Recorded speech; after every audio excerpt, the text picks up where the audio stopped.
for now?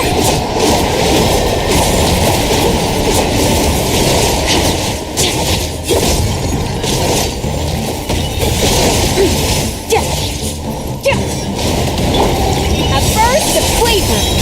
Up to the freezer. Show no fear.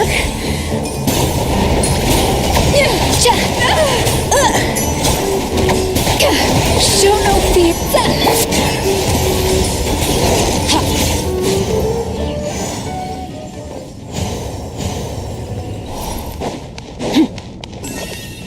Target spotted! All units at the ready. That's a Chewie! They must be using this place as a stronghold! Are they the ones behind all this? Keep going.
That that's the thing wrecking Gurabad and setting all those dangerous Jinn free! The target has reached the core zone. Requesting backup. Repeat, requesting backup. Backup en route. Stop her at all costs.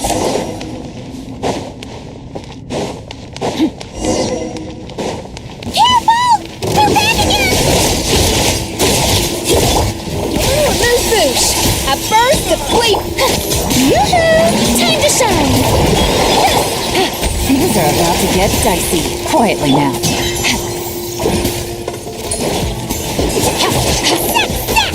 Nice one, Traveler! Let's keep going!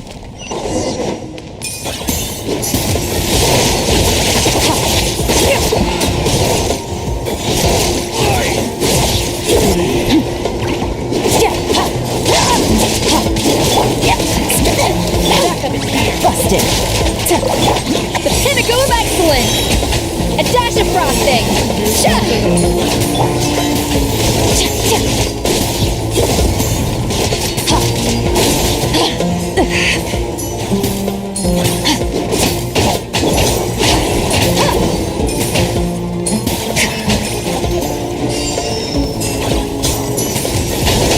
Look at Jin's gone kaput! Now we can finally... It seems my subordinates failed to stop you in your tracks. Apologies, sir. There is no need to apologize. You did well to hold your ground against such a powerful adversary for as long as you did. I must commend your courage and perseverance. So, you're in charge here, huh? First the problems with Irminsul, now this mess in Gurabad? Are you the ones responsible for all this? I'm afraid I cannot answer that. I assume you aren't naive enough to expect answers from an enemy. Oh, this guy is so snooty! However you want to spin it, you're clearly involved in this somehow. So you can either start talking, or we'll have to make you talk. Let's get him! Traveler, what's wrong?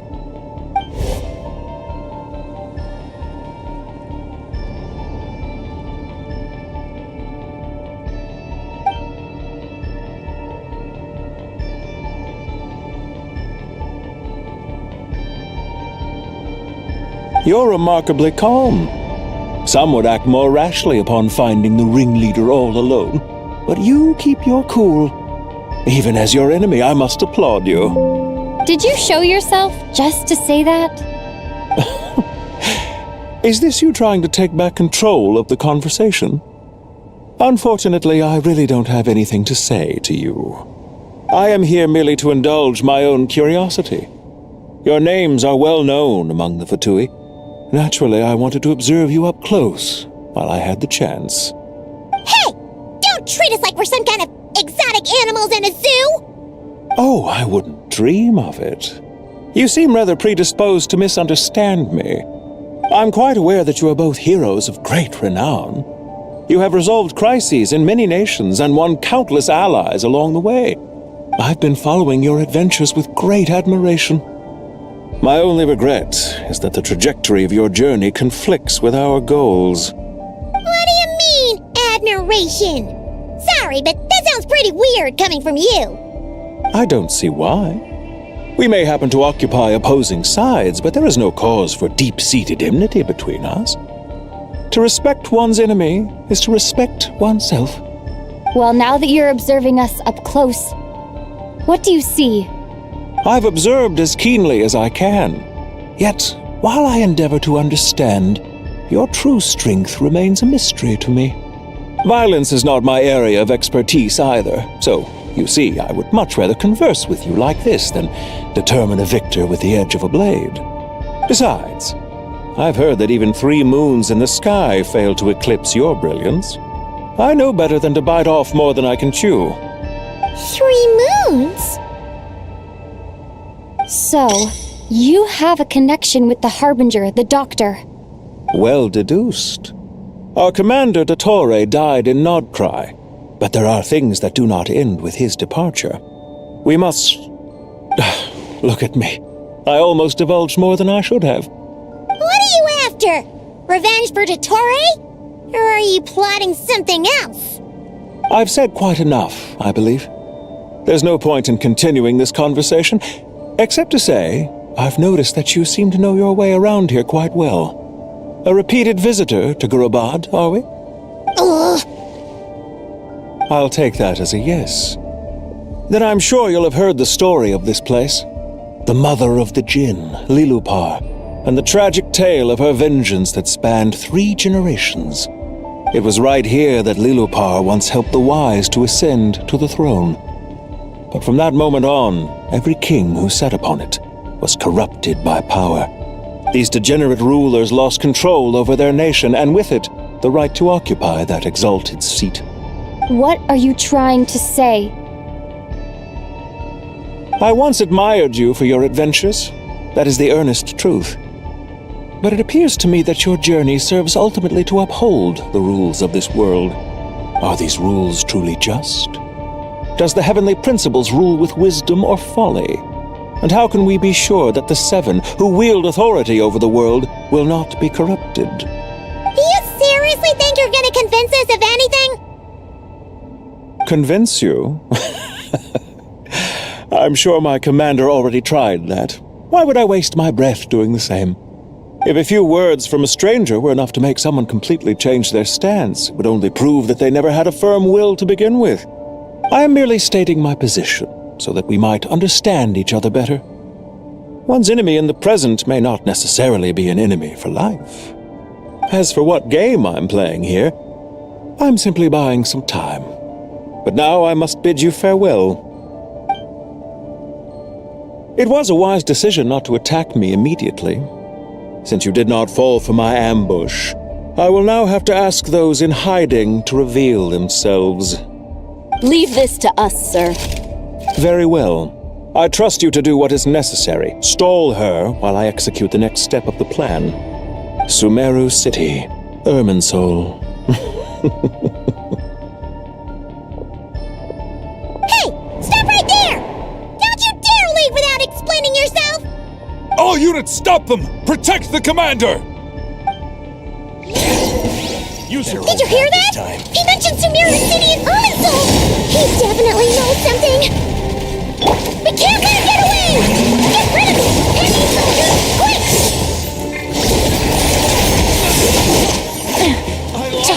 Quietly now. Rear guard to the front! Don't let them through!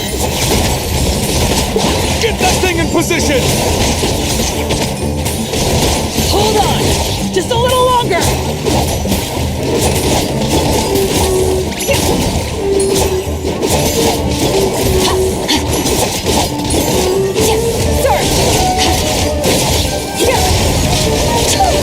We finally beat them! That mysterious guy can't have gotten far! Let's catch up with him!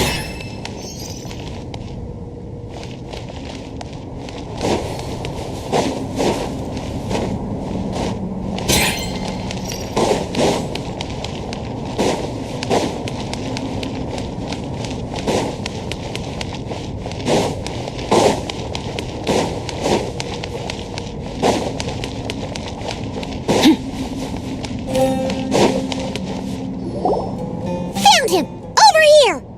You're very persistent. Hey, you! Stop running and explain yourself! What are you trying to...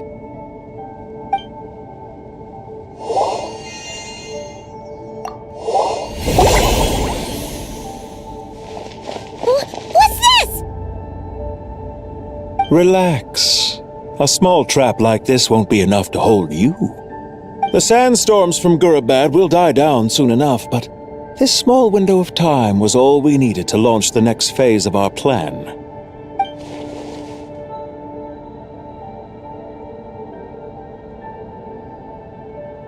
Don't be discouraged.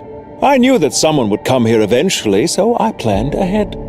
Where to chat with you, which door to exit from, even which mechanism to wait by for you. I thought through every detail. You, meanwhile, know nothing of who I am. So far, you've only heard my voice, and for all you know, it may not even be real. But not to worry. This is only our first meeting. It shan't be our last. Just answer me one last question. Why do you continue to follow Dottore?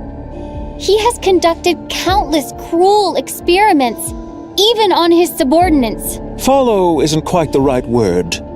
Let's just say even those you see as villains have their friends, even if they aren't the most sincere of friendships. When any set of rules is established, there will be those who benefit and those who lose out. People will do anything to justify what they have gained or escape from the hardship imposed upon them. Neither he nor I are tolerated by the rules of this world. We were both searching for a new order. Our ideas of the final form that should take may have differed, but our journeys took a shared path. Goodbye, Traveler and Paimon. I wish you a timely escape, albeit not too soon. I will need a little more time to prepare, after all. Hey! Come back! Wait, this dark wall. We've seen these on our adventures before. It swallows people up! Oh, I'm sorry. She shouldn't have jumped the gun! Oh, okay. He may have fooled us this time, but we'll get it back!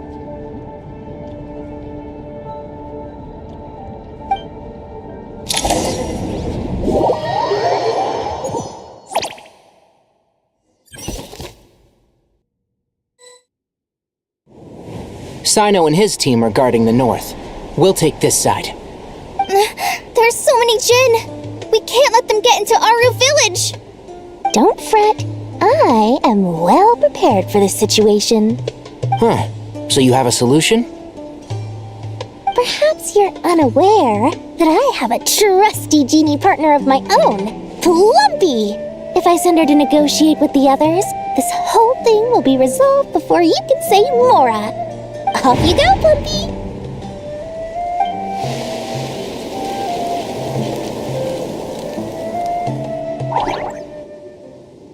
Come on, what's the holdup? 5,000 Mora. 20,000 Mora.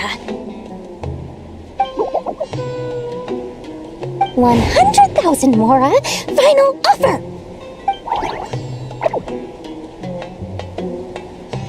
Ah, so she's a hired partner.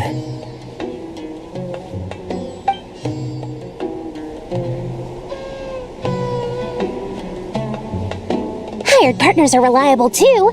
Plumpy here is a highly skilled negotiator. You'll see. Just a few words from her and...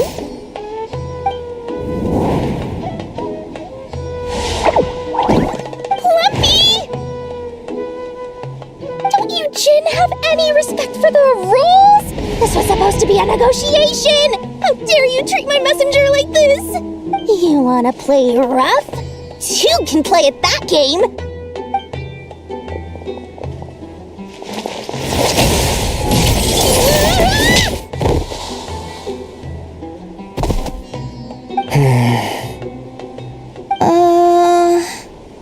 Looks like it's up to us now. Be careful, Kale. Yes, Master.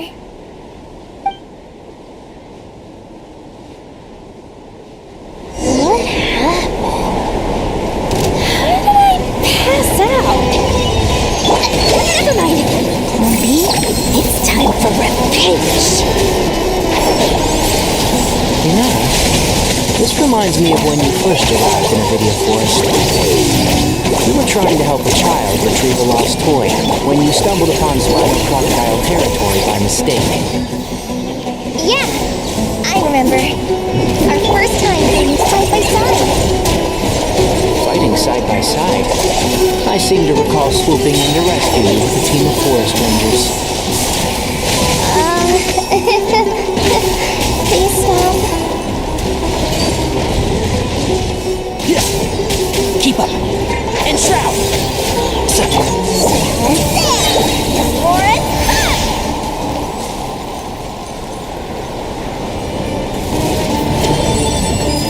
Here's the goods! I'll uproot you! There's too many of them! I can't believe I used 12 rare items in one battle! Ugh. I shudder to think how this is going to affect this month's accounts. The sight of that glaring deficit might be more than my poor heart can take. Tainari, how's the situation on your end? We held the line, though it was a close call. But it looks like they're preparing for another attack. Has something happened? They've breached our defenses in the south. The Jinn are pouring in. We're moving the villagers to the north as we speak. We're hemmed in. This is getting precarious. Our margin for error just got a lot smaller. That's why we wanted to confirm your status. We need to consider our next move carefully. Bad news! Another line of defense has been breached. Kale, go with them and assess the situation. Dory and I will hold the line here. But Master! Even with 3 of us, we barely managed to! This is not a discussion, Kale. Don't worry about us. She clearly still has plenty of tricks left up her sleeve. Wait! You can't pin all your hopes on me! Oh, great. I've almost run out of the things I brought with me, and the rest is back at the caravan. I should be able to hold out for a little longer, but still... Master! Need any help? Huh? What is it, Kale? If things continue like this, it won't be long before Aru village is overrun by Jinn, and the sandstorms are sure to follow in their wake. I do have a plan, but I can't guarantee it will work. I don't care! Whoever you are! Please just help us! The only one who can help is you. I am merely here to guide you along the correct path. I am a spirit created at the beginning. I am a flickering illusion. I am the shimmering light that flows from the eyes of the Creator. What do you mean? It doesn't matter. You don't need to understand it. Just repeat after me, one line at a time. Watch out! Jinn incoming! I am a spirit created at the beginning. Here goes nothing! I am a spirit created at the beginning.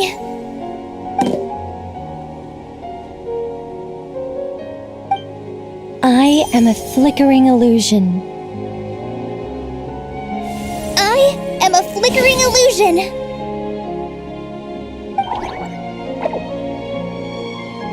What's wrong, Plumpy? I've never seen you so agitated before. But how do you... Do you know what Kale is reciting? I am the shimmering light that flows from the eyes of the Creator.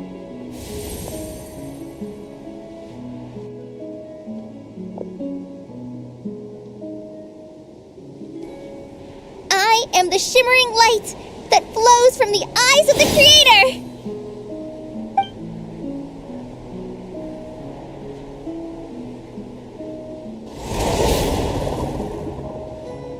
It's a song composed by the goddess of flowers, but very few records of it remain, even in historical texts.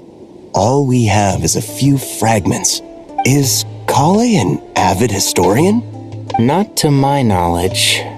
The Jinn have actually quieted down. Although, no, it's more than that. It looks like they're showing submission. Clearly, the songs left by the goddess of flowers have a soothing effect on them. At the very least, they're much calmer now. Really? Let me try.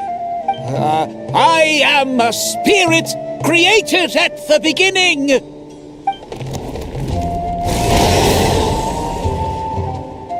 Don't stay away. I'll stop. It seems like the song only works when Kale recites it. But why?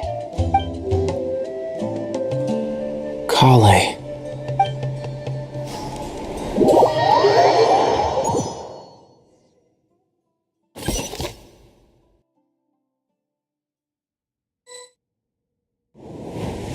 Yeah! Any luck?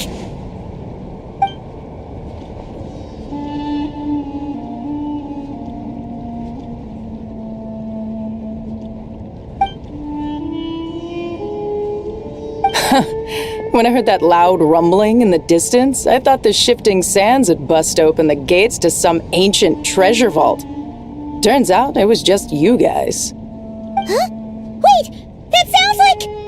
It's been a long while. Did you miss me? Jet! Ben! Let's save the catching up for later. First, I gotta get you guys out of there. This should be the right mechanism. Ben, can you handle it? There we go. Come on, let's leave this place.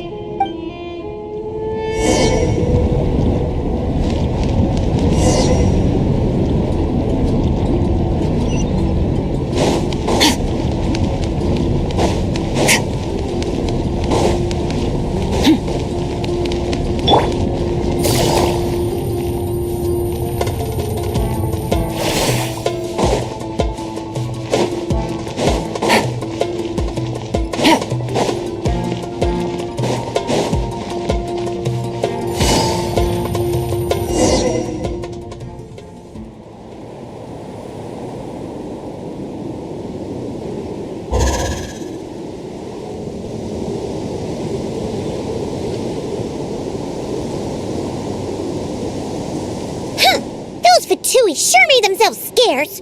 It's like they were never here. The Fatui? They came to the desert again? Yep. No idea what they're planning this time. They were being very coy about it. How have you been, Jet? Well, since we last met, I've started my own band of mercs. We've actually made quite a name for ourselves. Oh, yeah. On a slightly different note, I have some good news. I finally took care of Masaira. Not much to write home about. It was just another day. Found his hideout. Dragged him out of his cozy little bed. He tried to talk me into seeing his point of view, as usual. But I'm way past that by now. There was nothing he could say to save his life. What about you guys? Bet you'd forgotten all about me and Ben, huh? Of course not! We're super duper best friends! Wow. Sounds like I should make time to visit some other nations too. Anyway, what brings you to Gurabat? Oh, right. I almost forgot. We're here to look for Lilupar. That bottle? Seriously? Yeah! We need her power to calm the Djinn and stop the sandstorms. Here's hoping we actually manage to find her, after all the trouble we've been through. Surely, with everything's been going on in Gurabad, she must have woken up, right? Only one way to find out.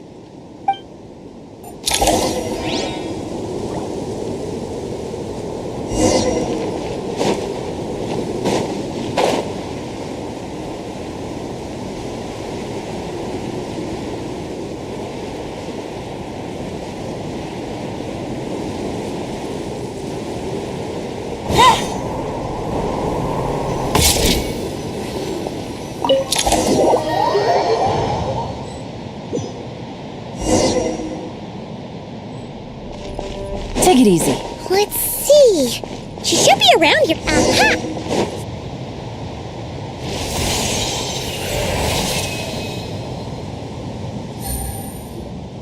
Lillipar! What a long dream that was. It's been a while, my master. Oh, and you're here too, little wildcat. The four of us back together again. Imagine that.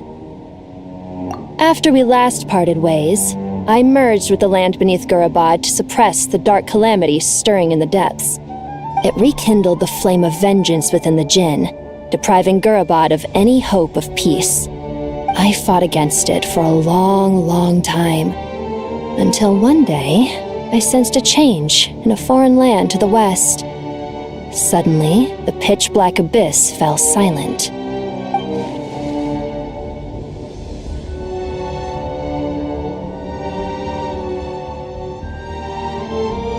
Once satisfied that that dark power could no longer bewitch the Djinn, I too fell into a deep slumber, from which I have only now awoken.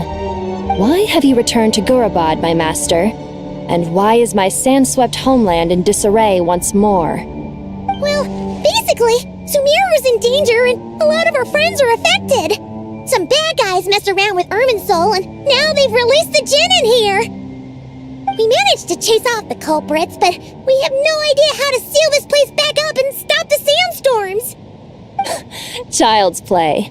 I shall quell the Djinn and scatter the storms. Thank you, Lillipar.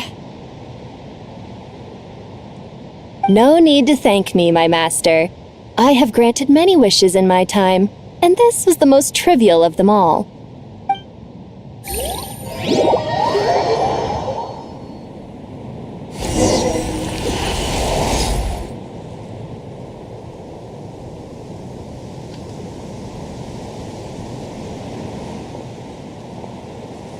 The sandstorm's gone.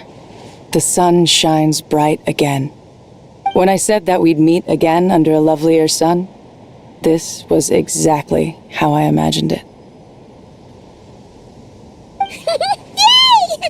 Although, honestly, Paimon would love to hang out with you more, even if the weather sucked. Well, there shouldn't be any more Djinn breaking out, right? Are we okay to head back?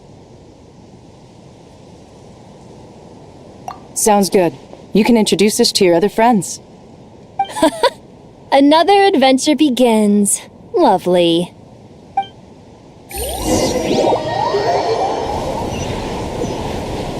The storms have stopped! We should be able to get to the Temple of Silence without any problems now. Time to regroup!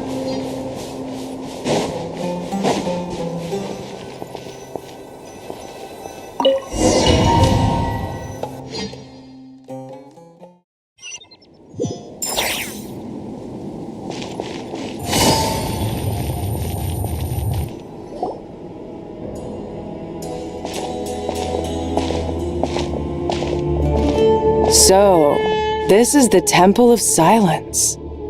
I've heard the Nagarjanites mention it in passing, but I never imagined it would be this big. It's colossal. I thought the temple moved to the rainforest ages ago. When did they scamper back into the desert? I don't know. This plan sounds a little too risky for my liking. Even in King Deshret's day, this was experimental technology. We have no idea what could happen if we activate it. Well, unless you know of another viable alternative for the Akasha terminal, I'm afraid this is our only option. The plan is sound, and the risks are manageable. However, if we are to proceed, we must act quickly. The scale of this project is enormous. Even with Kave, Farozan, and every other scholar of mechanics working on it full-time, the proposed modifications won't happen overnight.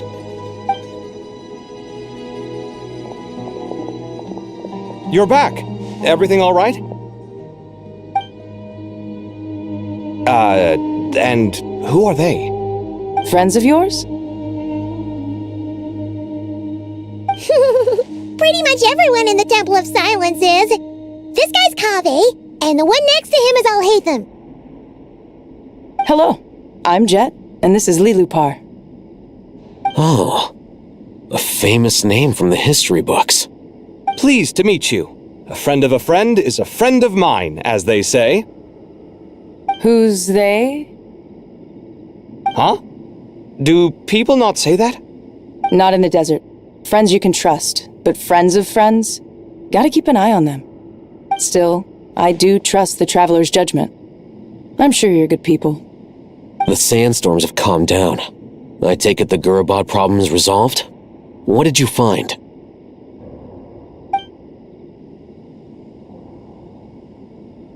And after getting all smarmy with us, he trapped us there. Luckily, Jet used the mechanism outside to free us, and then we got Lilupar to put a stop to the chaos. Wow. Thanks for being there to help them.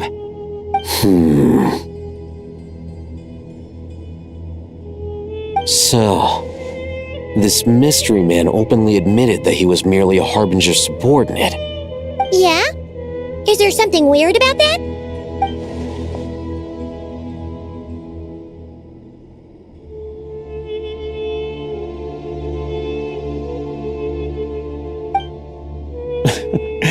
I assume you aren't naive enough to expect answers from an enemy. Well deduced. Our commander Dottore died in Nodcry.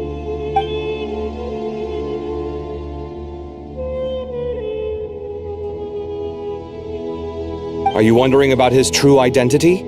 Or do you think there's a big conspiracy behind all this? I wouldn't go as far as to call it a conspiracy. Just the simple fact that having someone to shift the blame on tends to prove useful should trouble come knocking later. The most important thing for now is to solve the immediate problem. Perhaps that man knew you wouldn't have the resources to investigate his background and so didn't put much effort into disguising himself. This is all getting a little cryptic for me. I'll let you guys talk while I take a walk with Lilupar. Jet? Aren't you with the Blazing Beasts? What a coincidence. Didn't expect to run into you here. We're mercs. You can run into us anywhere. Who's this with you? So, did you find the solution you were looking for in the Temple of Silence? You bet we did. This place is incredible. It has everything. So far, we've discussed a plan and verified its feasibility. Building a new system from scratch is out of the question. So our only option is to modify the Akasha using certain resources we hope to find in the mausoleum of King Deshret. According to certain sources in the Temple of Silence, there is a core device in King Deshret's mausoleum known as Aru. Little is known about this device in academic circles, which suggests it was hidden quite effectively. If these sources prove correct, the energy contained within Aru may be sufficient to power our Akasha renovation plan.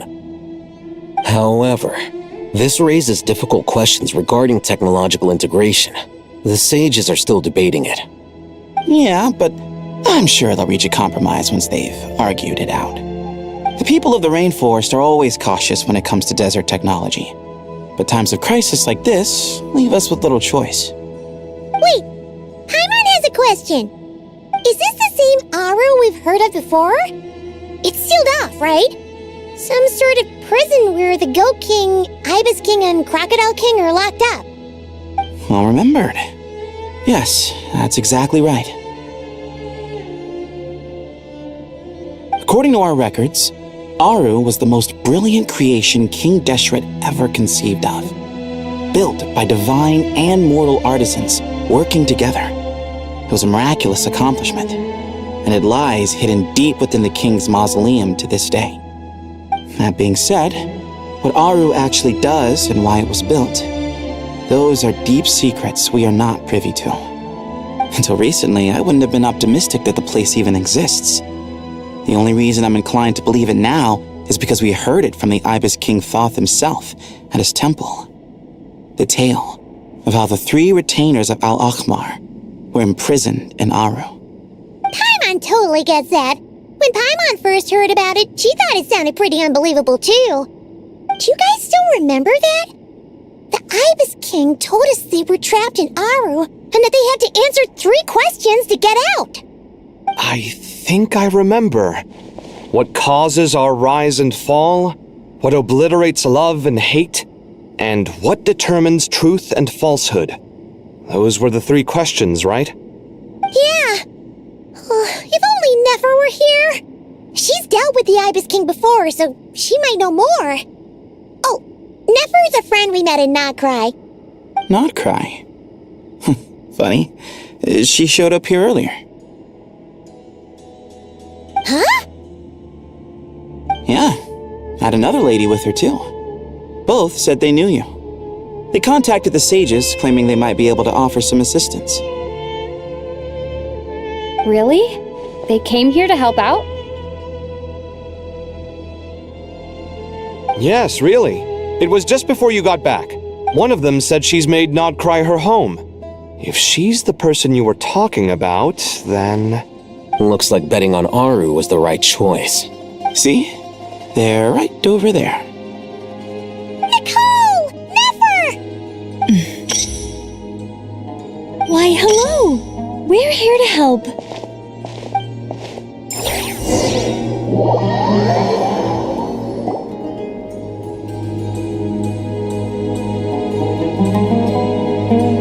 It's a good thing we left early. We almost got locked out. Locked out? What do you mean? Oh, you haven't heard? An invisible barrier has appeared around Sumeru's borders, cutting off all travel in and out. No one can leave and no one can enter. Sumeru has become a lonely island. Are the Fatui behind this too? Actually, no. This has nothing to do with them. I suspect it's a defense mechanism within Irminsul itself. Irminsul is the source of Teyvat's ley lines, after all, and Sumeru is the nation closest to it. I imagine this function was put in place to seal the entire region off in the event of serious damage, preventing the disaster from spreading to the rest of Teyvat. It may have been implemented long ago. But doesn't that mean that the people here won't be able to escape to other nations if the anomaly keeps spreading? Currently, that does appear to be the case, which is precisely why I am here. This is a critical moment for the world, and Sumeru is the eye of the storm. Paimon's surprised you managed to convince her to come back to Sumeru. Indeed. Even for someone of my wisdom and eloquence, this tested my skills to the limit. And why should it concern me that Sumeru's in trouble? Surely you don't think I still have feelings for that place? Judging by your tone, I suppose you don't. Sounds like you don't know much about my past. And here I thought you knew everything. All I know is that the Ibis King is the source of your power. He was quite a prominent moon envoy once upon a time, so I do know a thing or two about him. As for your past, I have ways to learn the full story if I wish to. But everyone has secrets they'd rather keep to themselves, wouldn't you say? I'm glad you see it that way, Miss Nicole. I've chosen to call Nodcry home, which is why I did my part in its hour of need. That doesn't mean world savings become a habit with me. I have no particular desire to play hero in Sumeru, thank you. I understand. Human emotions do not appear and disappear without cause. There is always a reason to be found behind both salvation and destruction. Still, if time has taught me anything, it's that human emotions are often complex and in conflict. That's why people change their minds about things all the time. But that's where we angels come in. Our duty, ultimately, is to guide people towards their deepest, truest desires and help bring them to fruition. So I wish to hear about your past, because I do not believe you are motivated by hatred alone. And if we still arrive at different conclusions in the end, that's okay.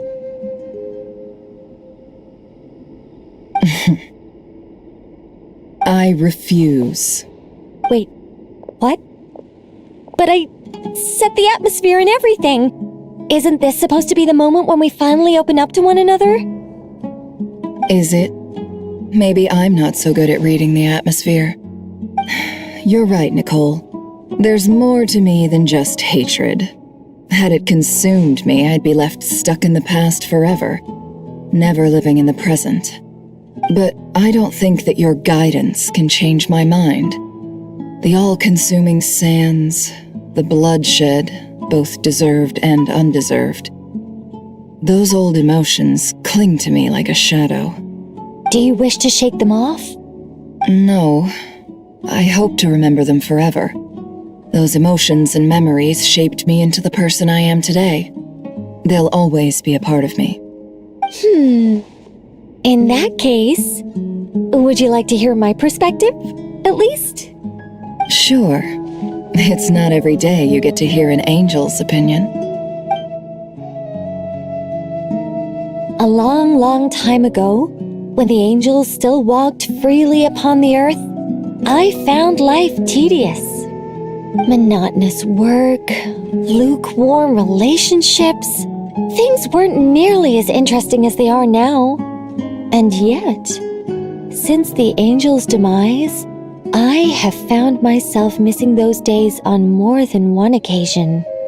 Human emotions are often attached to a person, a place, or an object. When those things are gone, the memories quickly fade, and the emotions slip away along with them.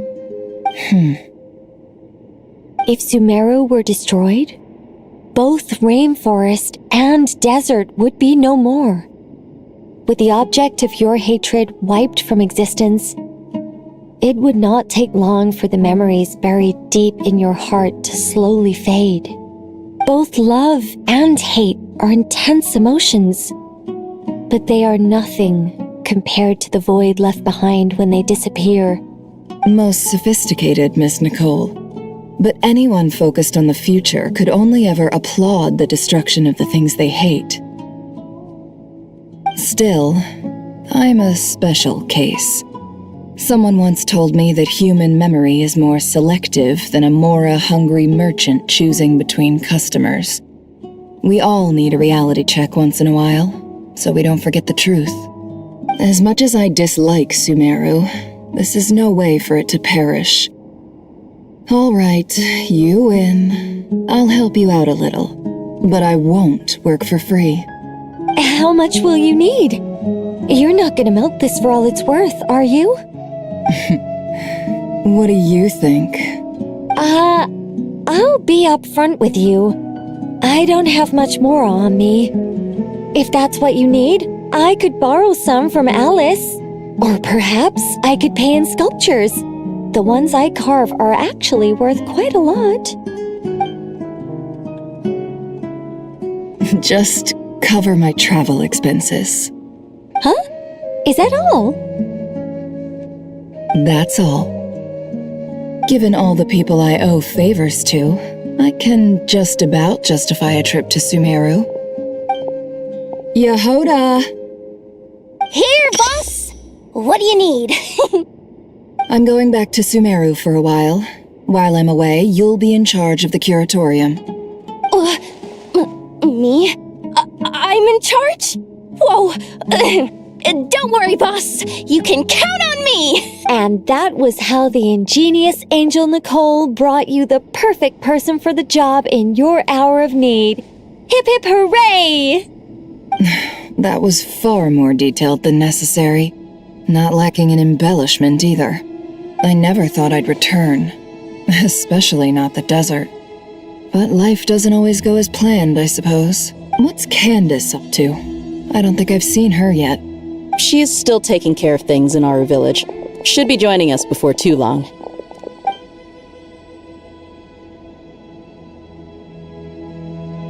Oh, and sorry, hope we're not interrupting anything. We have some good news, though.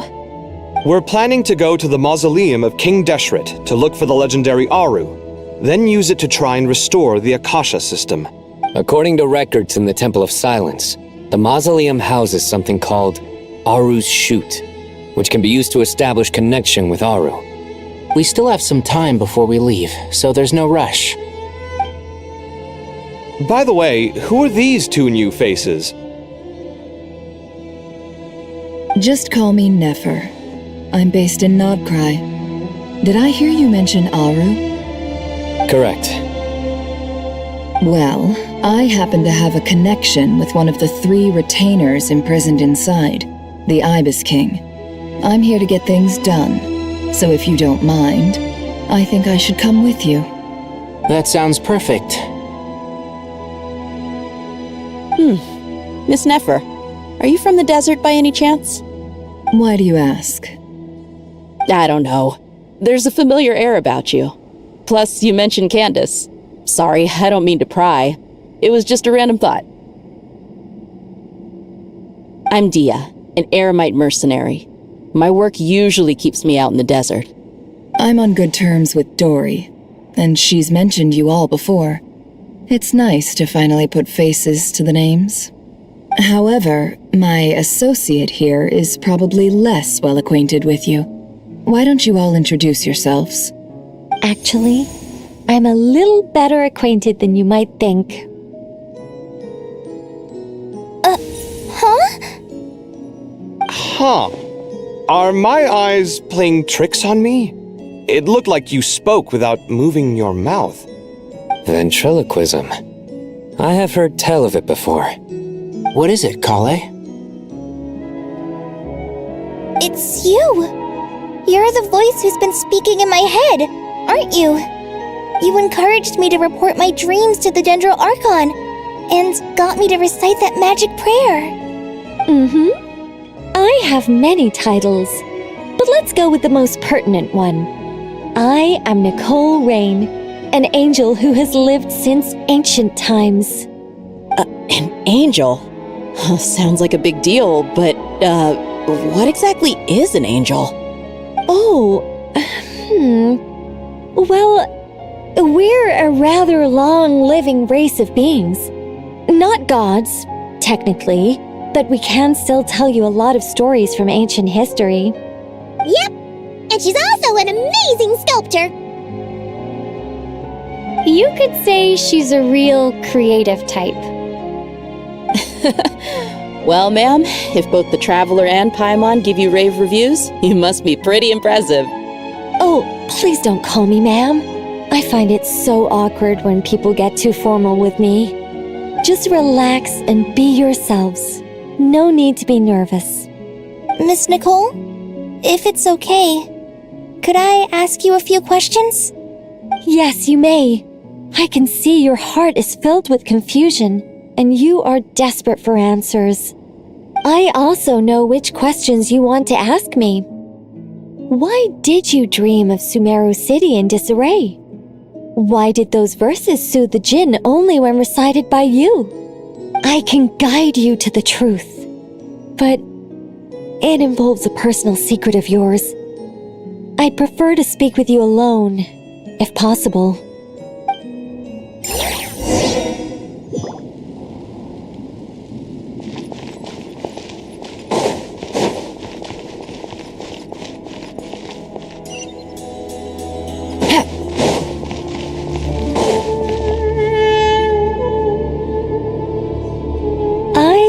We were going to speak alone.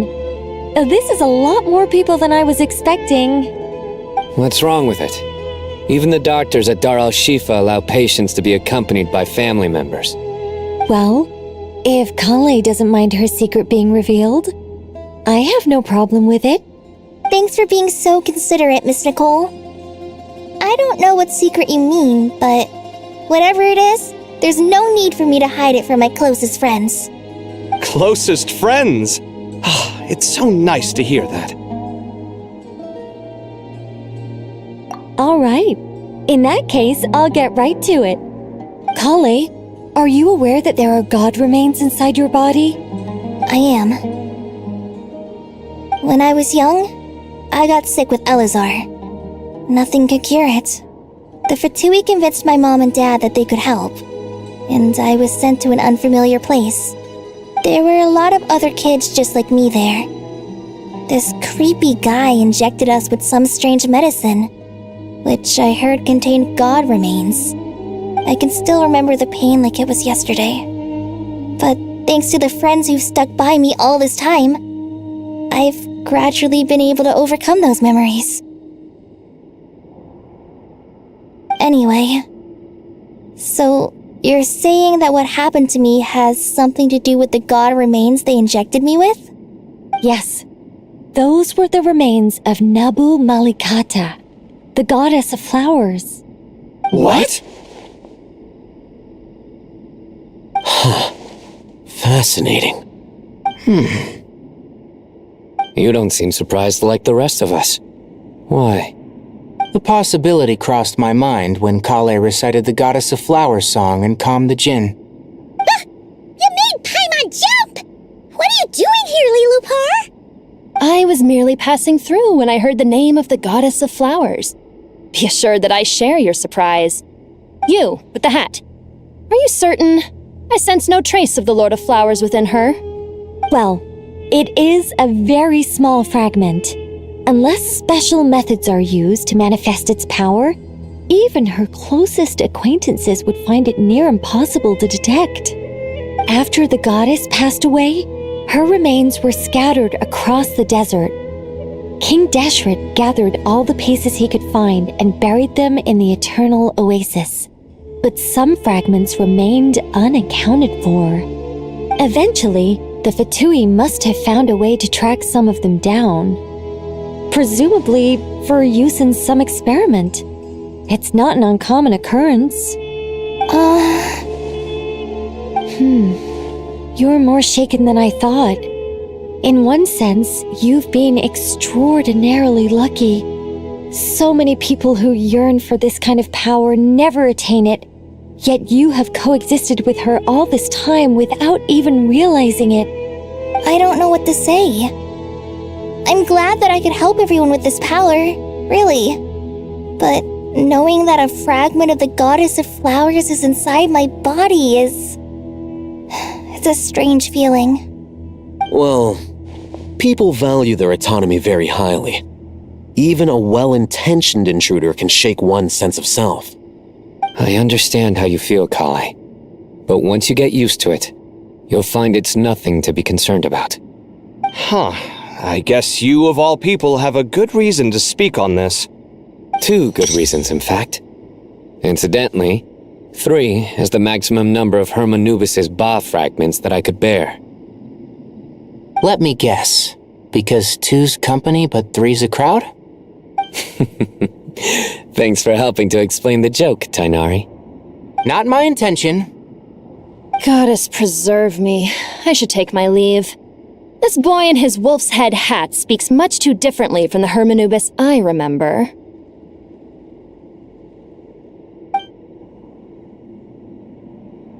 Kale, all I'm trying to say is, no matter how many Hermanubis fragments there are within me, you wouldn't think of me as Hermanubis. In the same way, you are simply you. Yeah, I know what you mean. So about that dream I had, was it a warning from the Goddess of Flowers? Yes. Just like me, she was an angel created by the primordial humans, born with the instinct to guide living beings. Though her body and soul have perished, her essence retains its natural instincts. Even her smallest remaining fragments would do their utmost to send you that warning. The Mother of Dreams? Lord of flowers and oases? She must have had a premonition. That is why she gave that dream to you. We won't let our efforts go to waste. But I still don't understand. Why me? Yes, why indeed? You weren't the only one injected with God remains, but only in you have her fragments persisted. I suspect it may be because of the firm will you showed in the face of suffering. She was likely assimilated by that will. Of course, this doesn't mean you have to shoulder any extra responsibility. As this young man said, you are who you are, and that will not change. All right, any further questions from the family members of the patient? If not, we should head to the mausoleum of King Deshret. Let's move out. Time to put our plan into action. We all hope it'll work. But will we really be able to open Aru? And even if all 7 pillars of King Deshret agree to let us proceed, the scale of the work to follow is daunting to say the least. Haven't you handled other big projects before? I mean, the biggest project I've worked on to date is probably the Palace of Alcazarzaray, I guess?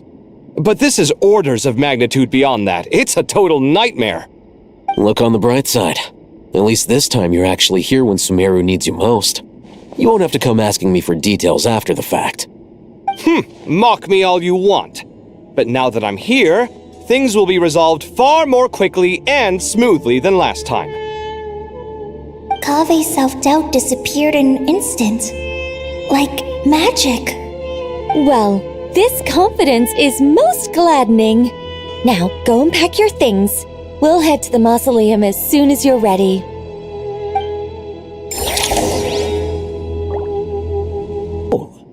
I heard you're a very talented sculptor. Is that true? Oh, I don't know. I wouldn't want to blow my own trumpet.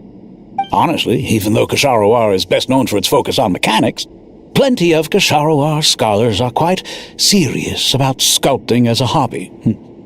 So if they rate your work, that's enough for us. We just have to take a look. Who's we? Myself and a few other scholars. Kashif, Daneshvar, come take a look. Oh, well, if you insist, I suppose there's no harm in showing you.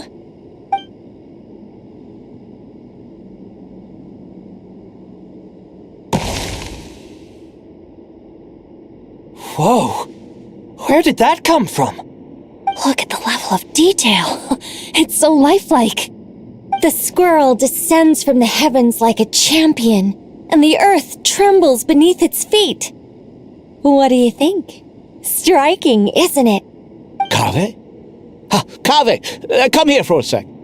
Oh, and Madame Farazan, didn't you used to study in our darshan? Come take a look. All right, but hang on a moment. I have to finish reviewing this proposal first. You called? What is it, youngster? This squirrel statue. Isn't it cute? Oh, a squirrel. I wouldn't say cute per se. The realism is what stands out to me. Were you trying to carve a statue of a hero, young lady? Oh, a hero? I suppose so. Actually, I didn't really have a specific theme in mind. I just started working on it, and this is how it turned out. I see. Well, do you tend to read novels about heroes in your spare time? As a matter of fact, I do quite enjoy those. Everyone loves a good tale of daring do, right? Then perhaps this statue represents the heroic tale you long to see deep down inside. Also on the subject of heroism, I feel that if the subject posed with a finger raised towards the heavens, it would lend a greater gravitas to the overall image. I'm sure some would call it cliché or old-fashioned, but not me. I think it would be a perfect fit. It has a certain classical beauty about it. Kave! Sorry, Madame Faruzan, I'm a little busy right now. Don't wait up for me. What a pity. That young man has excellent aesthetic tastes. I was hoping to ask him for his opinion. What a genius idea! Why didn't I think of that? Classical beauty is a great direction to explore. That's it. Once I get back, I'm going to sculpt a heroic squirrel pointing its finger towards the sky. Precisely. A declaration of victory. You understand my vision. Then place the two statues face to face. Yes, that's exactly what I was thinking. It'll be a masterpiece, Miss... I'm sorry, I didn't catch your name. Just call me Nicole. Madam Faruzan, was it? What? No. That wouldn't be right. Why ever not? Madam is a state of mind cultivated from within. Anyone may call me Madam if they so desire. My dear Miss Nicole, once we make it through these trying times, should we have the pleasure of meeting again, I shall look forward to seeing your new work. In this day of age, it's rare to find people with an appreciation for classical aesthetics. Meeting you was truly a pleasant surprise. Honestly, I feel the same way. It's been a long time since I met anyone interested in this style of statue. Clearly, they don't call you Madam for nothing. Also, I have to say, you're a very good judge of character. Because when I think about it, I really am someone who likes stories about heroes.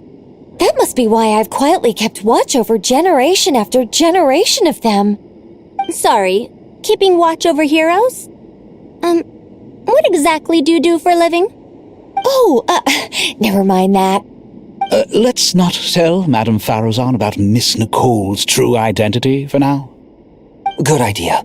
Let's limit the conversation to aesthetics.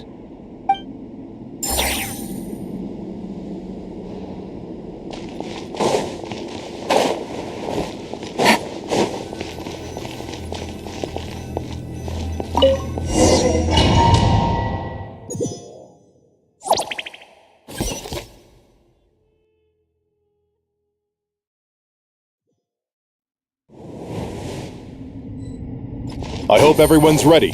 We'll be arriving at our destination very shortly. Take it easy.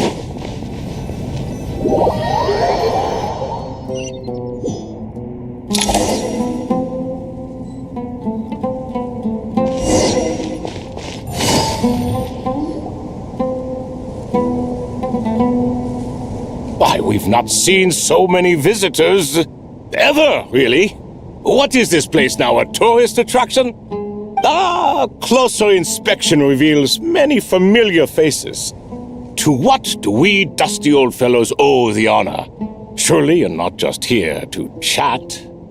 You surmise correctly. We are here to carry out a rather enormous project. Oh, enormous, you say? How large, then? Larger than the gaping void in our lives? Why, you've even put a smile on Goatee and Crocco's faces. All this activity is making for quite the special day.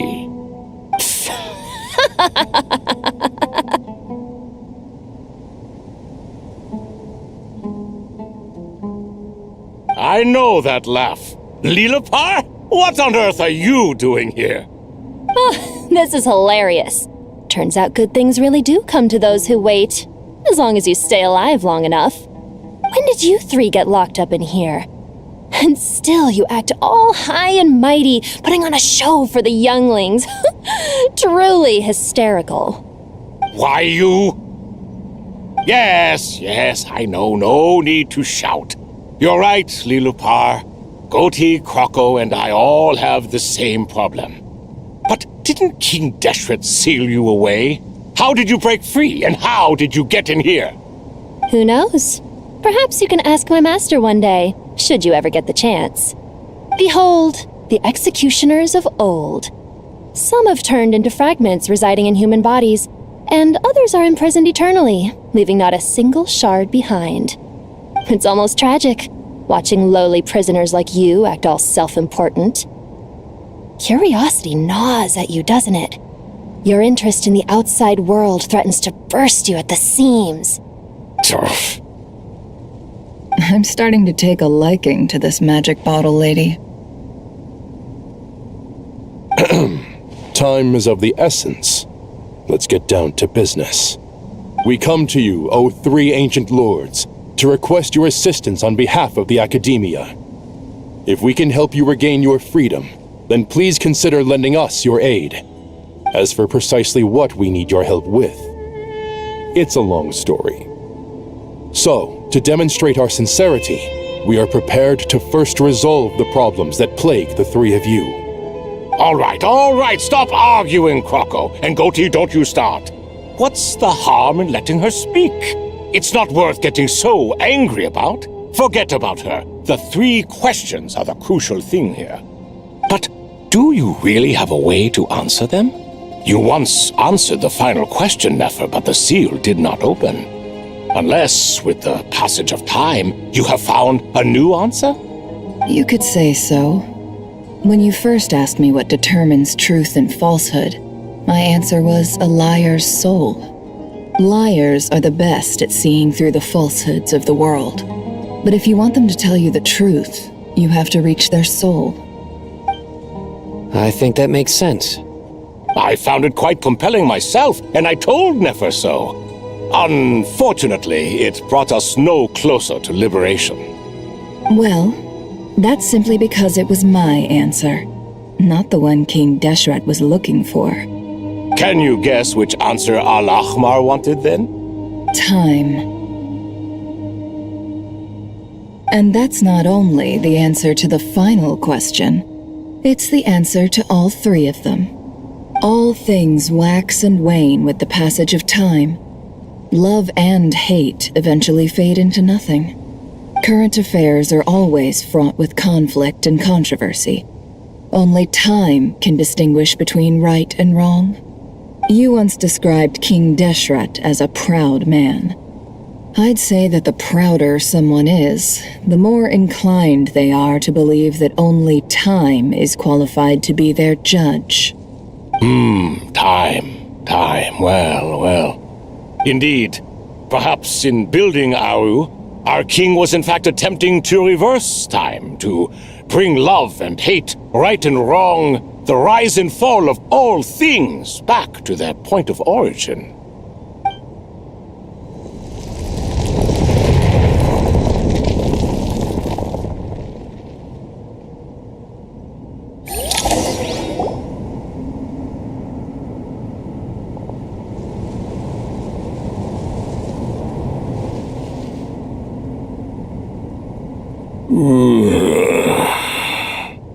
This is the most eventful day I have experienced in a long time.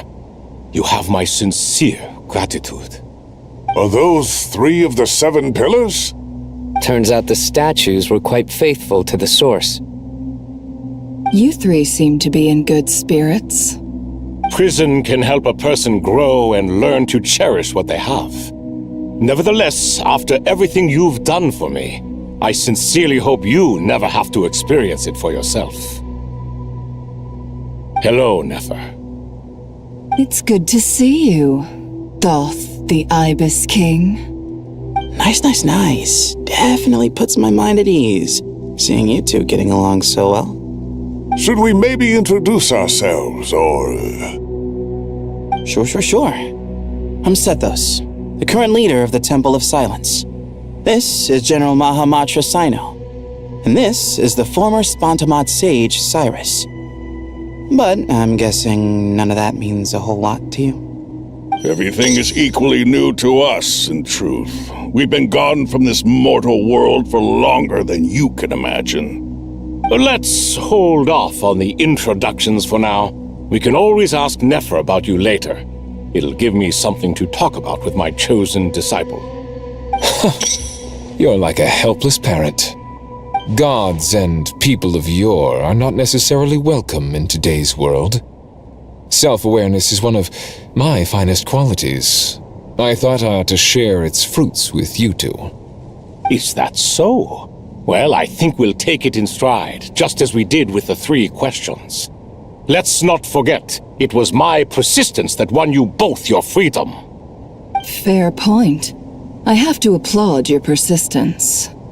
And I must praise you for your wisdom. Now, state your wishes, young ones. I'm sorry? Why, your tremendous accomplishments deserve a reward, do they not? You must let us do something for you in return. General Mahamatra, what do you think? I won't beat around the bush. Sumeru is facing a crisis the likes of which have never been seen before, and we need your help. Every calamity throughout the ages has been connected to us in one way or another, whether we were its cause or consequence. Whatever is wrong with Irminsul, it severely affected the Dendro Archon. She fell into a coma and is currently receiving treatment from the Dendro Dragon. The Dendro Dragon? I'm sorry, the Dendro Dragon is helping to heal the Dendro Archon? Not a pep, surely. Not vicious, cruel a pep who possesses no virtues aside from her basic instincts. Ah, good heavens. Oh, I shudder to think what could have caused Lesser Lord Kusanali to suffer such a plight. Still, why would the Dendro Dragon lend you her aid? She has always held nothing but contempt for the Archons. I suppose she and Kusanali must have some history. You can help us make history too. A smooth talker. Well said, lad. Currently, no one can connect to Irminsul. We hope that by opening up Aru and making some modifications to it, we can use its technology to our advantage.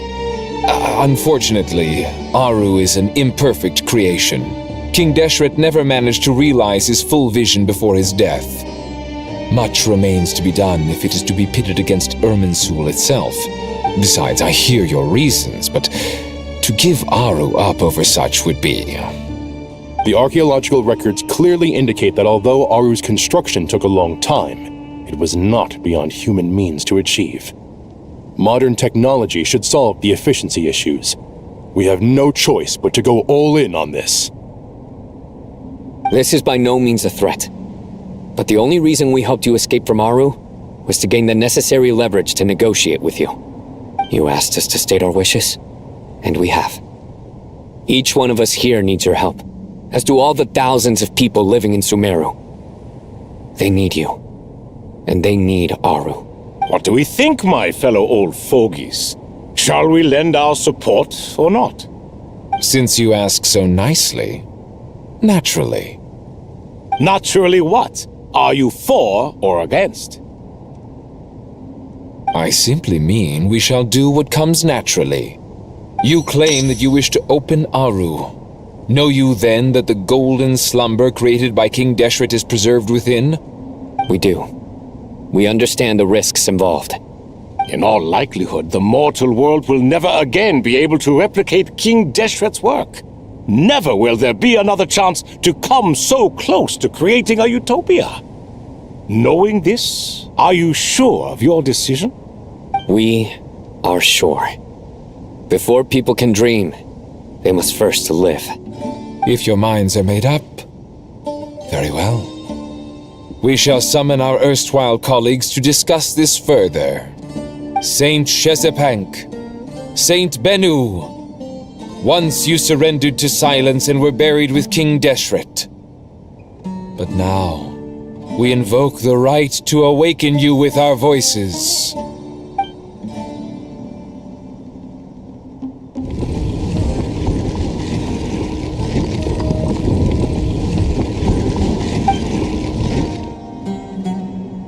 Saint Bennu, responding to your call. 3 kings detected. Initiating autonomous will. Saint Shezepank, responding to your call. 3 kings detected. Initiating autonomous will. Ah, Lord Herreshoff. What a long time it has been. I trust you are keeping well. Then your trust in my well-being has long outlived your physical body.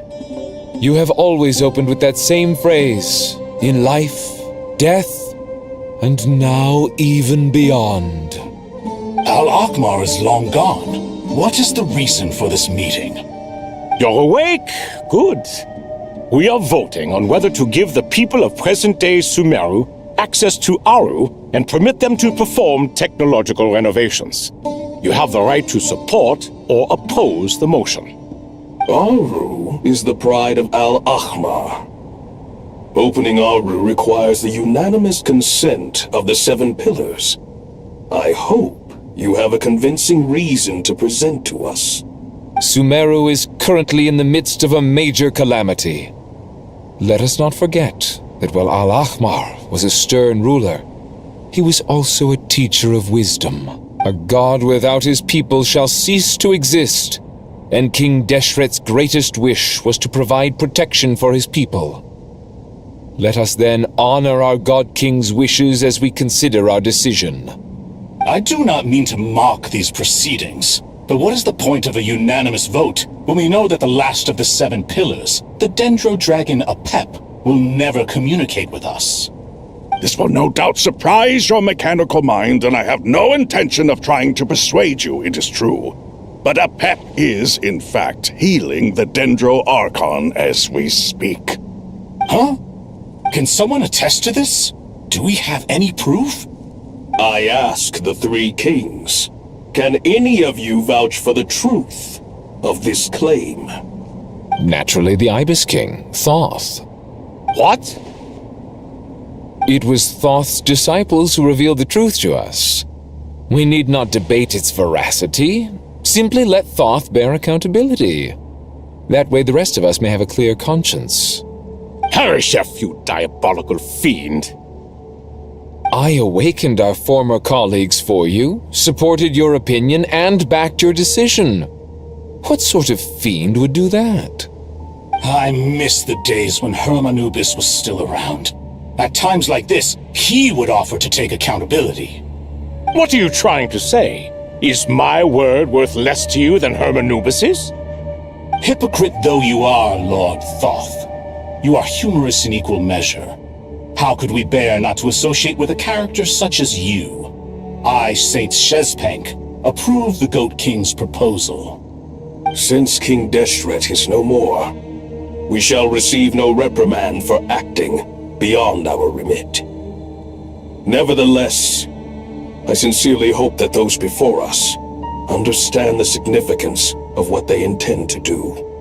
Remember, the moment that Aru is liberated, the myriad souls residing within the Golden Slumber will return to the ley lines.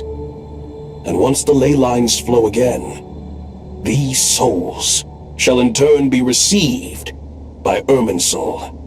To take this step is to bring the perfect afterlife created by our king to a permanent end. We understand that well, and we have decided to proceed regardless. Furthermore, the contemporary human perspective would contend that confining souls in this way is no act of benevolence. The deceased have a right to rest in peace. King Deshret's creation is clearly a place of rest and peace. It is just that many do not see it this way. But no matter. Saint Binu approves. Hermanubis' representative and the Dendro Dragon Apep made their choice ahead of time, while the Goat King, Ibis King, and Crocodile King have also granted permission to liberate Aru.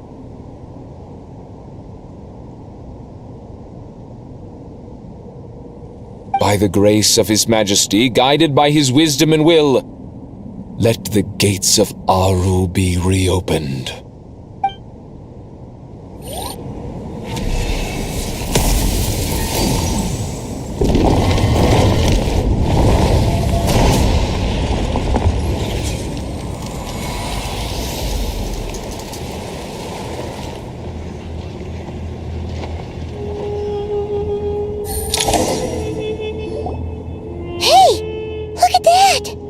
What's this? Are we under attack? No. Wait, it's...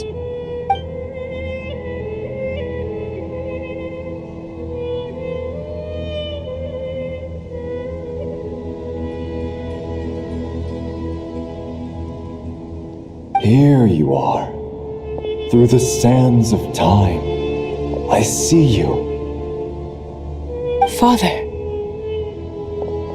Father, is it really you? It's Jet's father, Jibriel! That's right! He entered the golden slumber, didn't he? I smell blood and sand on you. You've grown, strong as a wild beast, and without shedding a tear. You have to leave, don't you? Please, just answer me this. What should I do for you? This meeting is a blessing from the gods.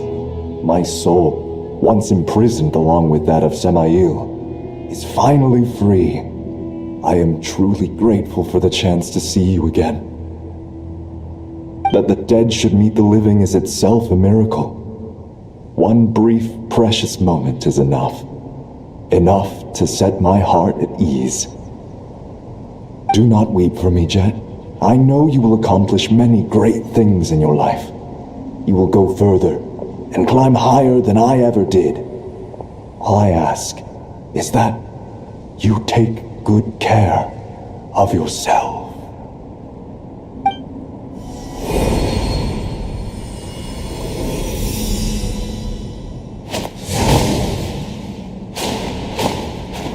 Father! Father! Hey, Jet. Do you want something to eat? Maybe it'll help you feel better.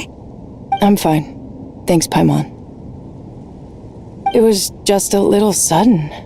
The chance to see my father again meant the world to me. He was trapped in the golden slumber for our sake. And now, after all this time, he can finally rest in peace. I'm glad. It's a huge relief. You've grown strong, Jet. More than enough to fend for yourself. Yeah. I'll leave the past in my memory where it belongs. My family, the good times and the bad. Goodbye, Father.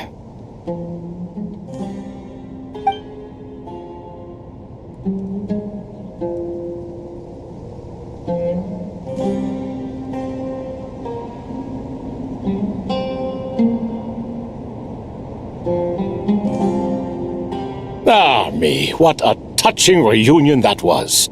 It seems we did a good deed today. We three retainers, once imprisoned for our iniquity, are surely the least qualified to judge whether this deed is good or bad. Either way, Aru is open. Now you have your opportunity, and with it, whatever trouble may ensue. Although Aru was created by a god, human craftsmanship was nevertheless required to build the gate that connects it to this world. Perhaps the relationship between gods and humanity follows a similar principle. As for your proposed renovations, we cannot determine which functions to keep or discard. Proceed as you see fit, but please entrust the task to your most accomplished scholars, or Bennu will be most displeased. It matters not. The Ibis King shall be accountable if any problems arise. Ibis, you chose to take on disciples, and so it follows that you must accept the risks of associating with humans. If I'd known you'd be like this, I would have locked all of you away in Aru, never to leave again for all eternity. All of us? What does this have to do with me? Vilify me no further. Scholars, since you have liberated Aru, allow me to present you with a gift. Using Aru's power, we shall install a defense mechanism at our king's mausoleum. You must be guarded even against Irminsul itself. This shall afford you some convenience. Unseen and unheard. From this moment forth, none may by sight or hearing perceive anything said or done within the mausoleum. Amazing. And all this is achieved just with the power of Aru? With technology from the heavens, the possibilities are endless. Just because King Deshret did not use it for this purpose does not mean that it cannot be done. So, marvel away. This is the reward you have earned. All right. Well, that resolves the issue of confidentiality. What about the technical side? Do we have the manpower? Why, yes. I've already contacted them. They'll be here soon.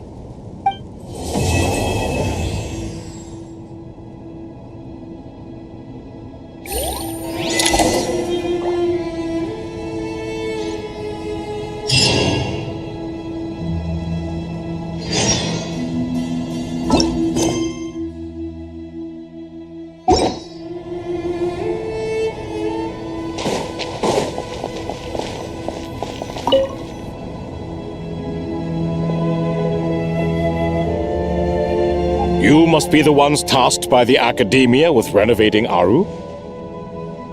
That's right. Good afternoon. I'm Kaveh, and these two are Termezi and Naisaburi. Hey, I'll hate them! Come and introduce yourself! We've met before. This is Thoth, the Ibis King, and everyone knows these two. Afternoon, gentlemen. I've only ever seen these two in murals! Ah, the paintings in the temple. They show us chatting, playing cards, playing chess. Precisely the activities we most enjoy, funnily enough. No, only you enjoy playing chess. We were just humoring you.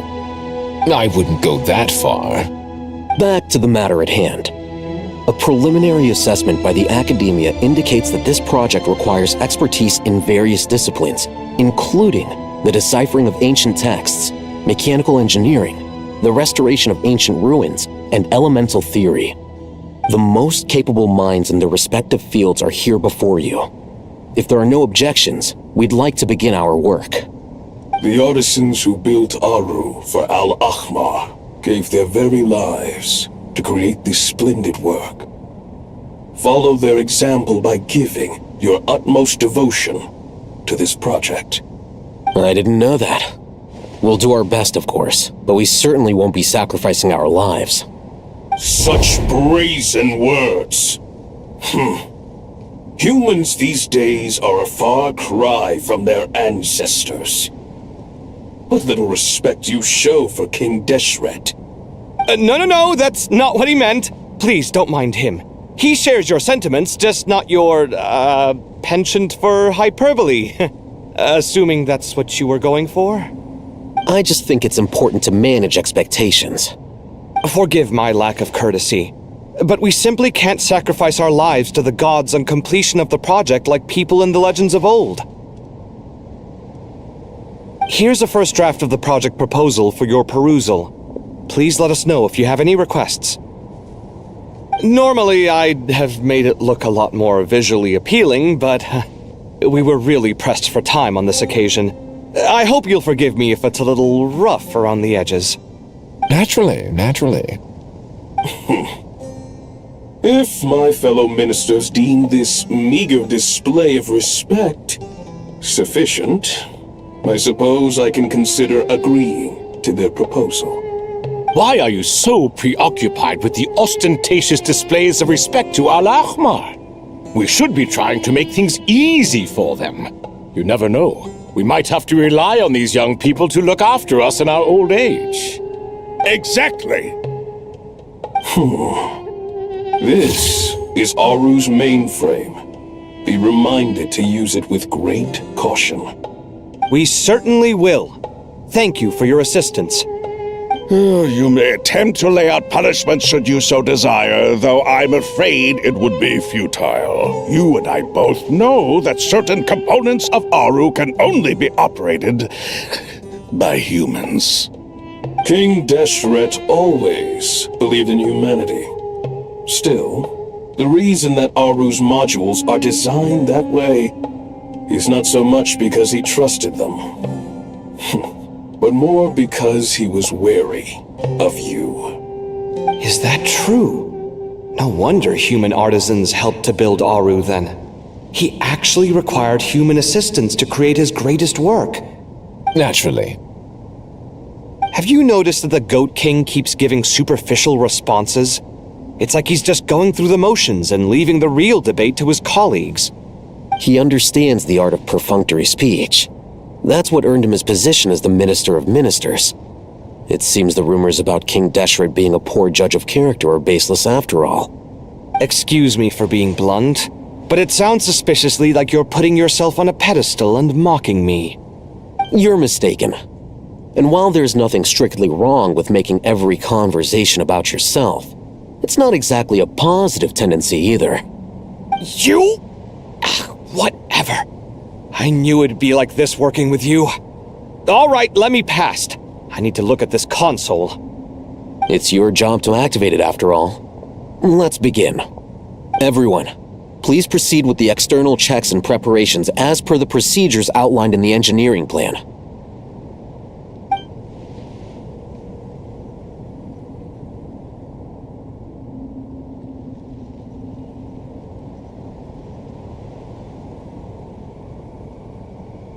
Hello there, youngsters. Whoa, the Ibis King came to life. What do you mean, came to life? I've been alive the whole time. You did say we could start our research, right? Are you having second thoughts now? I've reviewed the proposal. The work you're planning to carry out on this grand device is ambitious in its scope. You have ample confidence in your abilities, I take it? I wouldn't say I'm feeling hugely confident, but given how bad things are, I'd rather at least try something than sit around waiting to die. You are the top scholars of your day. I trust you are aware that there are countless links between Aru and the Akasha? Aru and the Akasha? But I thought the Akasha was the Academia's greatest technological accomplishment, created years ago by the Dendro Archon to help her people access knowledge. And you too? Do you not know either? You've read the instruction manual, right? You tell them. An instruction manual? The Akasha has an instruction manual? The Dendro Archon is a kind and thoughtful god indeed. It used to sit on a shelf in the corner at the House of Dana. Not the most popular read. If the manual is to be believed, Aru was in fact the original inspiration for the Akasha system. What? But there are so few records about Aru anywhere. And practically none of the scientific expeditions into the desert had anything to do with it. Ah, but this is something you could not possibly have known. You may have heard many stories about the desert, but what is the most important aspect of history? Consider this a quiz. Anyone from Vahumana present? I'm from Vahumana. It's, well, veracity. Precisely. And a large part of veracity is the chronological order in which events occur. I may as well tell you. In the beginning, Nabu Malikata, the goddess of flowers, descended upon Sumeru. The glory of the heaven was within her. She brought life, oases, and knowledge to this land. Then she created the Jinn, enlightened them, and ordered them to serve her. Two other gods also walked upon this land where wisdom flowed in abundance, and the three met beneath the great green trees. It was the first and greatest alliance. We should speak with reverence of this covenant between the three, which transcended both time and life.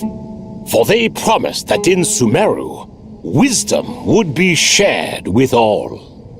All the great changes in Sumeru's history began with the goddess of flowers.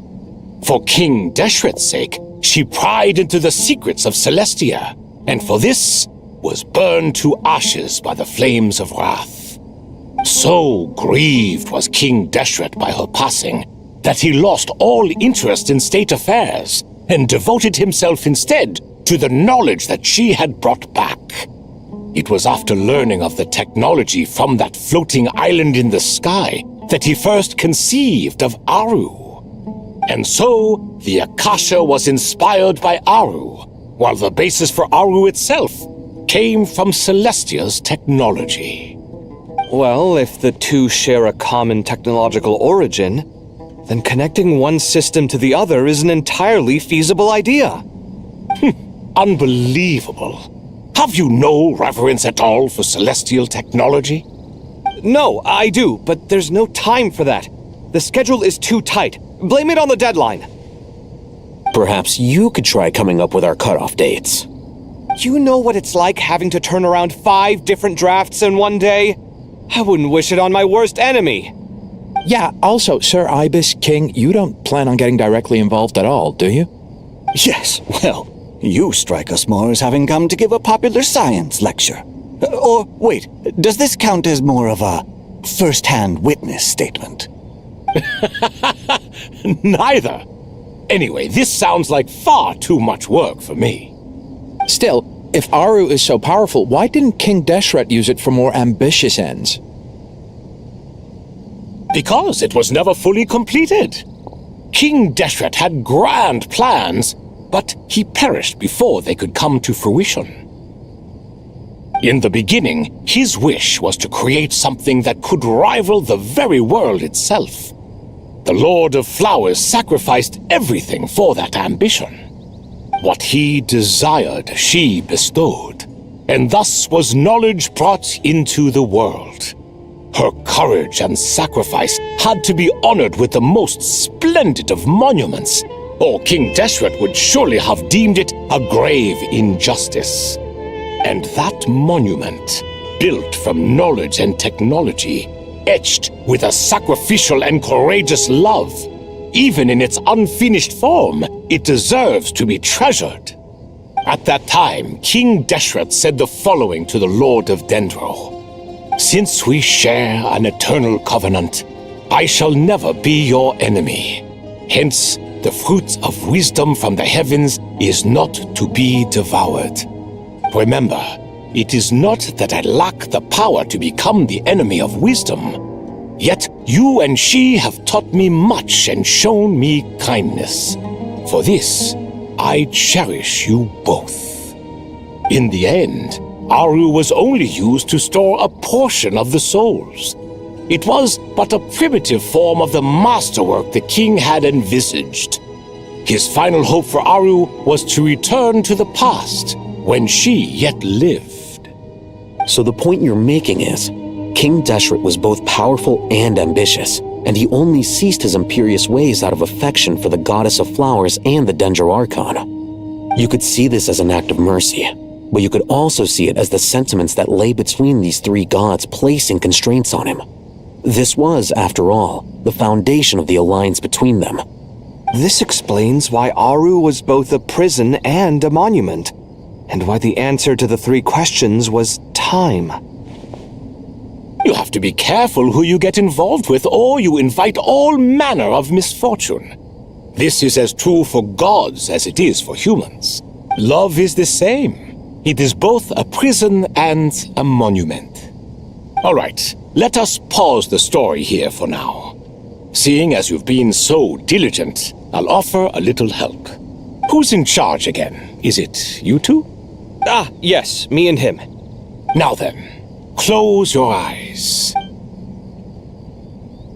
Wisdom hides in the space between the tangible and the intangible. It is to convey the incommunicable through the simplest of mediums. By the power of King Deshret, I shall grant you a glimpse into the unseen secrets that lie at the threshold of existence.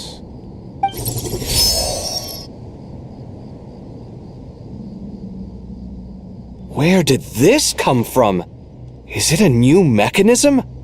It looks more like some form of externalized information. You've rendered it visible?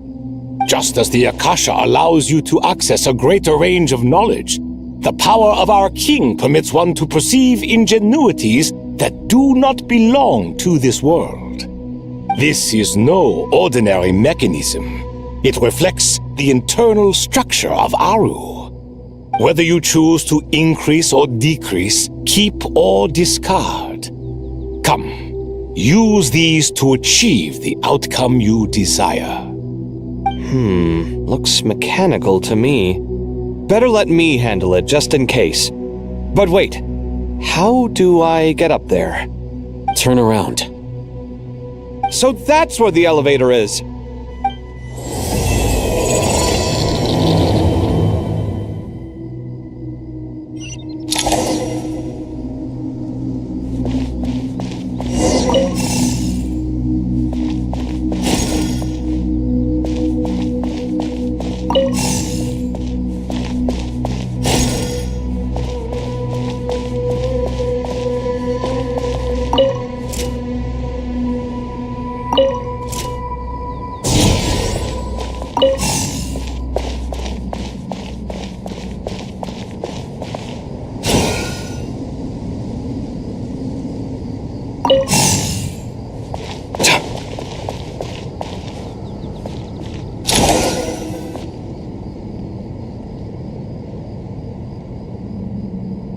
Obelisks were used to record important information in the ancient desert civilization. Hey, Alhaitham, there's some writing here I'll need you to decipher. I've sent it to your screen. Do you see it? Got it. It's a little blurry, but I should manage. Take a look and tell me what it says. Oh, and I'll send any other similar text directly to you from now on. Let's start with this one. It's a variant of an older script. Herein lie verses written for the Yellow Sands. Looks like cultural information from the age of King Deshret. If so, I suggest you delete it. Words thrown together merely for fun. I had no idea Aru kept a record of this. Well, as long as you're certain that this is strictly private information, that's fine. It is unimportant. All right, well, I guess I'll start now.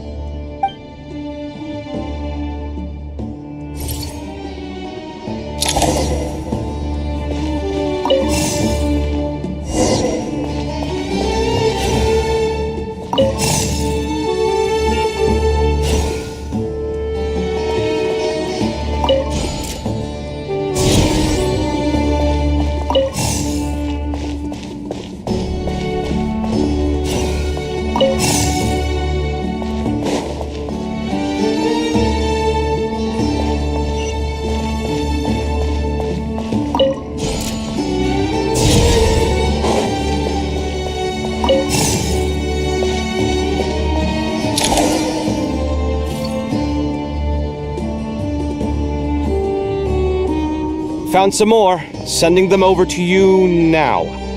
These are all reports about the Gurubad conflict. Can we delete them? I'd say so. Most of this information has already been archived anyway. What if there are details in there that Vahumana missed?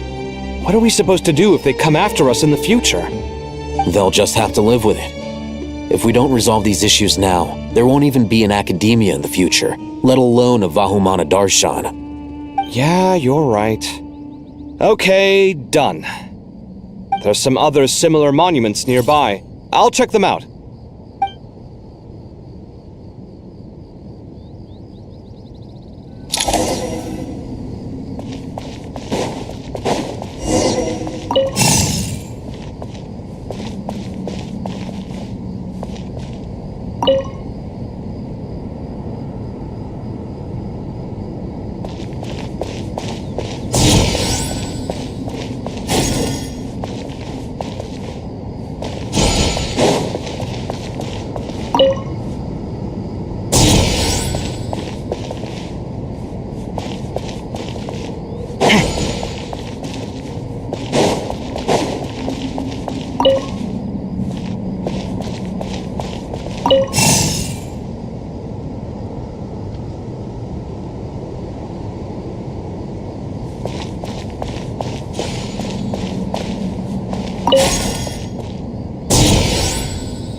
Another monument.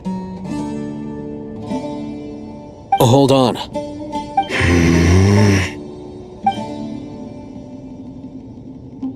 You're still reading it?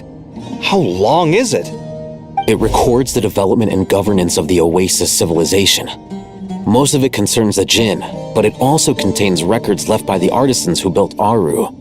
Is it important? Some of it. There was no way for me to read the whole thing in its entirety, so I had to rely on my intuition to pick the parts worth keeping. What about the artisans' records? What do they mention? They're speculations, mostly. For instance, they were wondering how to protect themselves if King Deshret decided to silence them after the construction of Aru was complete. Sounds like pure mythology to me. Surely that kind of thing didn't really happen. The records do emphasize that this was merely their conjecture based on various myths. Still, the artisans did leave details of their plans to survive, including blueprints for their escape route. Even that got recorded? Okay, well, I'll make a copy of this first before I delete it. Is that truly necessary? You won't be needing those. No, the blueprints are important. I want to keep them as a memento.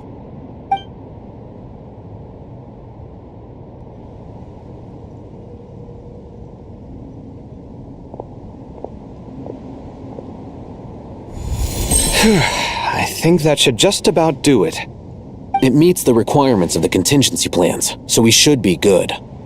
I gotta say, it's the strangest feeling, this cross between reality and the intangible. It's like drifting between life and death, or in and out of a dream, using my own hands to manipulate illusions that are forever out of reach. Chasing dreams in the most literal sense. Definitely a novel experience. What happens if my spirit just floats away? That won't happen. Anyway, I wouldn't celebrate just yet if I were you. There's likely to be a phase 2 of this project. All right. I'd better keep my wits about me then.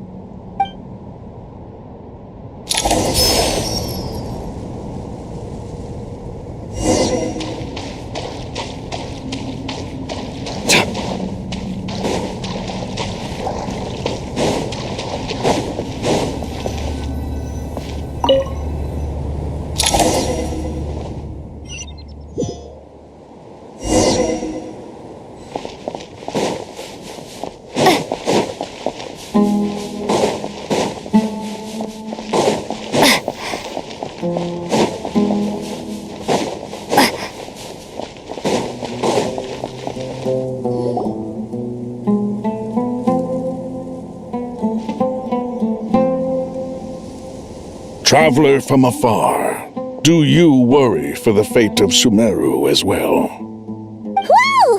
It's Sobek the Crocodile King! Greetings, Crocodile King. Please be at ease. I'm just here to chat with you about Lesser Lord Kusanali. Sounds like you really care about her.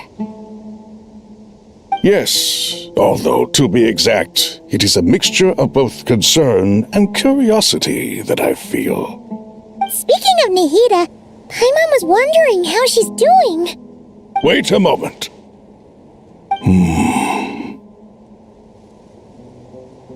What is it? I tried calling out to a pep, but there was no response. This can only mean that she is focusing all her energy on taking care of Lesser Lord Kusanali. All the gods who served King Deshret seemed super surprised to hear that a pep agreed to help Nahida. Guessing she made a bad impression on you or something. Are you aware of the history between her and our king? Then you are learned indeed. I'm glad to know that Sumeru has the support of someone like you. At the end of his life, King Deshret tricked the Dendro Dragon into swallowing him whole, leaving her to bear the torment of his sins. The Dendro Dragon despised King Deshret, yet he outwitted her. Rather than bringing disaster to the land, he chose to deceive her and thereby ensure his annihilation. An act that surely displays his love for humanity. The Dendro Dragon stands for the glory of a bygone era. She hated Al-Akhmar and what he represented. All the gods, all the power they wielded. And so, her willingness to help the Dendro Archon through this crisis comes as a great surprise indeed. It makes one wonder whether, perhaps, the Dendro Archon assisted her in the past. Yep, Nahida did her a huge favor.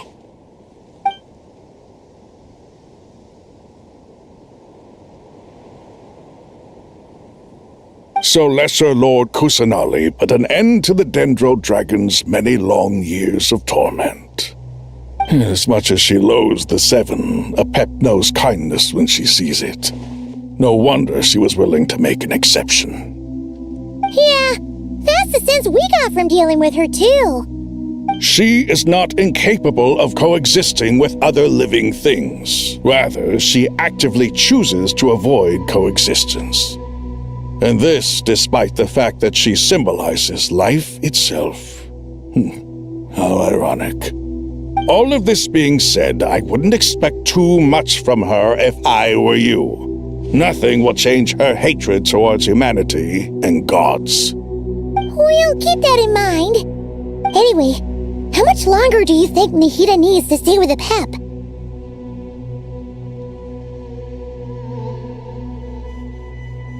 For all we know, the Fatui might still be in the desert.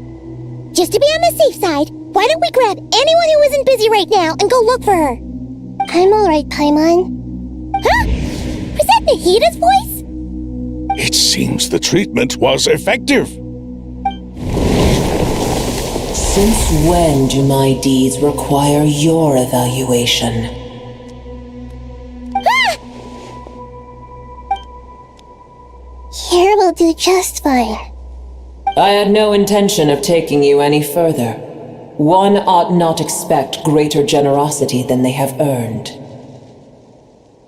You always hide your kindness away like an oasis within a sandstorm. Only those who make it through the swirling winds can know just how beautiful that oasis is, and how much hope it brings. You dare appraise my being? No, I'm expressing my gratitude. I want to thank you for sharing your precious life force with me.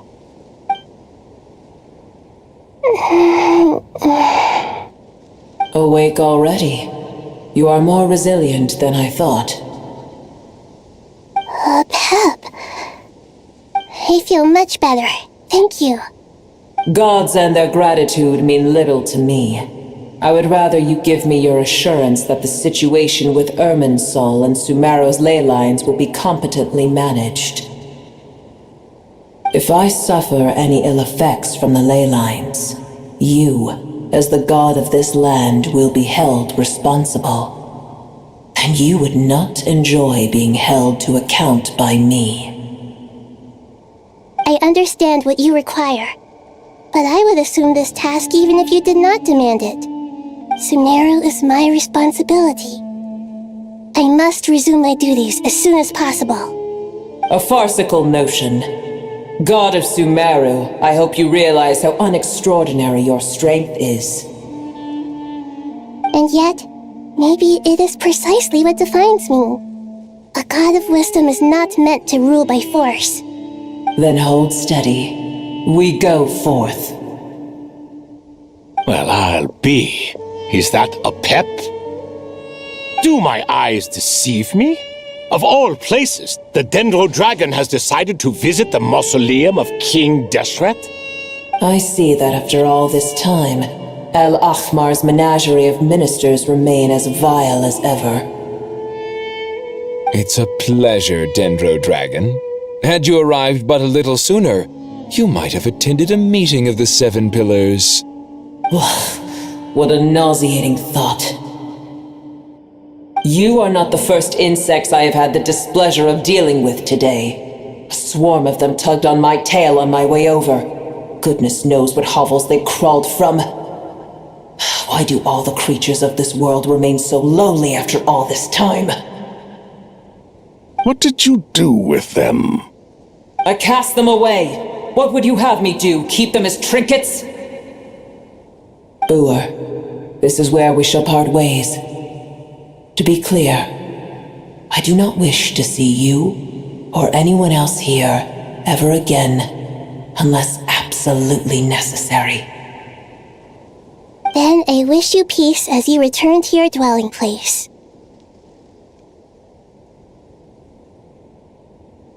It matters not to me. Simply refrain from bothering me again.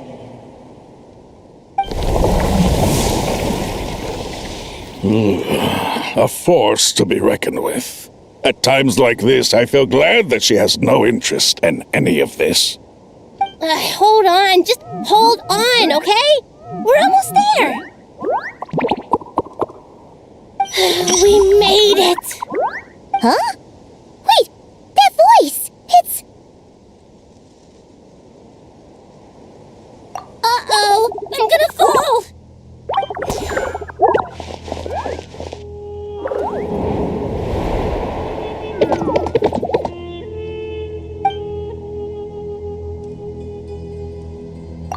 Well, that's a relief.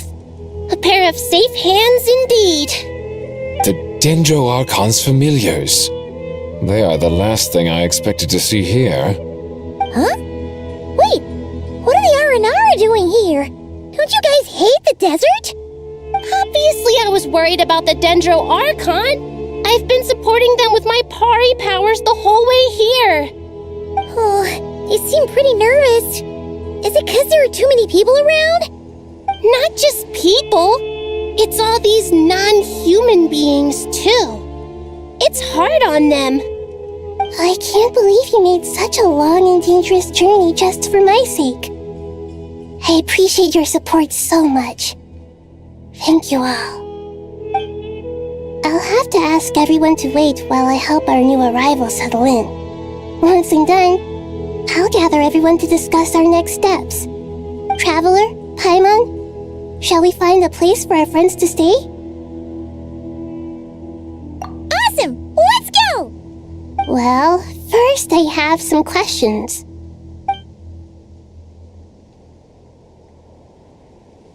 Okay, I think that covers everything. Thank you. We can get going now.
Hello, everyone.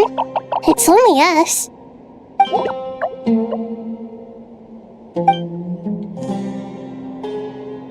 It must be very tough for you coming all the way out here, especially since you don't like the Voluka. Is everyone back in Vanarana doing well?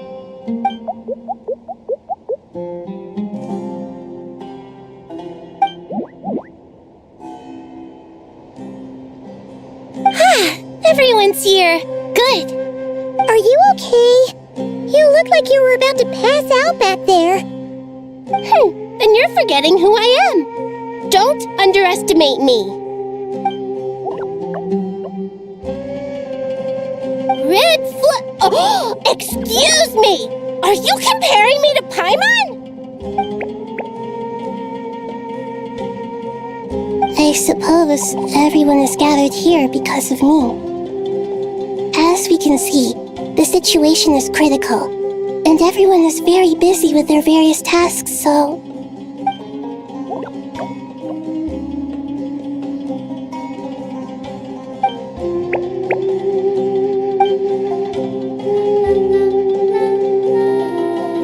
I can't thank you enough.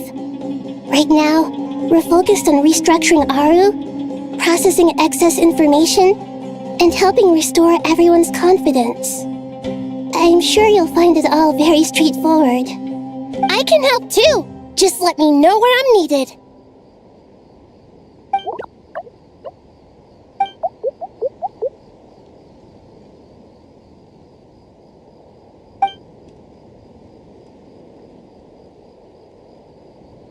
Up to no good?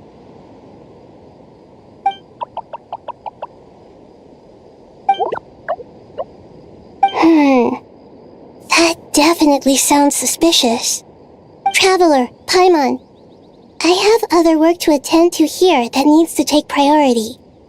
Could I trouble you to investigate the situation Arabalika spoke of? No problem. Leave it to us. Thank you. I'm counting on you. There's one other thing. If you are to work alongside the people of Sumeru, you will need to make yourselves visible to them. Is that acceptable to everyone?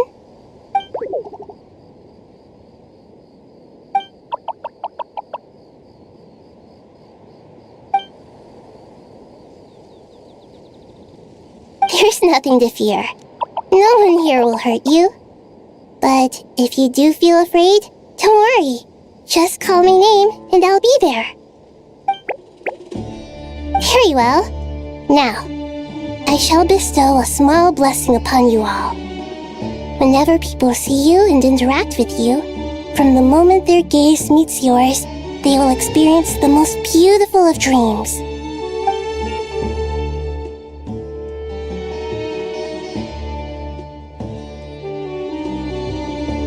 Do not fear. We will face it together.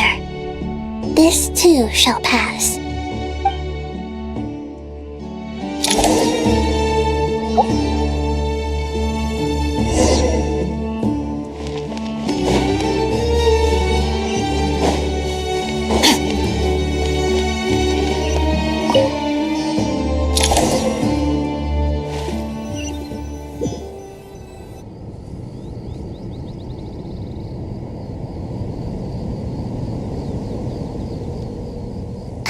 Everyone's here. Wonderful. Dendro Archon, you're back. Are you recovering all right? You mustn't push yourself too hard. I'm doing very well. Thank you for your concern. I see. Using the power of Aru to reboot the Akasha and gain access to Irminsul. It's a sound plan, although I regret to be the bearer of bad news. But with the state that Irminsul is currently in, it's impossible to access via traditional means. Even the Akasha won't change that. Alas, we had feared this may be the case. What about non-traditional means? Non-traditional means? Are you saying... Desperate times call for new measures.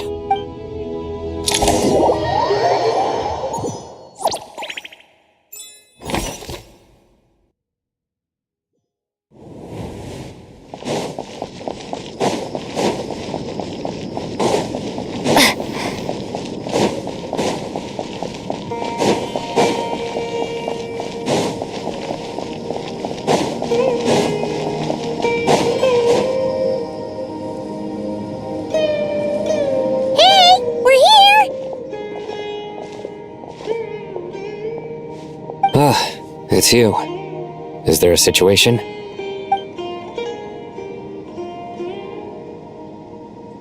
The Aranara have good intuition when it comes to people. In other words, there may well be a traitor among us. Given everything that's going on, I'd be more surprised if there wasn't. Miss Nefer, as a professional intelligence broker, I trust you have a solution? Not one that I'm willing to volunteer. What's in it for me? Let's say I'll treat this as a pilot project aimed at expanding your intelligence operations. Whatever business you're in, an avenue to demonstrate your abilities could never hurt. I like the sound of that. Glad we're on the same page. Given that you rarely set foot in Sumeru, practically no one at Caravan Rebot knows who you are. I take it you've read the files on everyone in the area? Yes. I also skimmed the list of evacuees, and am more or less up to date on where everyone stands. Any initial suspects? Limiting the scopes to males whose recent activity could be viewed as suspicious. I've identified 3 names. The Aranara saw 2 people talking, but currently we only have 1 suspect. The other person was probably just a messenger, and in all likelihood has already left Caravan Rebot. Everyone is heading for the desert per the evacuation order. Anyone willing to turn back at this stage is almost certainly with the Fatui. There's no way it was a spur-of-the-moment decision to act at a time like this. This spy must have been planted long ago. We need to smoke him out from wherever he's hiding. Sounds like you have the beginnings of a plan.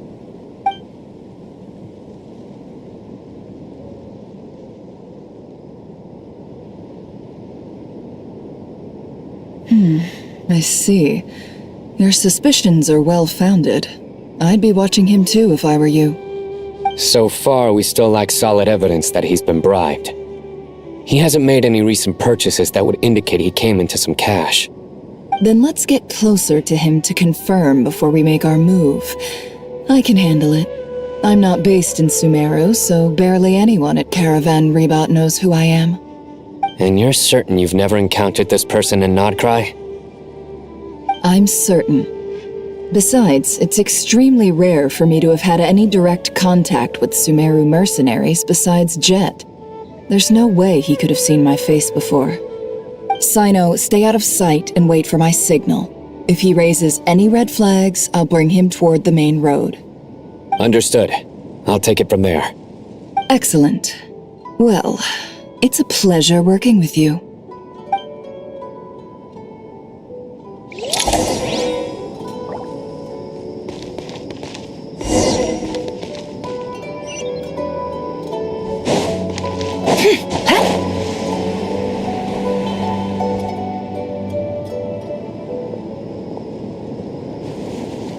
Darker skin, scars, frequents the desert and has ample combat experience.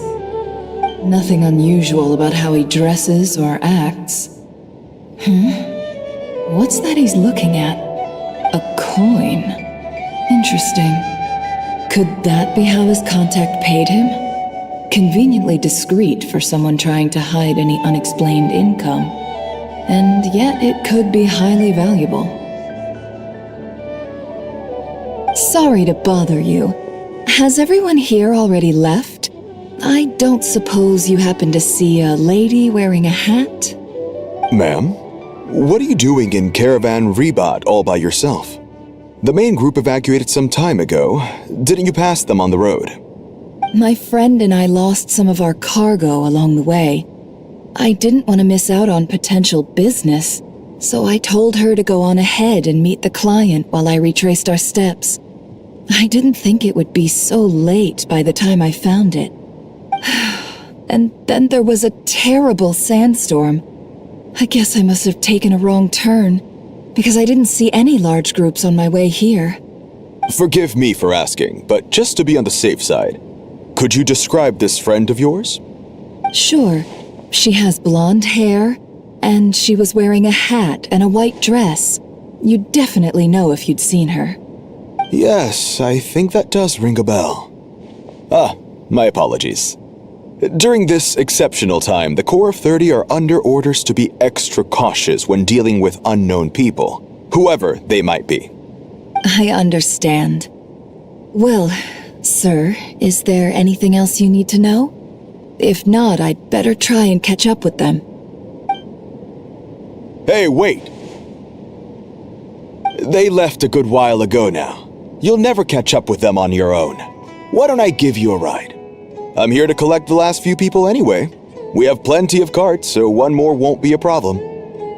That would be amazing. Traveling with a group will be much safer. I'll have to pay you for your trouble. Hey, let's not worry about the money for now. Wait here a moment. Once I'm done packing up, I'll take you to join the rest of the group. All right, thanks. Let me know if you need a hand carrying anything. No need for that. I'm strong enough for both of us. Okay. Well, I wish there was some way I could repay you. Guess it's my lucky day, running into someone who knows what they're doing here. You might have just saved my life, you know? You're not wrong there. I mean, what kind of cargo is so important that it's worth risking your life to get back? I hope for your sake that it's priceless. Actually, I suppose I can tell you. since you've been such a big help. But be sure to keep it to yourself, or we could both be in big trouble. Oh, really? Sounds mysterious. We're in the antiques business. You understand? Some of our goods aren't acquired through the most legitimate means. We have to be very discreet when we're selling them. That's why I had to go looking for the missing cargo alone. Ah, no wonder. Well, ma'am, in that case, it turns out that maybe there is something you could do for me. I'm all ears. But to be clear, our commission isn't cheap. Think carefully before you ask. We don't want to ruin our relationship before we even hit the road. I'm sure that won't be a problem. My issue is, I have something that's a little difficult to sell on as well. Take a look at this.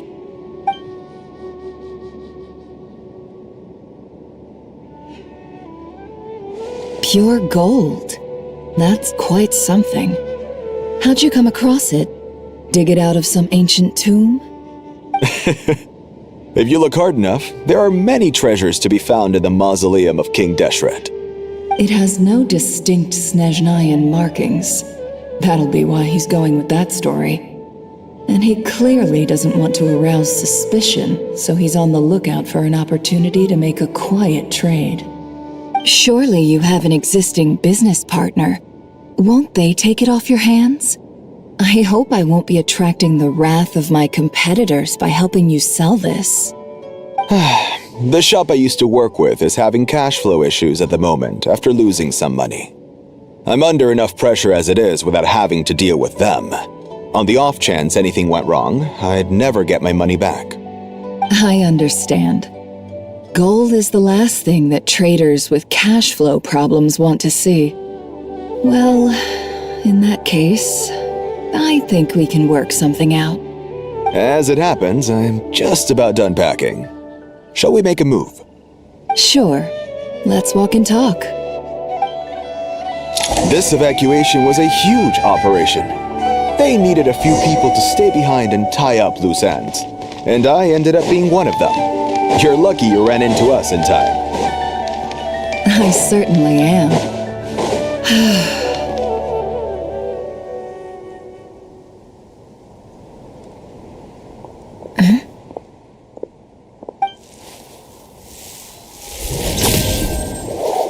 Hands where I can see them.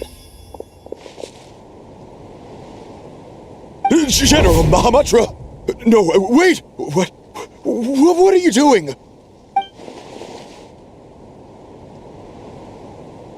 This is the coin? Good. Sadly, you won't have the chance to spend it. Nicely done. Looks like Sumeru's Matra are a well-oiled machine nowadays. Unmarked gold coins are quite difficult to trace. Thanks to you, we have secured the evidence. Here's what's gonna happen.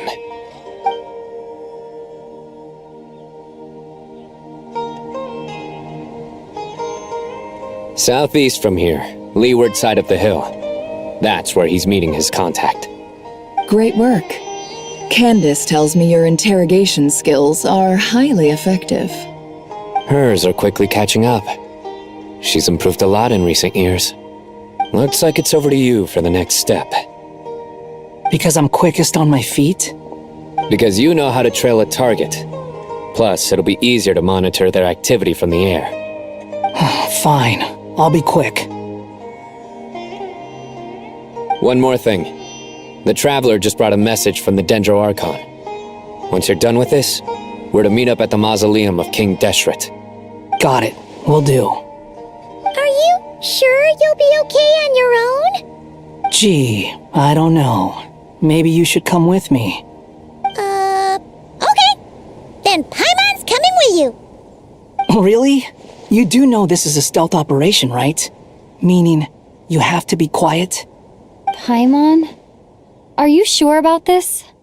Well, Paimon at least wants to give it a shot. Like everyone says, if you never try, you'll never know. Besides, being the best guide in Teyvat has to count for something. This should be a piece of cake. Fine. Join me if you want. But be warned. If anything goes wrong, I'll have to gag you and shove you into a bush. No need! Paimon will be super careful. Promise! Good. Then what are we waiting for? Let's go. Ah! Coming! Coming!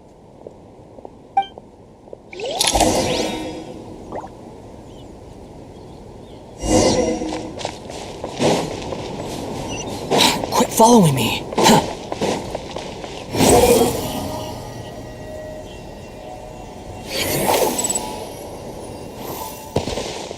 Quit following me.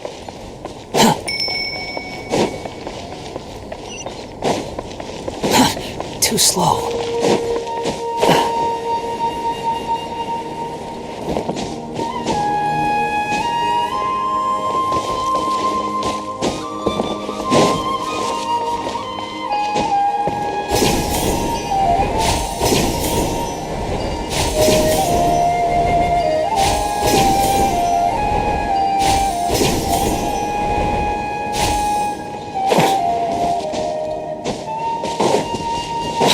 Following me. Hey, guy! Wait up! Hey, slow down, will ya? We're here. Now we wait. Okay, yeah, cool. Cool. What's on your mind, Paimon? Huh? Nothing? I thought all you cared about besides being a guide was food and sleep. Why the sudden urge to go on a dangerous mission? What's that supposed to mean? Paimon's been on plenty of dangerous missions before. But never on your own. You hardly ever leave the traveler's side. Just saying, I'm kind of at loose ends right now. So if you did want to share, I suppose I'd have to listen. If not, suit yourself. Makes no difference to me. That guy? Do you think Paimon is useless? What? Where's that coming from? When we were in Notcry, Paimon suddenly realized something. Even though Paimon's with a traveler every single day, whenever we face real danger, she can't do anything to help. Paimon doesn't get like this very often. She just got really scared when the traveler got kidnapped that time. What if she never came back? What would Paimon do then? And the more Paimon thought about it, the more useless she felt. But Paimon doesn't want to be a burden. Paimon wants to be a friend who's actually useful.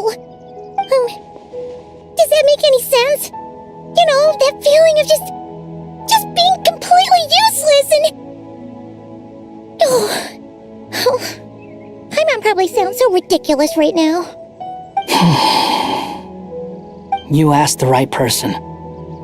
Boy, do I know that feeling.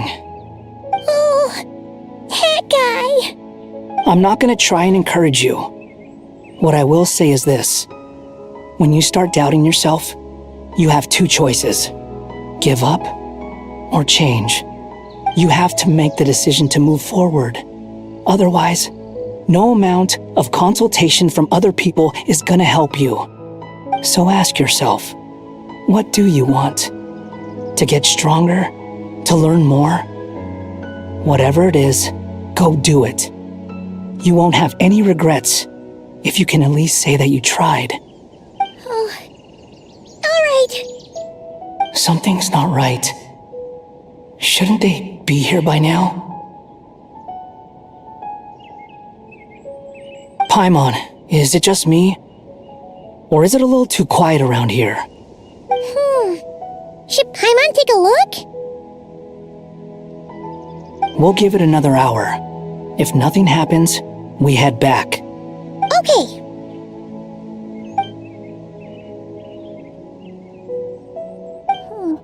How strange. We've been here for ages. Where the heck are they? Have we been stood up?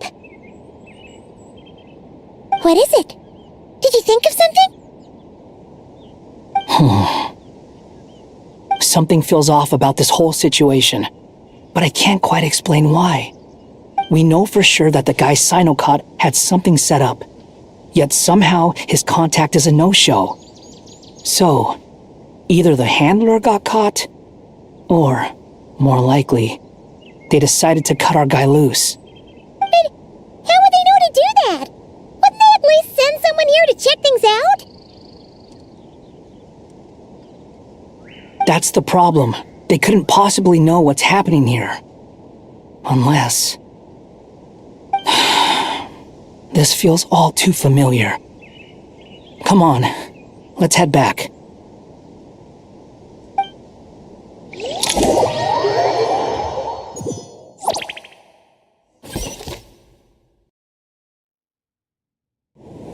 Even though this isn't a formal meeting, I'd still like to start by saying how grateful I am to each and every one of you. Thank you all for coming here and standing by our side. Shesipank and Bennu are currently assisting the scholars with the maintenance of Aru. Please forgive their absence. As for Hermanubis, may he rest in peace. We remember him with great fondness. There have been times when I imagined what it might be like to meet you all. Now that it's really happening, I feel quite emotional. Time has taken many things away, but that which remains is all the more resilient. I must say, there is one thing that rather surprises me. You appear to be in good spirits, Lesser Lord Kusadali. But even so, I can sense that the life force given to you by the Dendral Dragon has far from fully resolved the problem of your vitality. Oh no! So even Apep's power didn't work? Don't worry, Paimon. It worked very well indeed.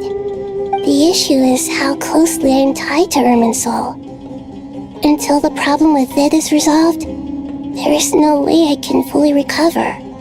Sumeru has undergone tremendous changes during her absence.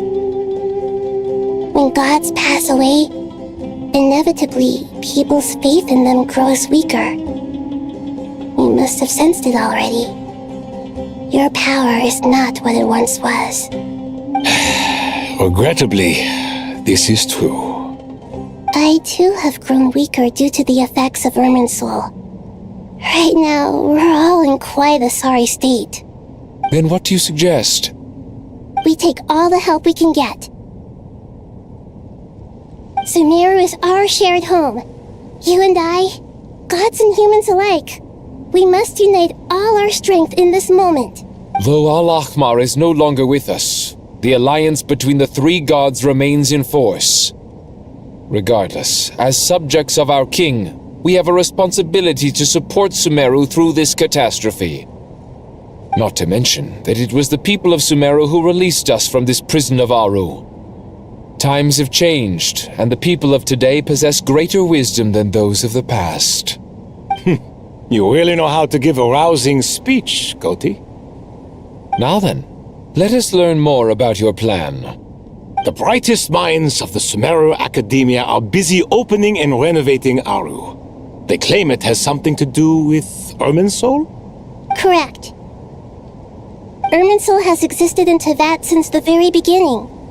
But during the Age of the Dragons, it did not possess the significance it holds today. After the heavenly principles arrived, the power of the Light Realm was divided into elemental energy, and Irminsul was refashioned as a device that records and preserves all information. Since then, everything in this world has been inextricably linked to it. As the Dendro Archon, I have a duty to protect Irminsul. To Sumeru, it is both a national treasure and undeniably a major threat. Teyvat has seen many upheavals in the last few years. The most recent of these was a major crisis in Notcry, which forced Sumeru to be even more vigilant than usual. I made sure to monitor all the pathways through which an outsider could potentially transmit themselves into Irminsul. But despite my efforts, a major problem still arose within. I still believe that someone has actively invaded Irminsul. But rather than taking any of the pathways I referred to, the intruder chose instead to utilize the most direct route, and the only one that cannot be protected against, by entering Irminsul through death. I see what you mean. You cannot simply stop all deceased souls from returning to the ley lines because of a potential invasion that could occur at any time. That's right. As important as it is to guard against external threats, I couldn't allow myself to stop the souls of the departed from finding peace. Please, understand how difficult this predicament was for the Dendro Archon. Defense has never been an easy task. After Irminsul was invaded, my authority was quickly restricted. Soon after that, the tree began denying access to any connections.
I'm sure you feel responsible, but you are not to blame.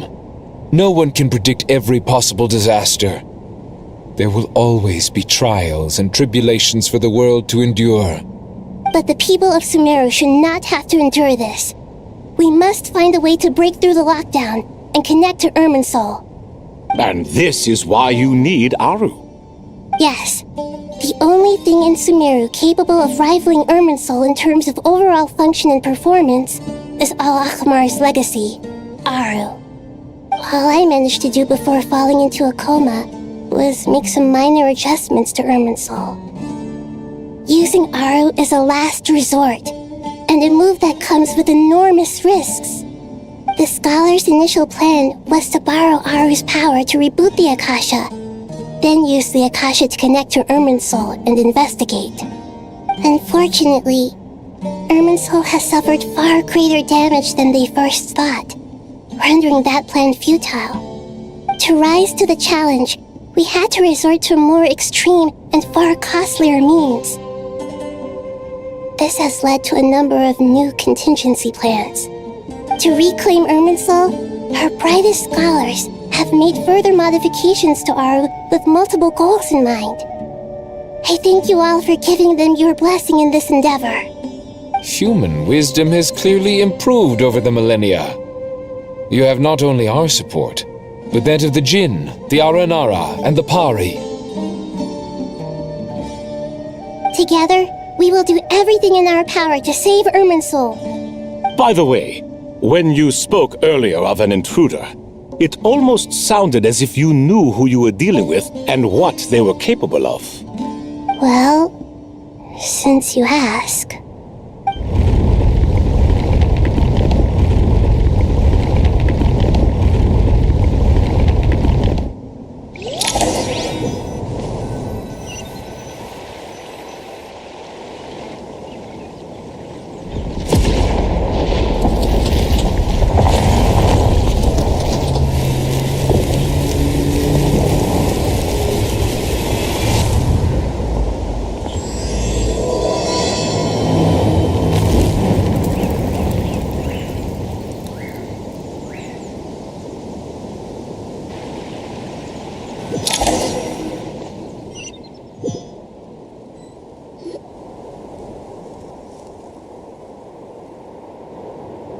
Master Tainari! What is that? Is this Irminsul? How did this happen? What's going on inside? Luckily, we managed to evacuate everyone. What in the world was that? That was terrifying!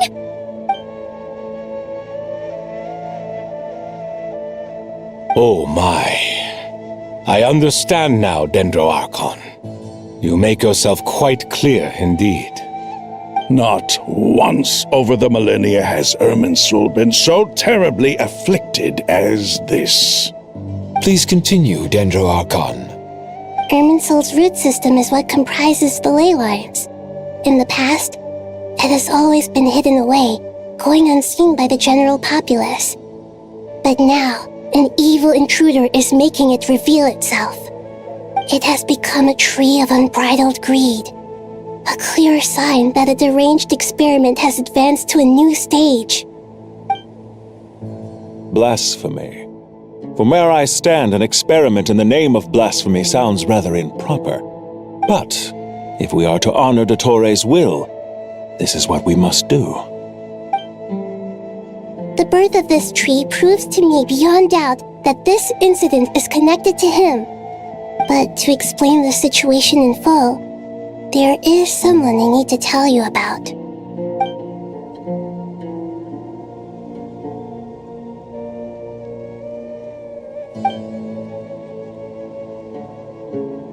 Zandik. So it was him. I saw him in the desert once. A man of supreme arrogance. So this is where it has taken him. But didn't Dottore die and not cry? How is he still able to do all this? He must still have loyal followers amongst the Fatui.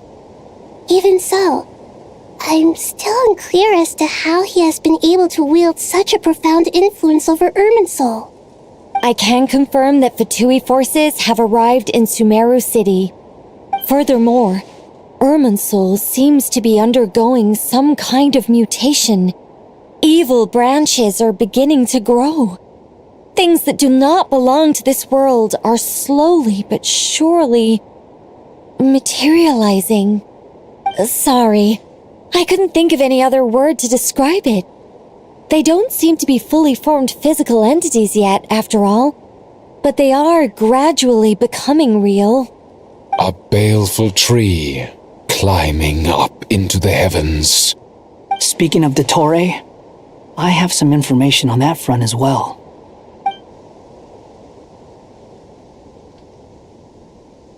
I didn't think it was wise to state this out in the open, but my theory is the mole wasn't cut off after he was caught. They wrote him off from the beginning. You mean the Fatui never intended to follow through with him? Then why plant a mole at all? It's hardly a conventional strategy, and the rationale behind it is pretty twisted. But as it happens, I know someone who works exactly this way. And when it comes down to it, his goals are very simple. He just wants to confuse people, so they can't figure out what he's up to. He's been a collaborator of Dottore's from the outset. That fact alone confirms that Dottore is involved with this somehow.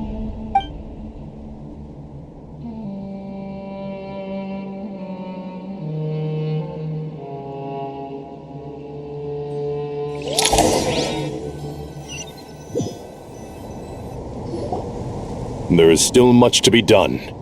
Everyone, please remember our core strategy. As per the discussions, the following groups must act immediately. Mr. Al-Haytham and Mr. Kave, the next phase of the Aru renovation project must begin right away. Godspeed to you both. We'll give it everything we've got. The plan looks feasible, but the implementation will require certain resources. General Mahamatra Sino and his team will help to procure the materials required for modifying the terminal. No problem. I've already spoken with Sethos and Hat Guy, and they've agreed to assist me. This kind of thing is best left to the fleet-footed, right, Hat Guy?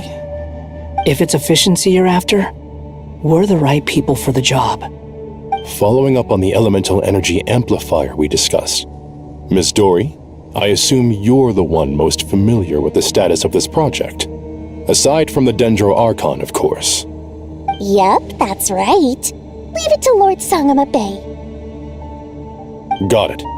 Well, I'd like Madame Farazan, Kale, and Nicole to support Dory on the technical side. You can count on us. Will do. Rest assured, I'll take good care of Kale. Dia, Candace, and Nefer, you'll be in charge of negotiating between the various parties. I trust you remember our goal. You bet. We can handle it. Good. I believe that covers everything. Tainari will provide ad hoc support as needed, if that's okay. Poor Tainari.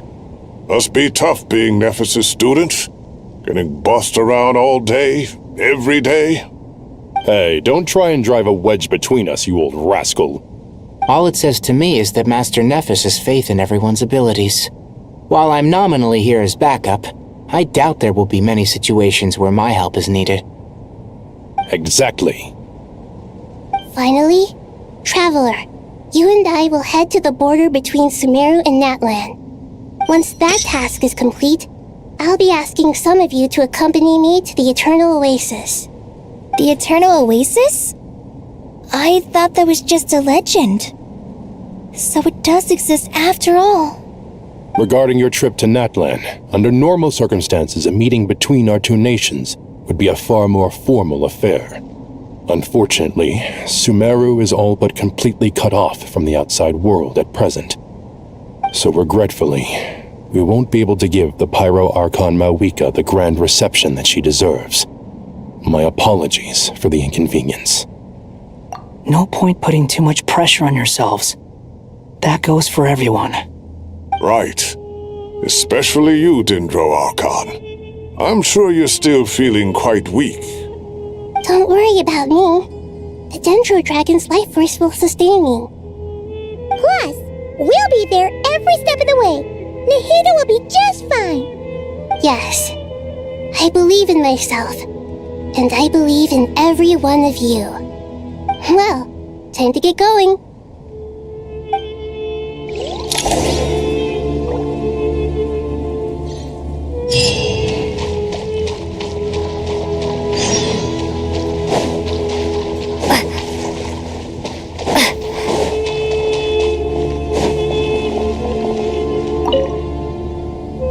To what extent we can implement the final plan depends on how successfully the Akasha can be modified and configured. And to make sure the configuration works, Aru will also need some further optimization. Yeah, no surprises there. Once we roll this out, any Sumeru citizens who already have Akasha terminals can simply continue to use their existing devices. This still leaves us with a significant equipment shortage, though. Many groups of people were never issued Akasha terminals, including mercenaries, the desert folk, and many others. We'll need a supply of rare materials for the renovation of Aru and the production of new terminals. Right now, the best place to source these locally is from the primal constructs within King Deshret's mausoleum. Time is not on our side here. It's going to be a race against the clock.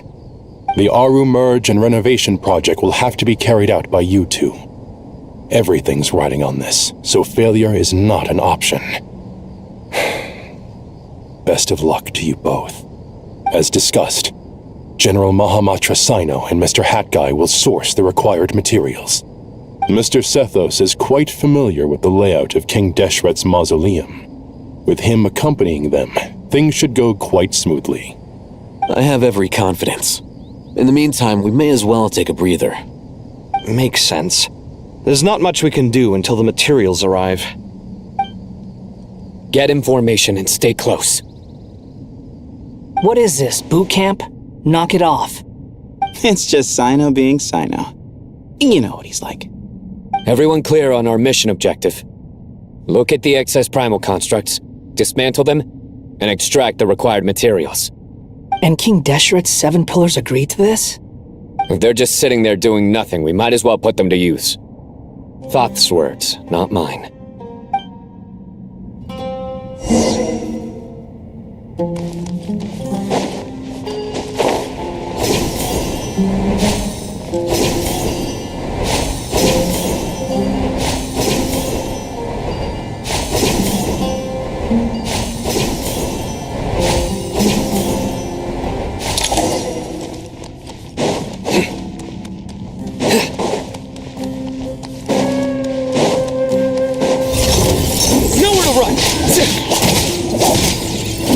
Through me, justice is served. You stand condemned. Glory to Al-Akbar! Cry louder! Squall and fury!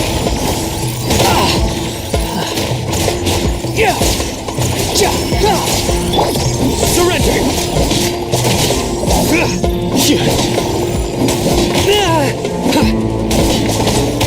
Nowhere to run!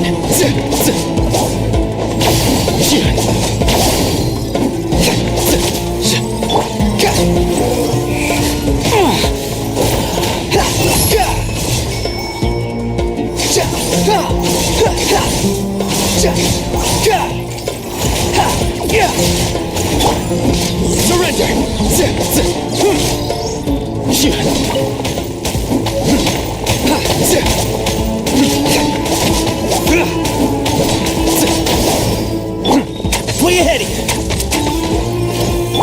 Futile! The wind rises. How amusing. Falling into the abyss.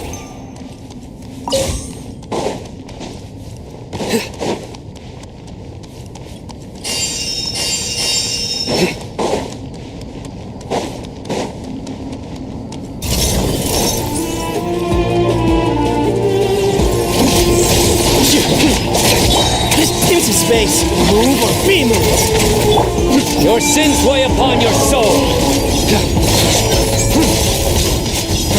Guilty.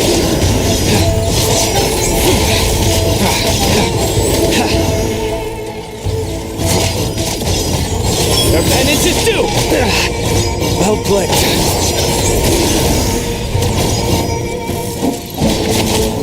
Nowhere to run!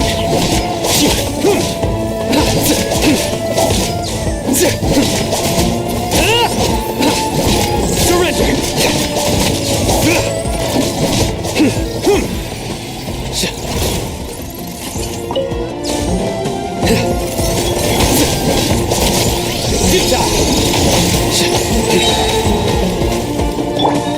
Move to Al-Akbar! Way ahead! Through me, justice is served. You stand condemned!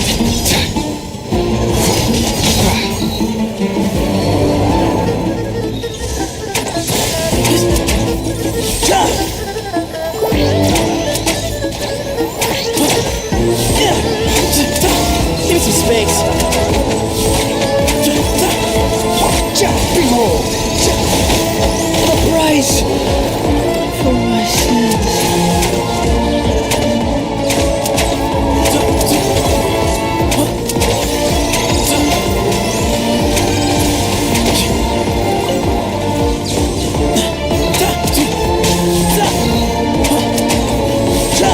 Way ahead!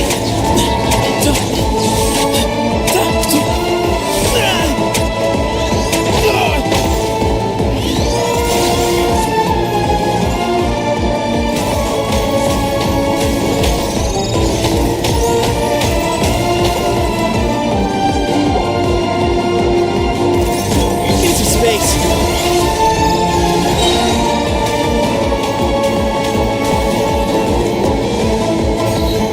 The sage's wisdom sunsets.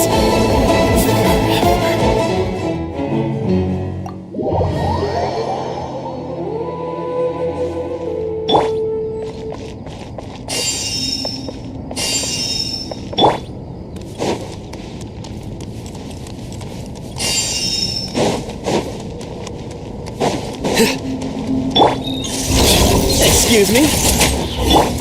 Nowhere to run!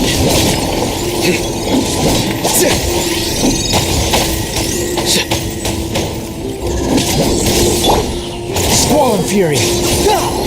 Upon the gale!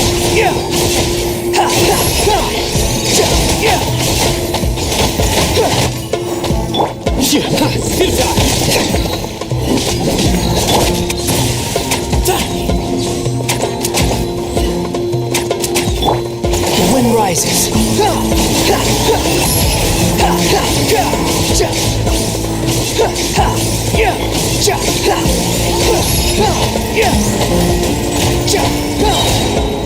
Unsightly insects. These devices should still be usable even though they're broken down. Let's take them back for the others to review. Behold!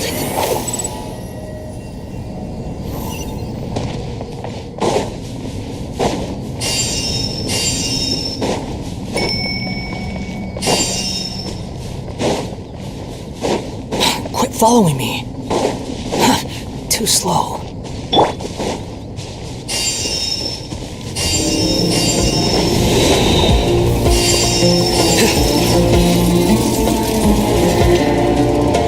Surrender!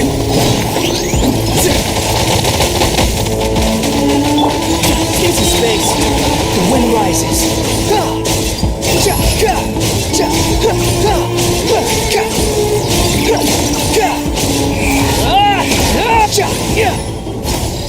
That's far enough. Futile. Move or be moved. Excuse me.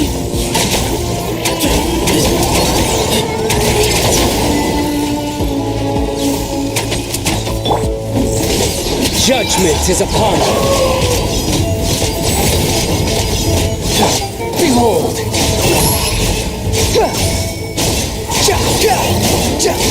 Know your place.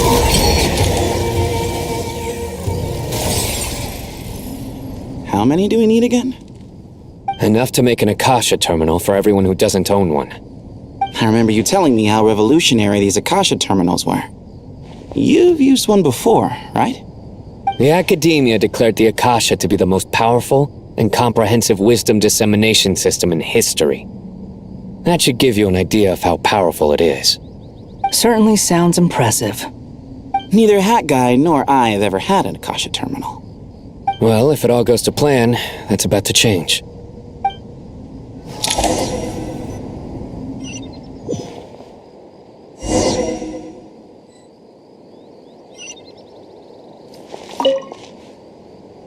Oh, goody! Thank you so much for handling the delivery. What a long way it was. You've really outdone yourselves. I'm well aware what a bumpy, dangerous journey it must have been. Now, I would have loved to oversee the process myself, but of course, those of us who know the plan can't leave the mausoleum. Oh, trust me, I'm patting myself on the back for my assembly work here. Simply flawless work. But will you really be needing all of this? According to our plan, yes, this is the quantity required. I have no complaints about the quality either. Only the price. So expensive. I heard you covered a lot of the funding out of your own pocket. Oh, that's an exaggeration.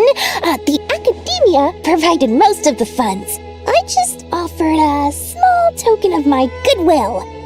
Of course, the real tragedy is how little profit I'm making on this.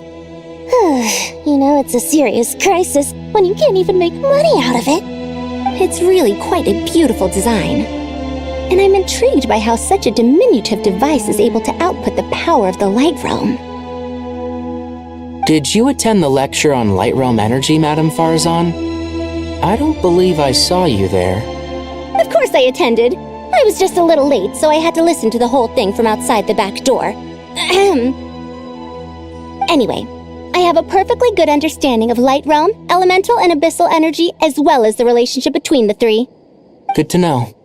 Master told me in private that the conversion process between Light Realm energy and elemental energy involves highly classified knowledge that shouldn't be disseminated too widely. But even so, the scholars still shared said information. Well, you can't enforce a rule that everyone breaks. Is that the idea?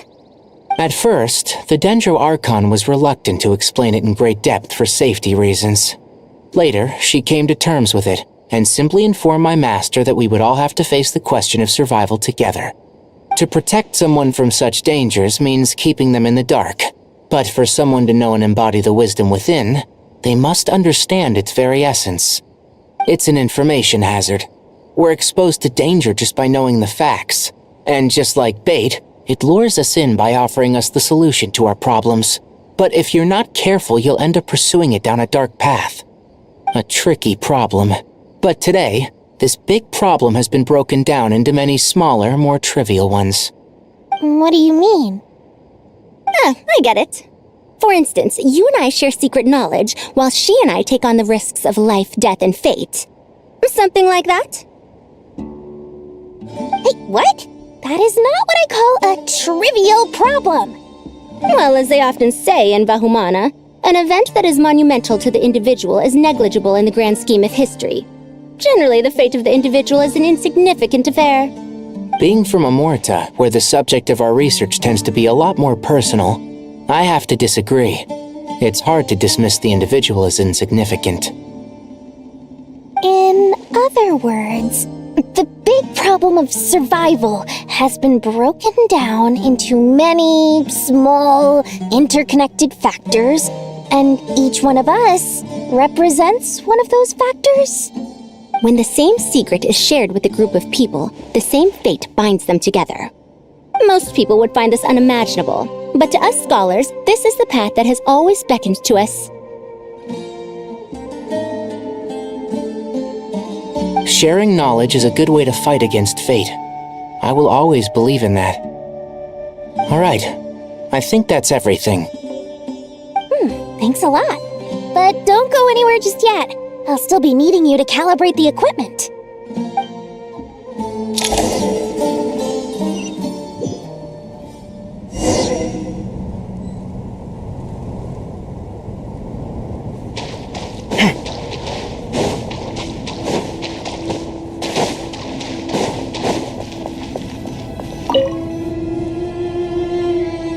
Okay, the materials are ready. We can proceed with the next phase. Alhaitham, how are you getting along? Most of the information in Aru is written in ancient desert scripts. Some of this is written in a tribal language, while other parts seem to be a variant of an Oasis script, based on the glyph forms. Oh. Not lost to history, I hope. Some are. All we can do is infer the meaning based on the rules of related languages. Although, this section actually fills in some of the missing historical record. I'm transcribing it so we can bring it back to the Academia. After Aru started up, 2 more lines of text appeared here. Can you read them?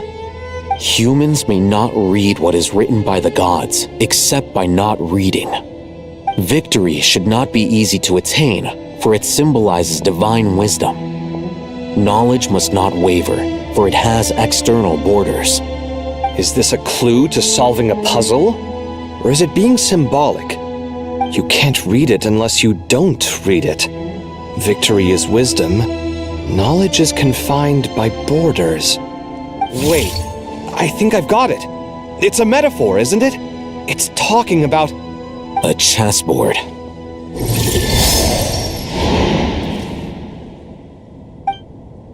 You were right. The youth of today are skilled at solving riddles.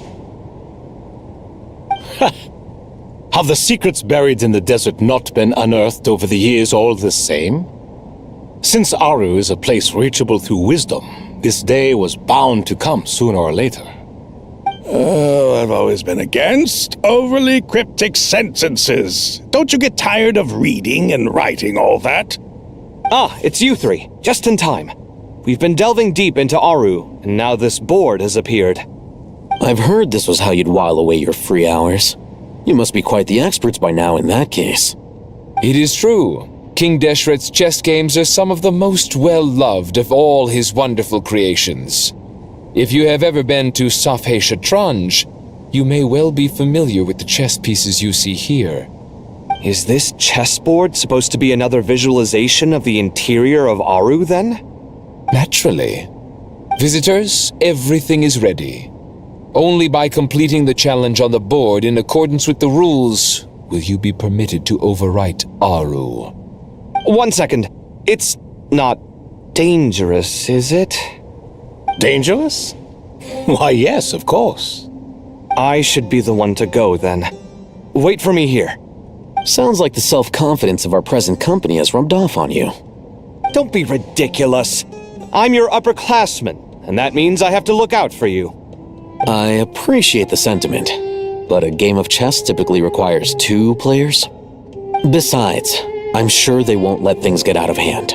Keeping things relatively safe is in your best interest too, isn't it? Fair enough. I mean, you guys are controlling the difficulty, so please don't go too hard on us, all right? Ah, but Bennu said he wanted to put some respect into these whippersnappers. All right. Thank you. Obviously, we'll still try to be careful. This doesn't seem like ordinary chess. Is the goal to defeat the opponent? No, you must enter the board and pass the trials we have placed there. Ready? Let's do it.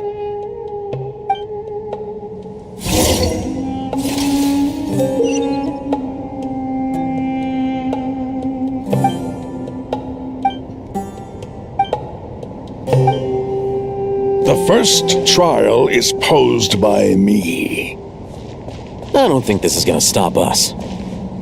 Ah, but the key to this game lies in working together. Otherwise, you will be deemed to have broken the rules. Looks like it's up to me. Marak, can you open it? King Deshret's favorite primal construct. Living on in suitcase form, of all things. Amusing. Ho-ho! Excellent work.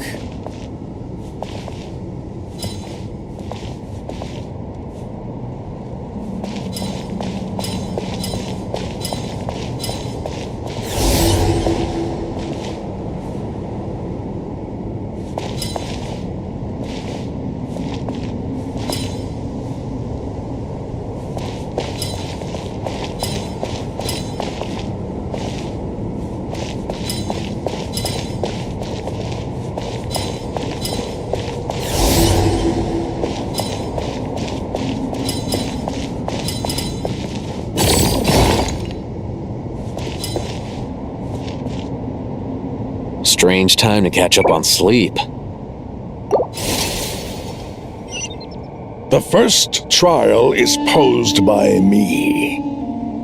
I don't think this is gonna stop us. Ah, but the key to this game lies in working together. Otherwise, you will be deemed to have broken the rules. Looks like it's up to me. Marak, can you open it?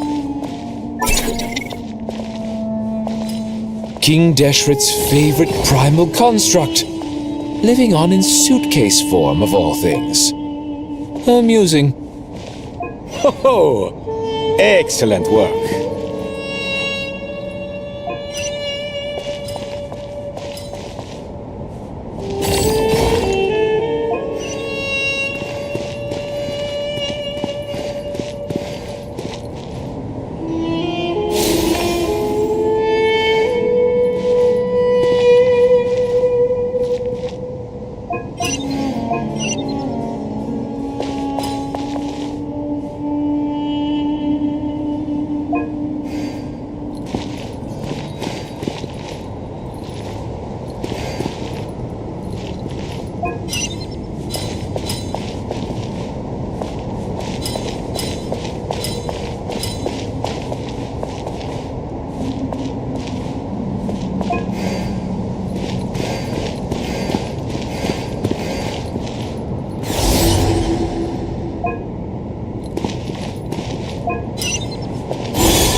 Now is the time for my trial.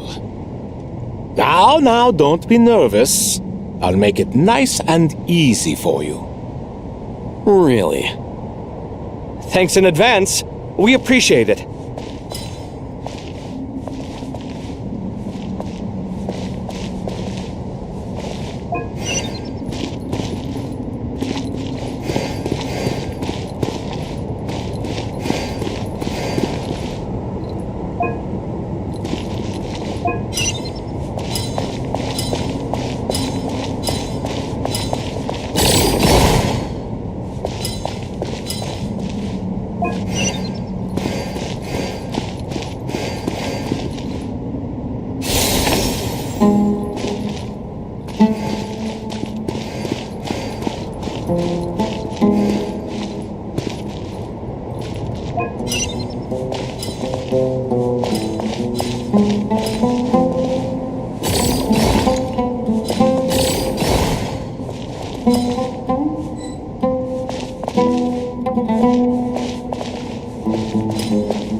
Ibis King, don't you think this all rather inappropriate?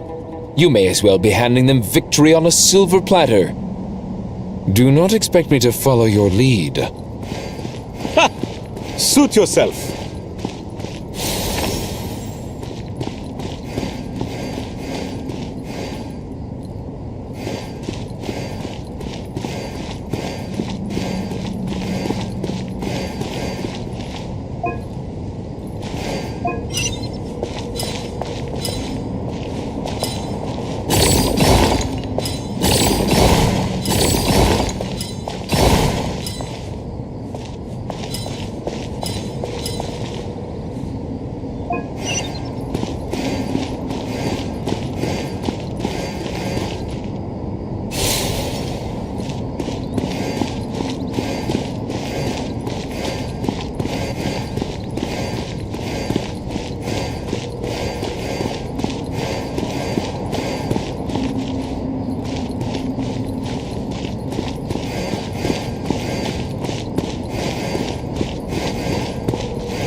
Strange time to catch up on sleep. I'm not sleeping, I'm thinking! It's not that simple, you know.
Strange time to catch up on sleep.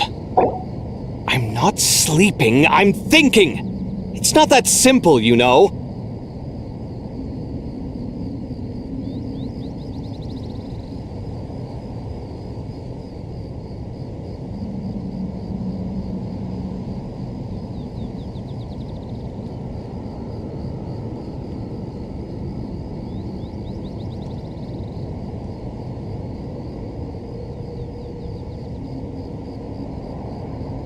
Strange time to catch up on sleep.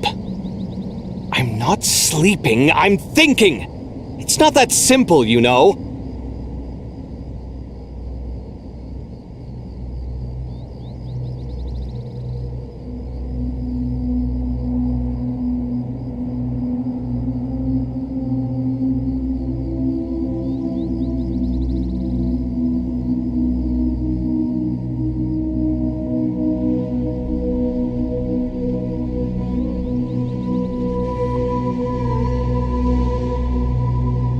Strange time to catch up on sleep. I'm not sleeping, I'm thinking! It's not that simple, you know.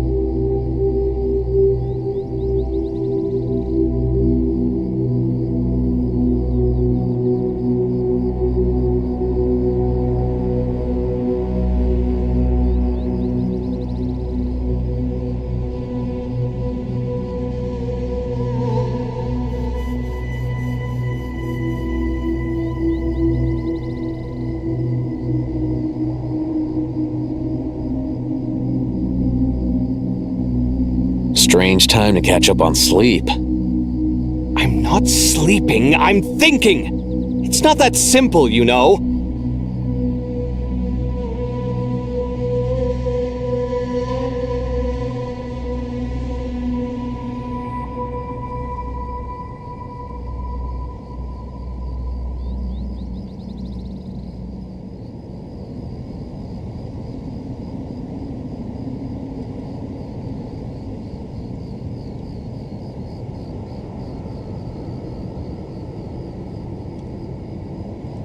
Strange time to catch up on sleep. I'm not sleeping, I'm thinking! It's not that simple, you know.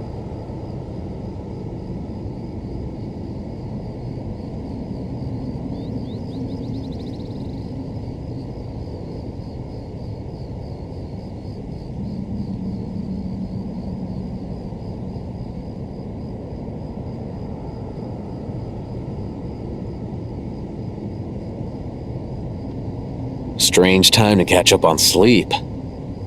I'm not sleeping, I'm thinking! It's not that simple, you know.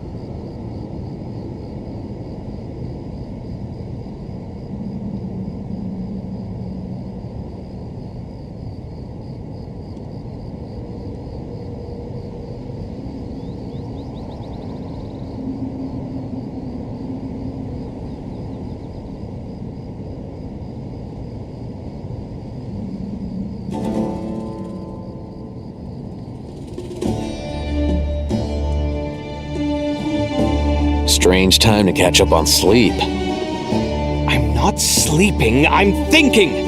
It's not that simple, you know.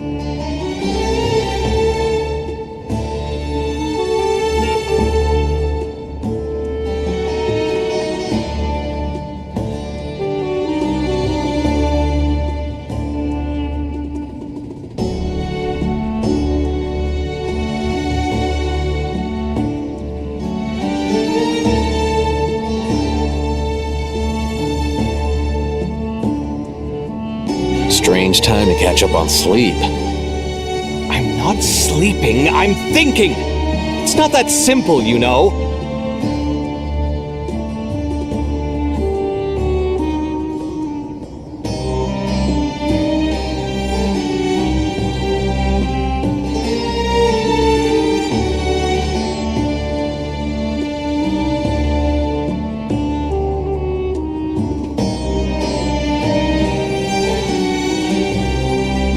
Strange time to catch up on sleep. I'm not sleeping, I'm thinking! It's not that simple, you know.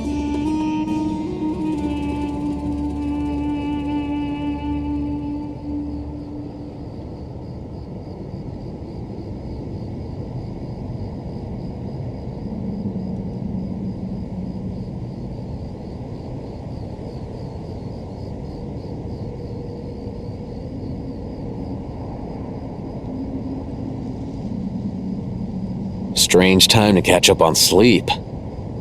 I'm not sleeping, I'm thinking! It's not that simple, you know.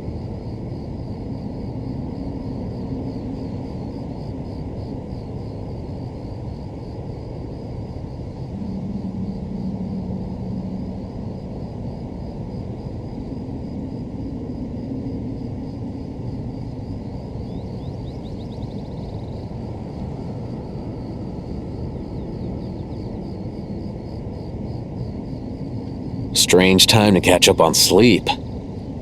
I'm not sleeping, I'm thinking! It's not that simple, you know.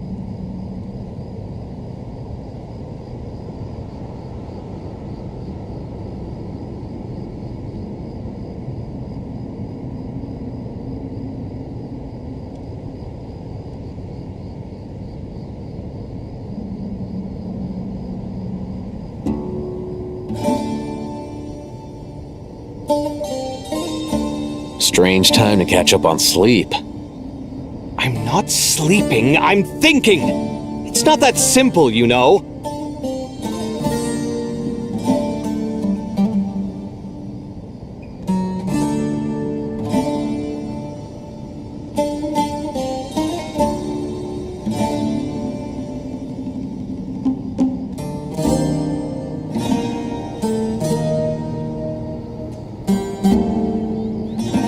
Strange time to catch up on sleep. I'm not sleeping, I'm thinking! It's not that simple, you know.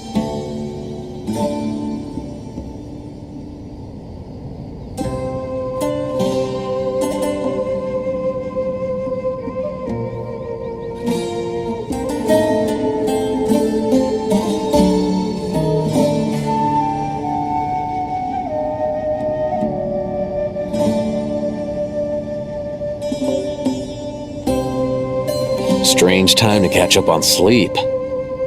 I'm not sleeping, I'm thinking! It's not that simple, you know.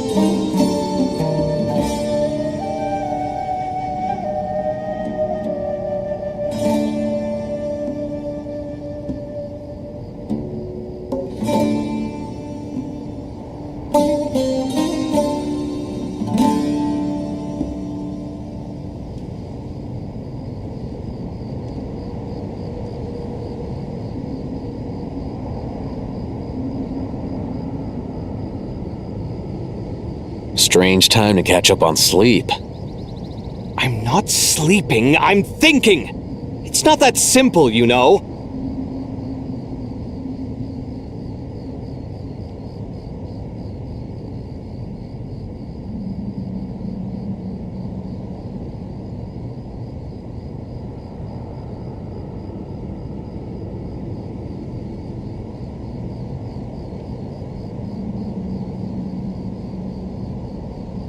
Strange time to catch up on sleep. I'm not sleeping, I'm thinking! It's not that simple, you know.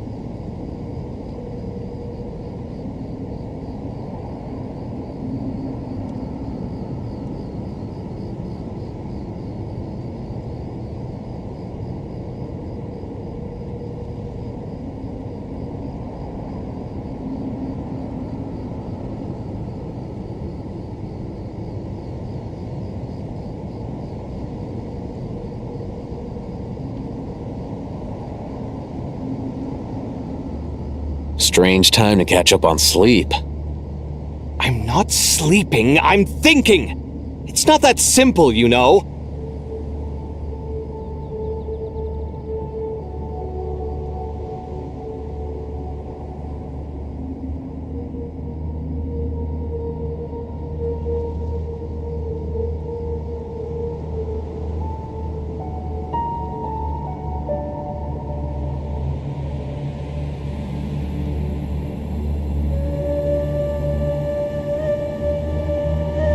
Strange time to catch up on sleep. I'm not sleeping, I'm thinking!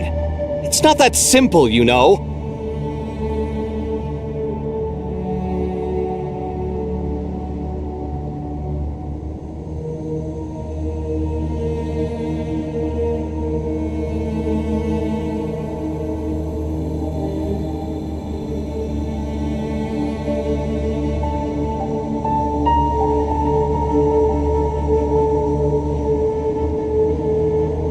Strange time to catch up on sleep. I'm not sleeping, I'm thinking! It's not that simple, you know.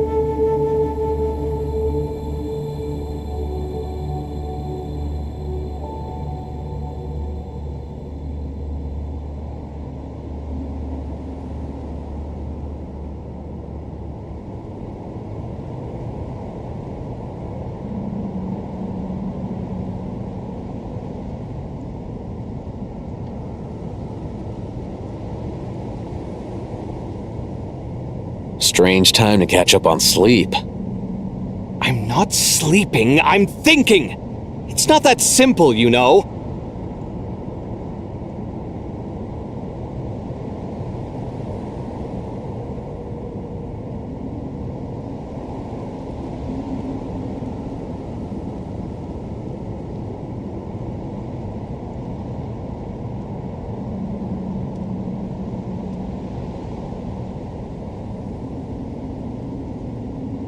Strange time to catch up on sleep.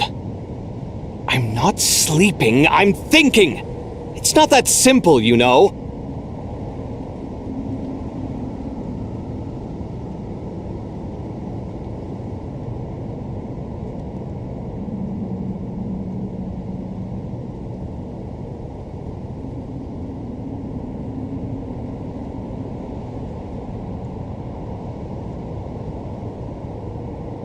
Strange time to catch up on sleep. I'm not sleeping, I'm thinking! It's not that simple, you know.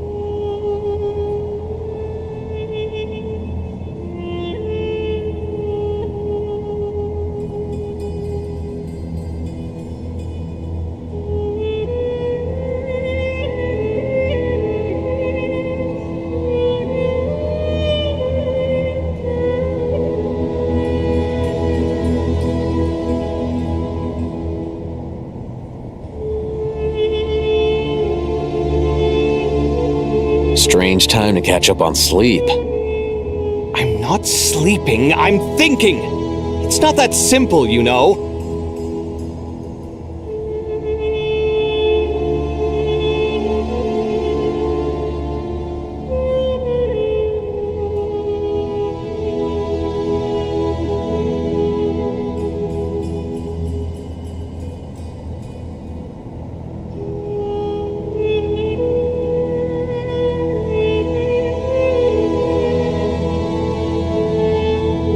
Strange time to catch up on sleep. I'm not sleeping, I'm thinking! It's not that simple, you know.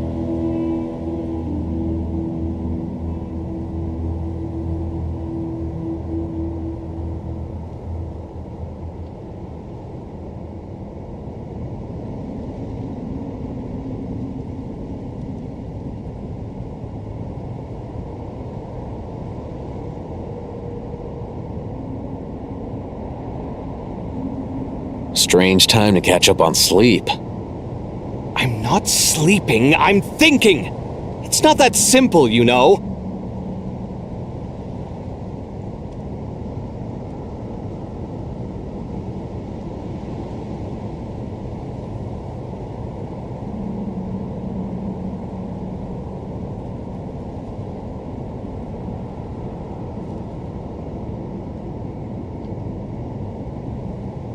Strange time to catch up on sleep.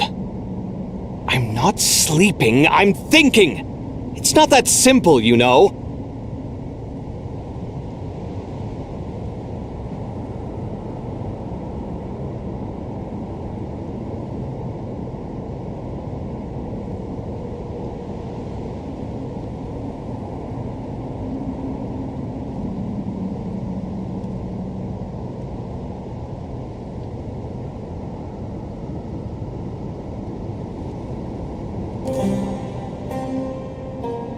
Strange time to catch up on sleep.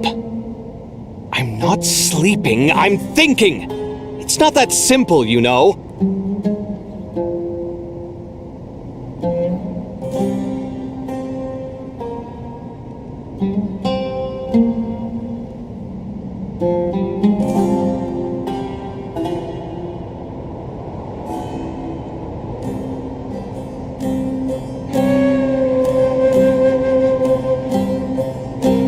Strange time to catch up on sleep. I'm not sleeping, I'm thinking! It's not that simple, you know.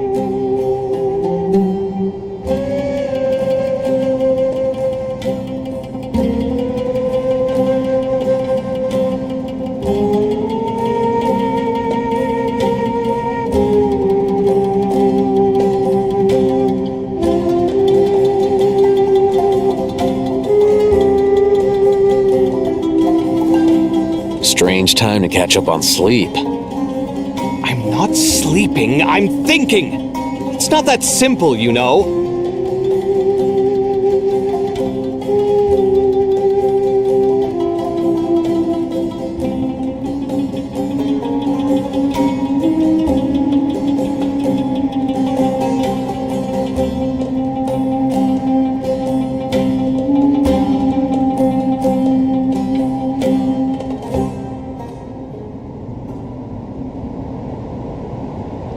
Strange time to catch up on sleep. I'm not sleeping, I'm thinking! It's not that simple, you know.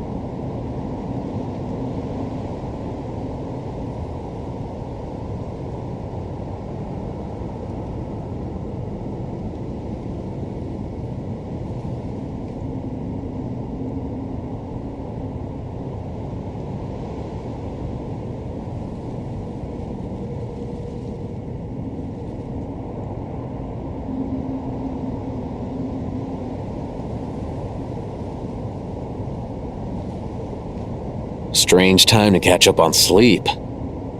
I'm not sleeping, I'm thinking! It's not that simple, you know.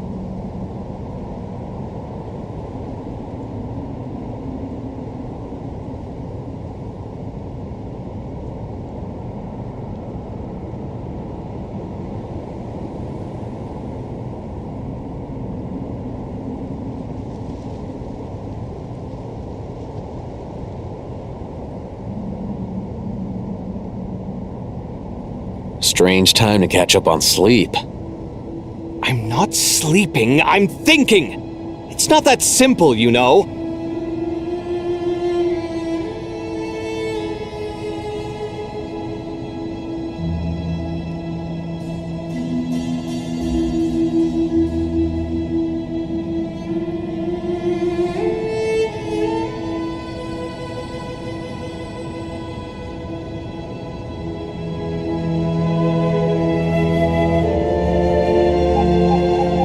Strange time to catch up on sleep.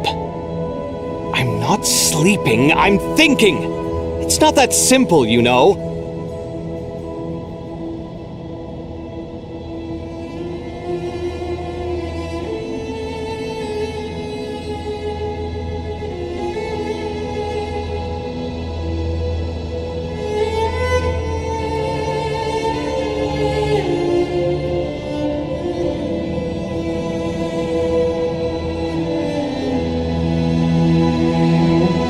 Strange time to catch up on sleep. I'm not sleeping, I'm thinking!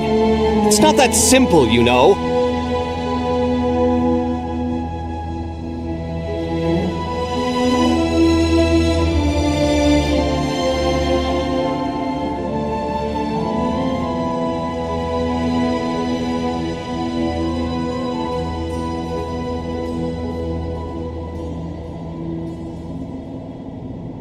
Strange time to catch up on sleep. I'm not sleeping, I'm thinking! It's not that simple, you know.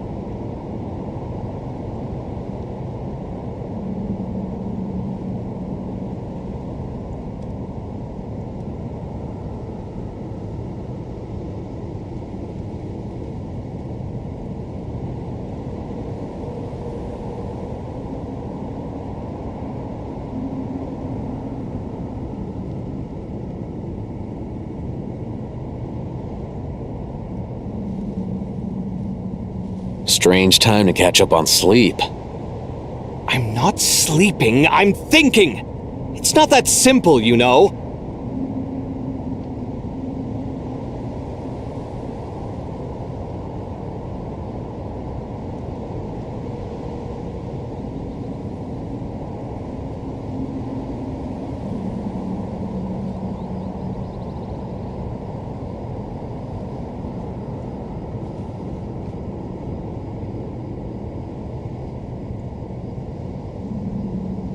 Strange time to catch up on sleep. I'm not sleeping, I'm thinking! It's not that simple, you know.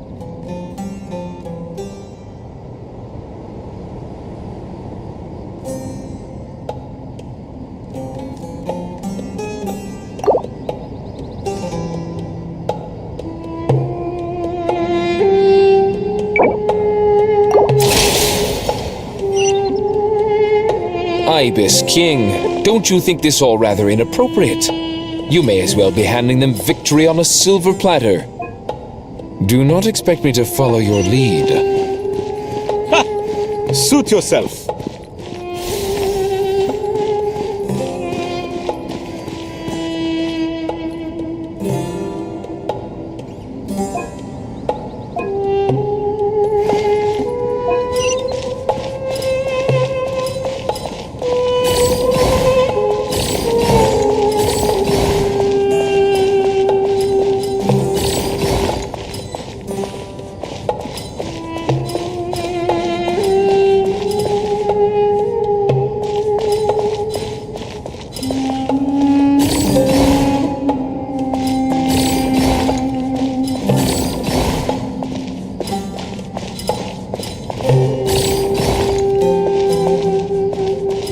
Strange time to catch up on sleep.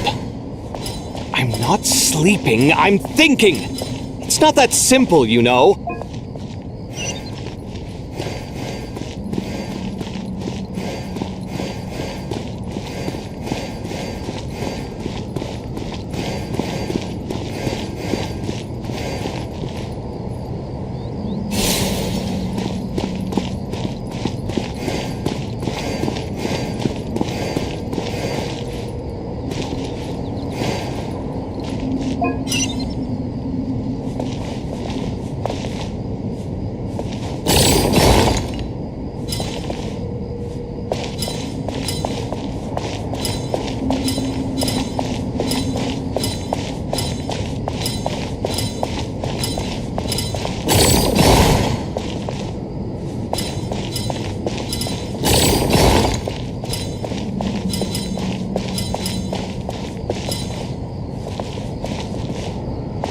Strange time to catch up on sleep.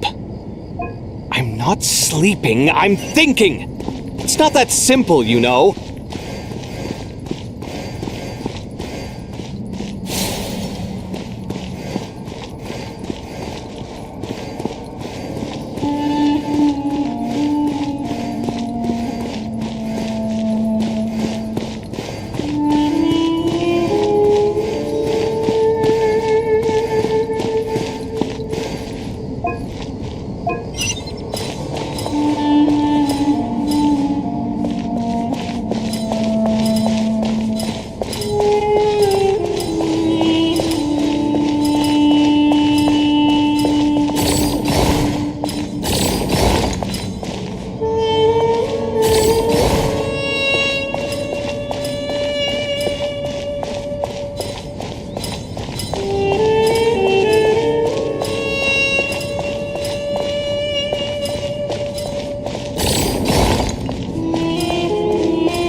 strange time to catch up on sleep. I'm not sleeping, I'm thinking!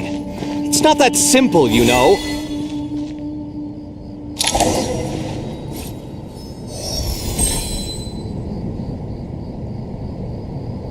Done.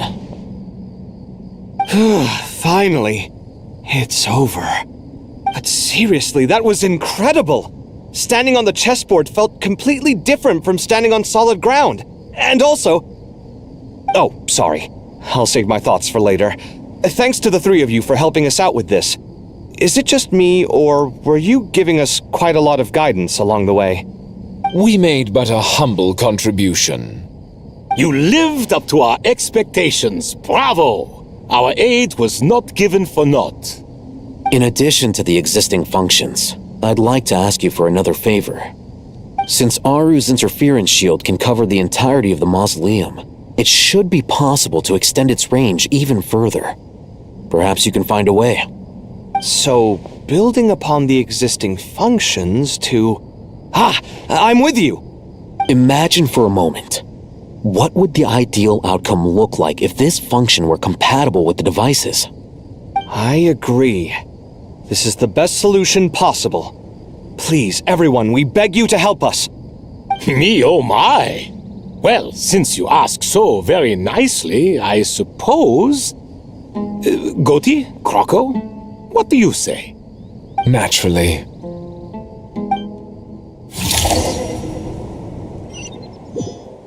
Time to go! Let's go find Nahida!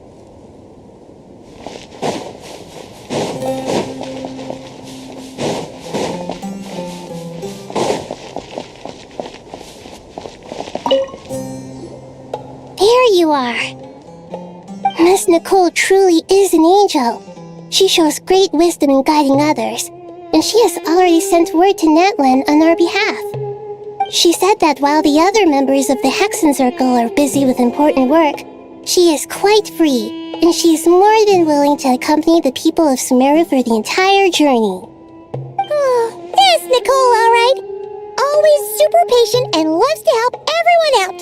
She's the best. She is. So kind and enthusiastic. Well, time for us to get going. Let's head out.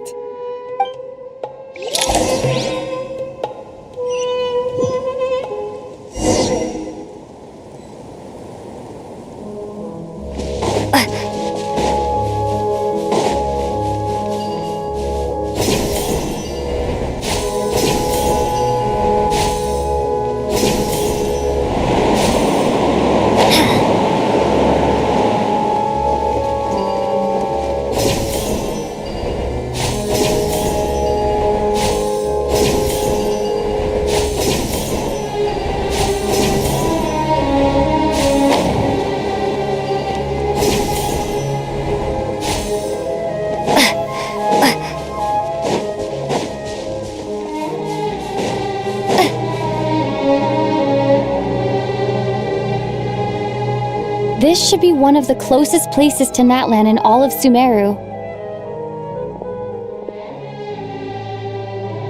There's the barrier Nicole and Nefer mentioned. It completely cuts this nation off from the others. But why? Why separate you from the rest of the world now specifically? And if I'm not mistaken, Irminsul was polluted once before, wasn't it?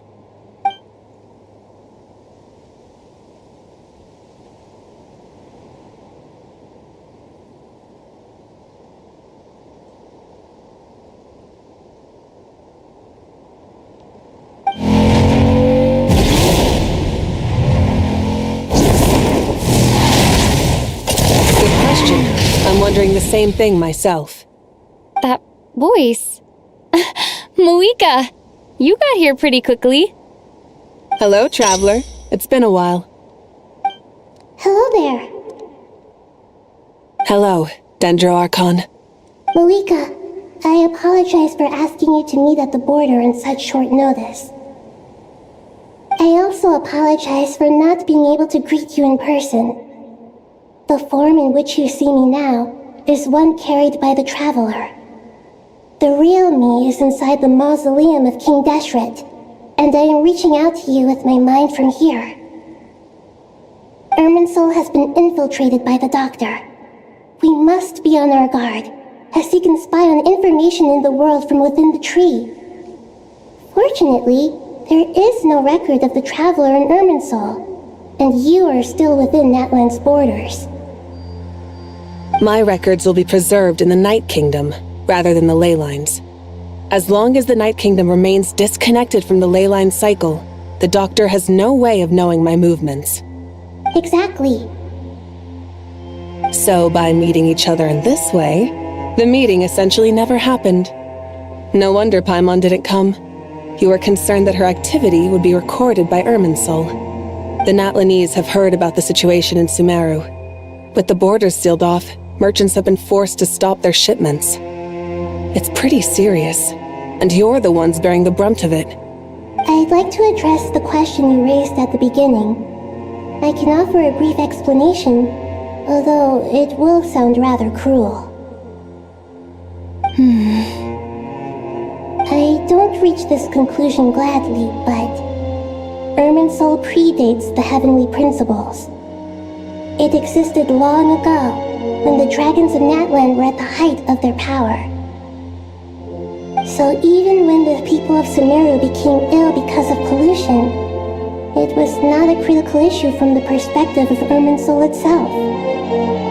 As long as it continues to function normally, the barrier will not be activated. But this time, the Doctor's invasion has directly affected the tree. That is what caused the barrier to deploy. The heavenly principles established a rule that when Irminsul is plunged into grave danger, a portion of power will be reserved to isolate Sumeru. That way, even if Sumeru is destroyed, the outside world at least has some time to catch its breath. We'd certainly need it. The heavenly principles created almost everything that exists in Teyvat today. To them, preserving the existence of the world and its inhabitants takes priority over protecting Sumeru. Meaning, protecting Sumeru now falls to you. Yes. My own power may be limited, especially compared to yours.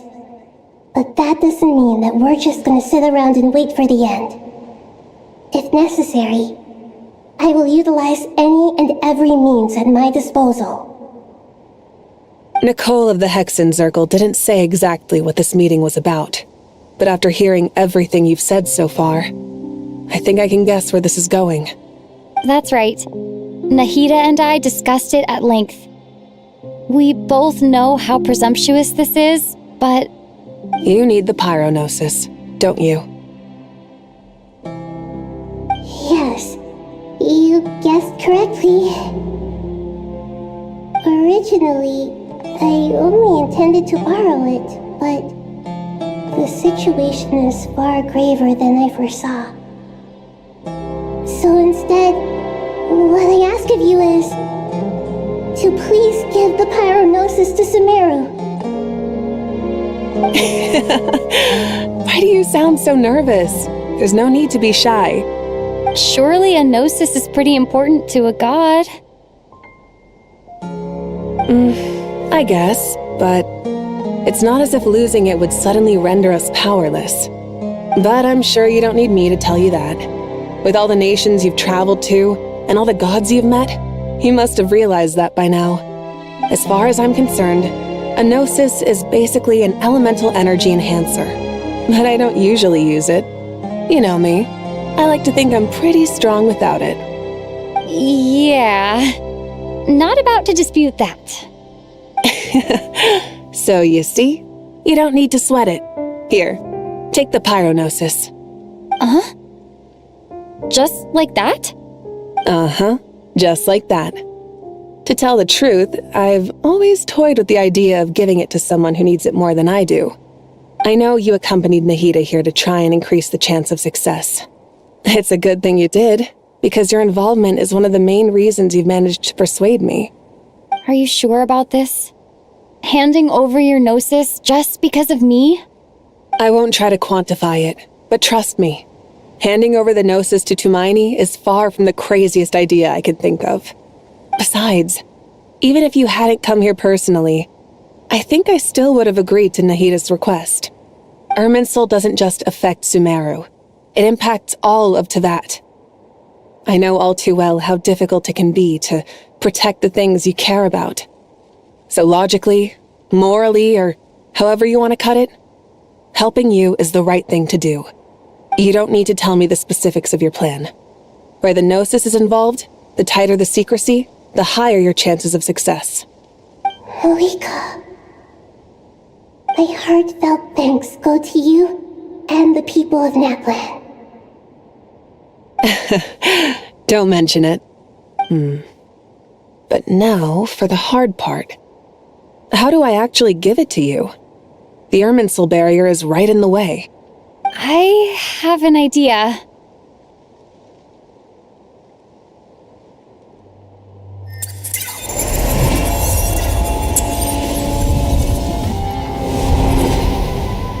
Just as I thought.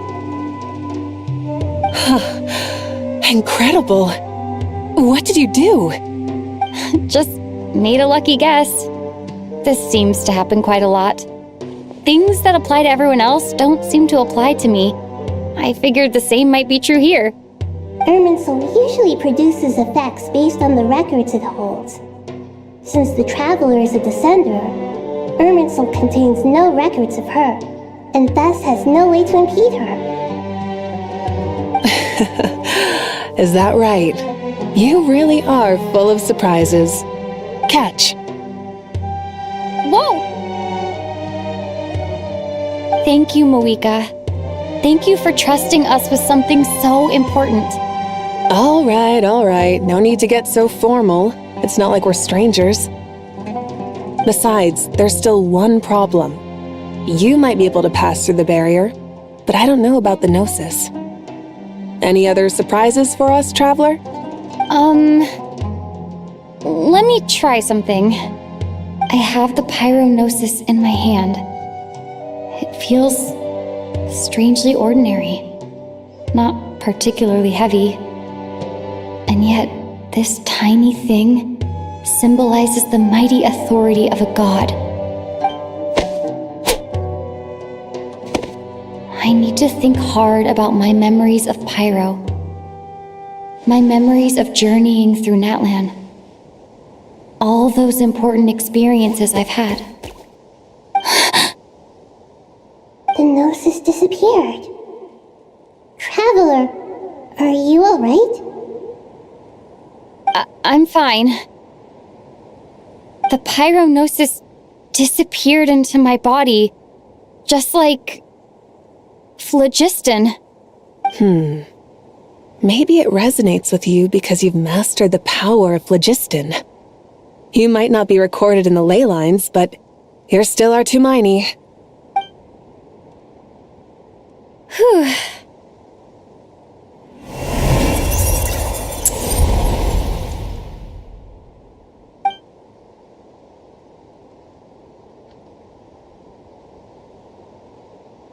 Please allow me to express my gratitude once again, Malika. Pleasure. Well, I've given you all the help I can. The rest is up to you. Good luck. We won't let you down. Yeah, we aren't about to lose.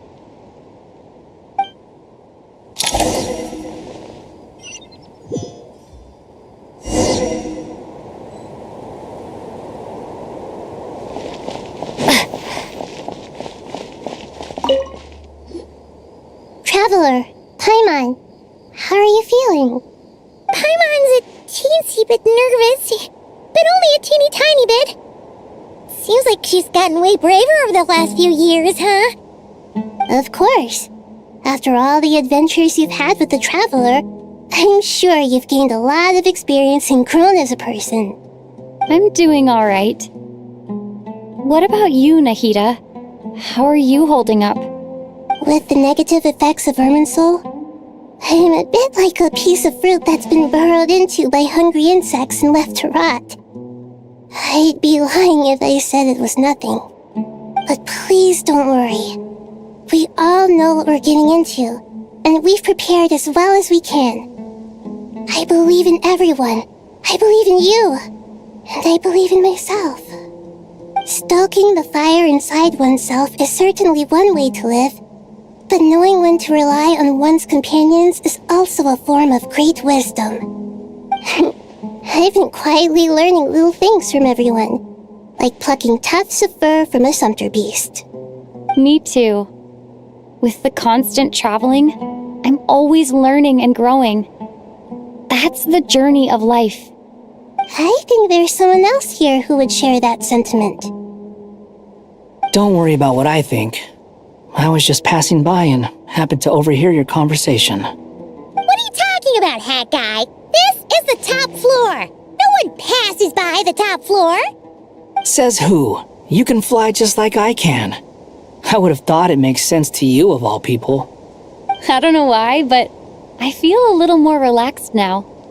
It shows that you feel comfortable laying down your burdens in our presence. It means that Sumeru is a place you can trust, where you know we have your back.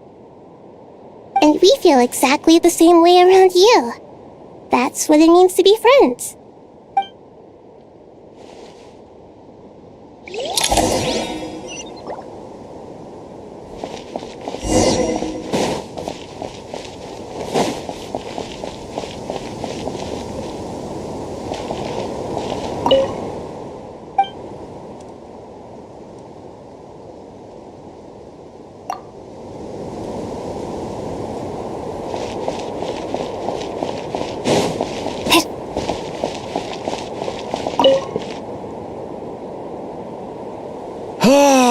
It's finally done.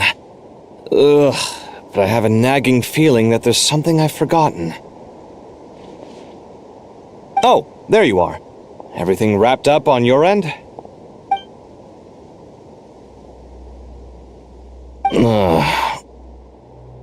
Okay, fair enough. That was a pointless question.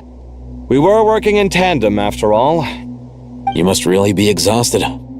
Well, it's been a busy day. For both of us. When work ends, you clock out. No looking back. Yeah, we're definitely due a break. Probably a little late to start drinking now, though. I'll stick with water. Here, this one's for you. Thanks. You want a bite to eat? I can grab us something. Or wait, I think there's a stove nearby. Let me take a look. Are you nervous? A little, yeah. Unlike you, it seems. How are you not feeling at all nervous? Because everything that happens next is beyond my individual control. I don't worry about things I cannot influence. What do you mean, cannot influence? You're the one who came up with half of the strategies we ended up using. There's only so much I can do. I was only doing my duty. Was it like this last time, too? You mean with Azar and his accomplices? Yes and no. The situation back then was easier to control, but we weren't as prepared as we are this time. So the enemy is stronger, but so are we. I still vividly remember the way you interrogated me in the library after the fact. Where were you when Sumeru needed you most? If your memory is so vivid, you might also recall that it was you who came looking for an argument.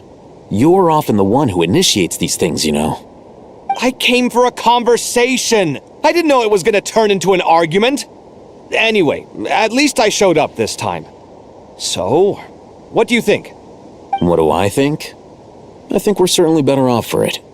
It's good having me around to help out, huh? Absolutely.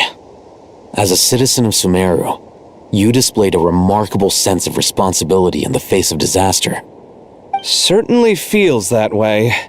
I just shudder to think how the world would have ended up if we hadn't gotten control of the situation.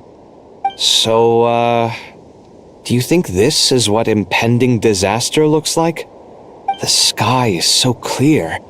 And there isn't a whiff of decay or destruction in the air.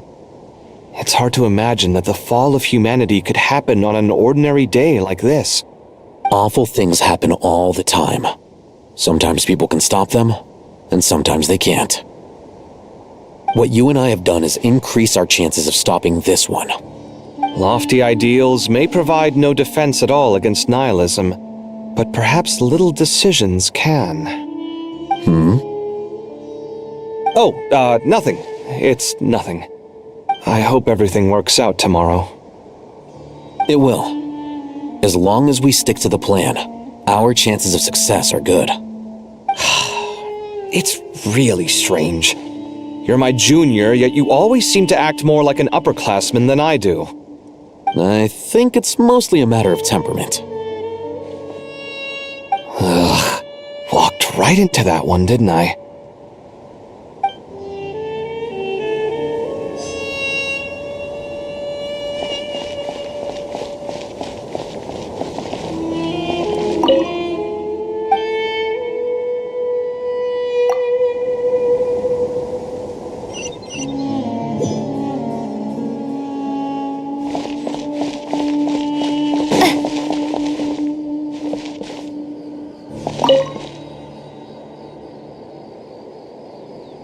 We'll make our move after sunrise tomorrow.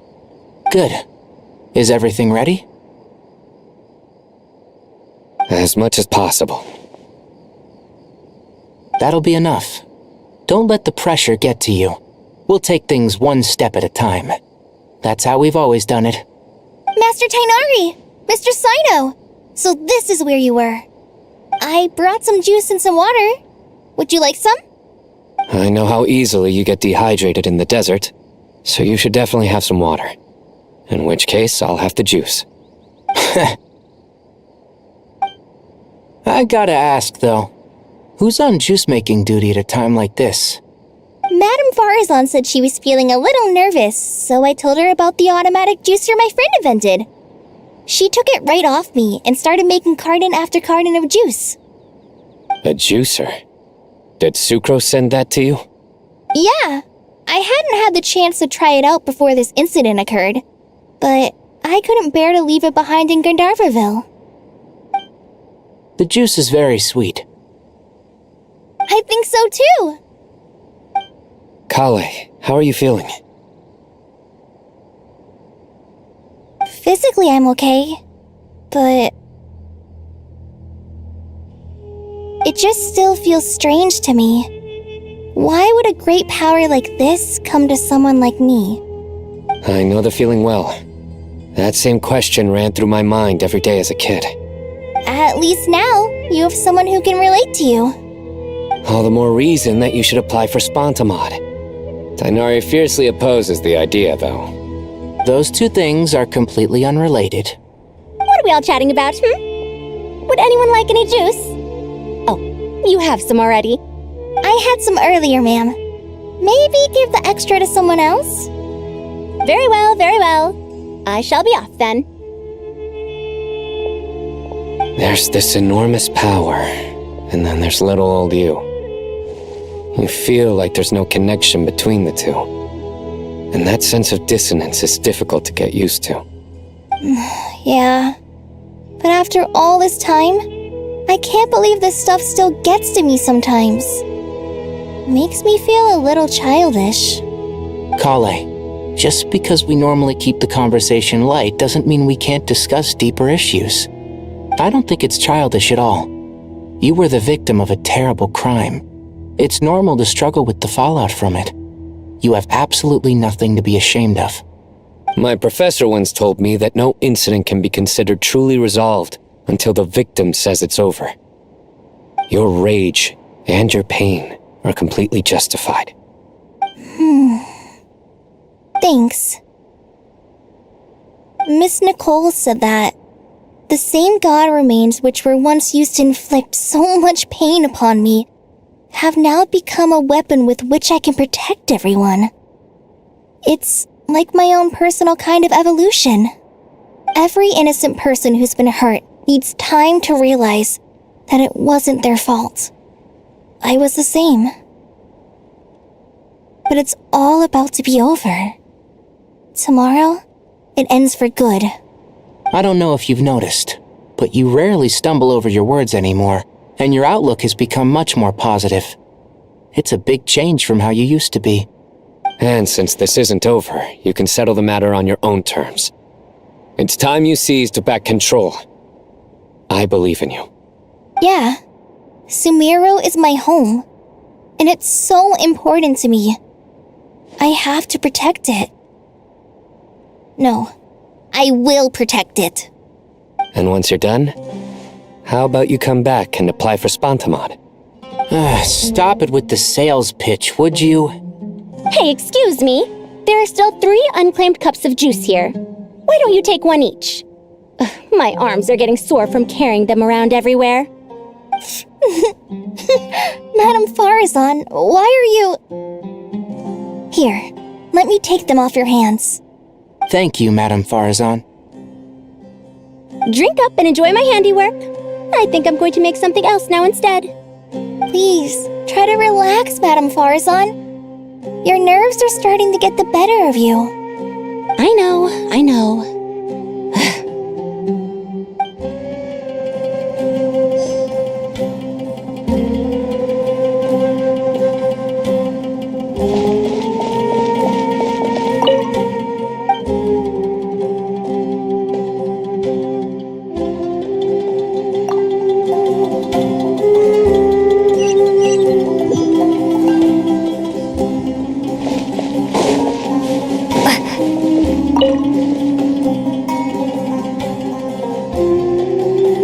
Something on your mind, Miss Nefer? Nothing in particular. It's just... right now, the future feels strange and unfamiliar. But the future has not yet arrived. How can you say how it feels? Some people know that there's an impending disaster. Others remain blissfully unaware. Each group is imagining an entirely different future while walking towards the same one. But when they get there, they'll still find they feel differently about it. People are shaped by their circumstances. Different circumstances create people with different perspectives. I've always found the perspective of the Vahumana Darshan to be a particularly incisive one. Even at the height of the crisis in Nodcry, people held diverging opinions. But things are different this time. Indeed. Regardless of faith, gender, wealth, skin color, or eye color, everyone in Sumeru knows what will happen tomorrow. The world has never been an especially fair place.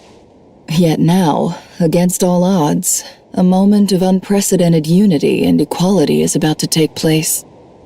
It's fascinating. If only my father could have lived to see this era. Era. To me, that term represents a much greater span of time. It can be an unsettling word. I would even say I'm afraid of it. Do angels even feel fear? Yes, at least I do. I fear the gap that grows wider with each passing day, and the never-ending flow of time. Time renders all memories insignificant and reduces all splendor to nothing. But those memories are the one thing I do not want to lose. You're very human in that regard. If angels draw too close to humanity, our wings burn away in the bright flame of awareness, and we fall to the earth. After spending so long among humans, I have lost much of my former glory. Maybe that's a good thing. You're more human than some humans are. I've been talking to Kale a lot in recent days. We seem to be in completely opposite situations. I suppose that makes us good case studies for comparison. Case studies for who? Myself, I suppose. After comparing the two of us, I suddenly discovered that I desired more than before. It was a gentle, pleasant sensation. Just as most people pursue glory and miracles, I too am pursuing miracles of my own, guiding humans to make the miracles in their hearts a reality. That is my miracle. It doesn't sound so bad, does it?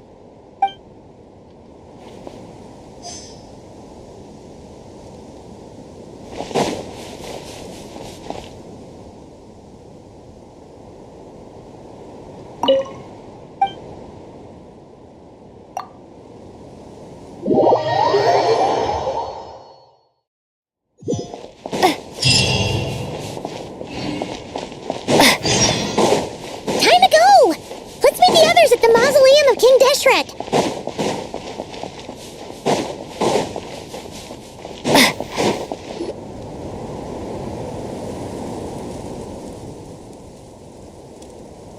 I have not felt this way in a long time. Standing up high, gazing out at the rolling dunes. One cannot know what freedom truly means without first losing it. The golden slumber truly lives up to its name as a dreamland. Though desert sands exist there too, no mirage, no matter how glorious, can compare to true beauty. Dendro Archon, what is on your mind? I was wondering whose counsel I should seek on the questions in my heart. What kind of questions? So many. More than can be put into words. As I once said to a friend, we look, we see, and we comprehend. But the question still troubles us. What are the many disasters that this world faces, but the sum of all irresolvable questions? The biggest question you should be asking is how to seize victory. Yes. Although, I would express it differently. I must not fail. And so the question I am most curious about now is whether the path to victory will be an arduous one. What we declare to be a young sapling, we may, in fact, find to be a towering tree, if we would only cast aside our ignorance and look beyond the veil of time to see her true form.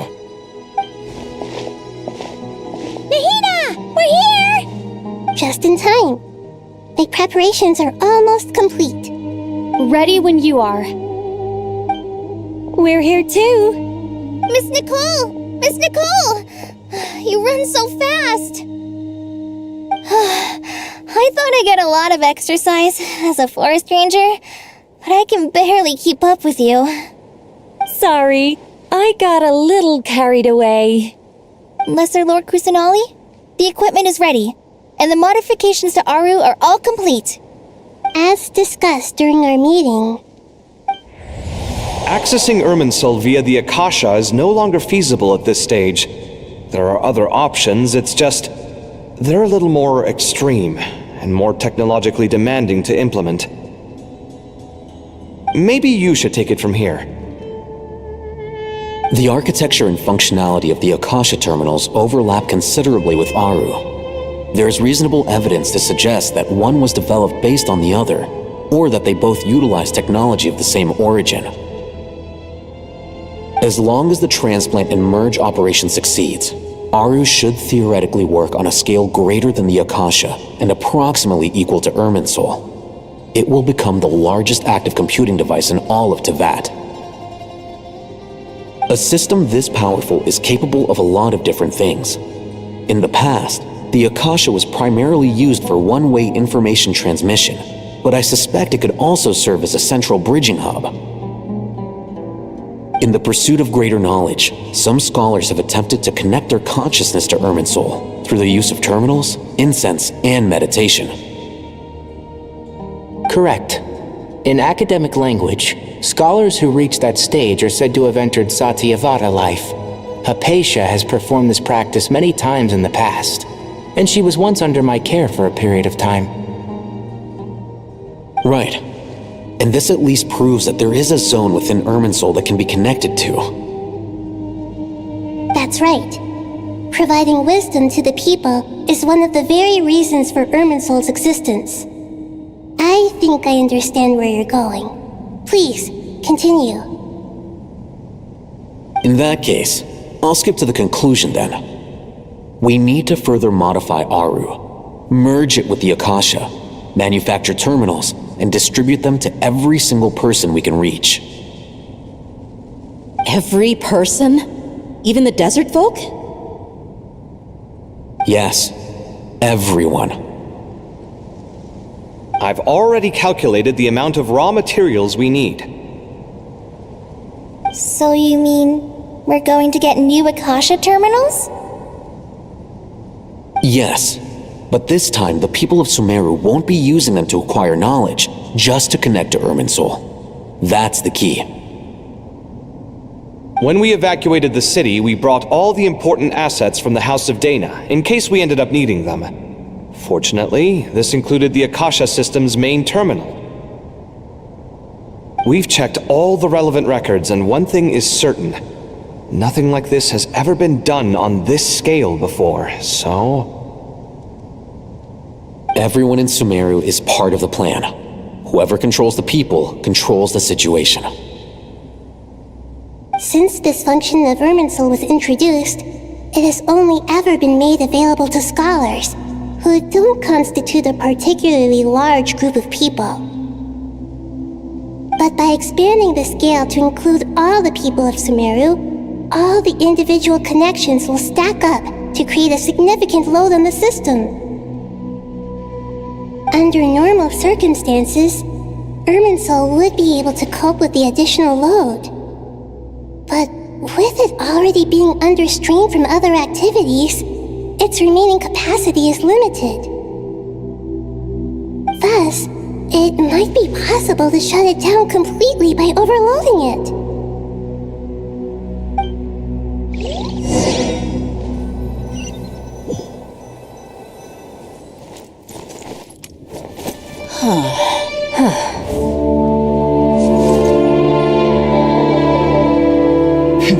Counting down. 3, 2, 1. Are you ready? Ready.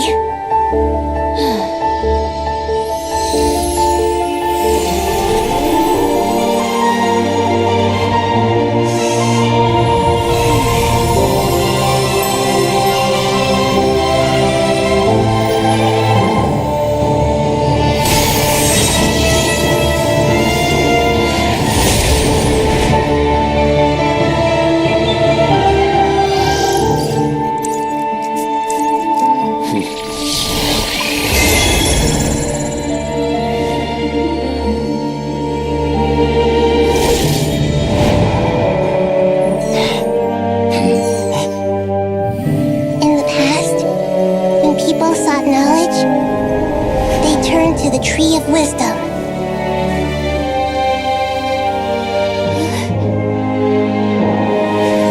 Today, we use it to save Sumeru and the whole world.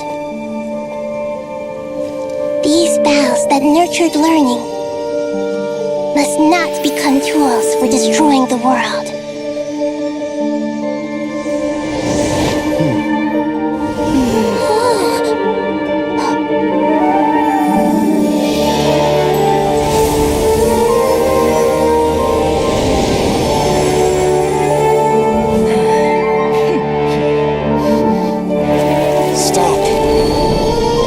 Please stop.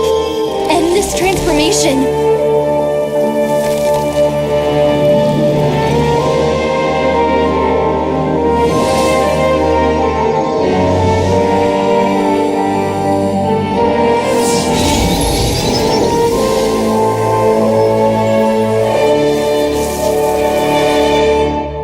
You would shut down Irminsul just to stop me?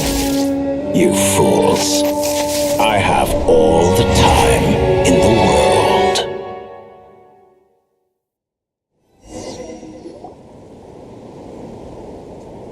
Success! The evil Irminsul tree has stopped growing! Great.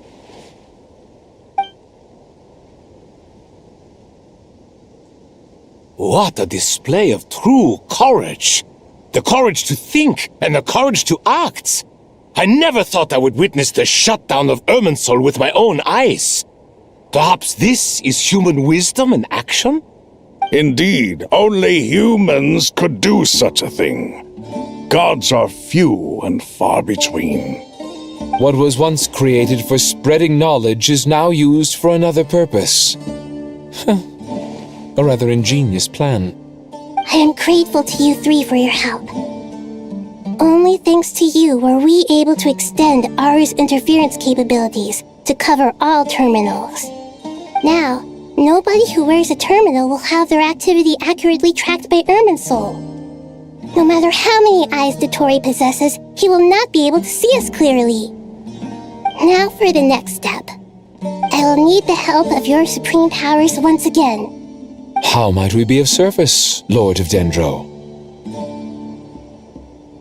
I need to reach the Eternal Oasis immediately. Right now?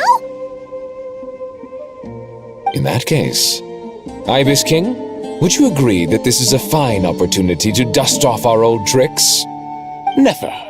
I assume you have that chess set with you? You mean the one you gave to me as a gift? Asking for it back, are you? How could I? You misjudge me. I just wanted to show you another way you can use it. Connect to Safhe Shatranj.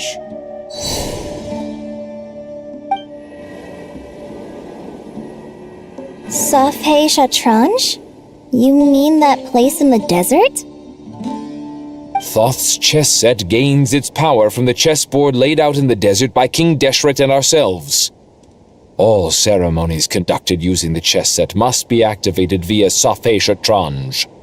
In other words, the chess set is an extension of the chessboard. In the past, moving a chess piece was a sacred and momentous act. Transfer initiated. Entering live combat mode.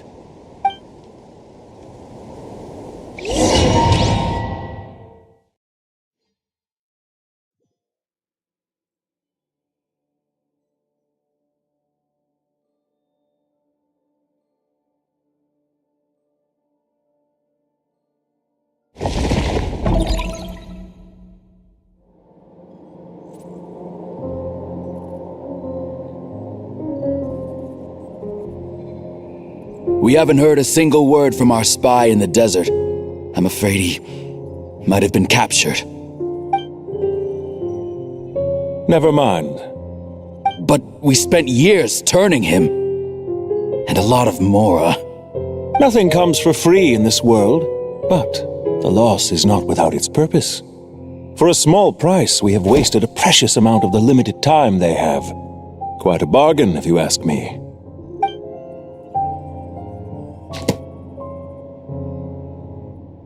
Understood. Weighing profit against loss is a necessary part of life. But to tell the truth, I have been operating at a loss since this all began. Since many centuries ago, in fact. For instance, why would a banker act as the executor of a will? If you hadn't deposited your personal belongings at Northland Bank, I would have no reason to be here right now.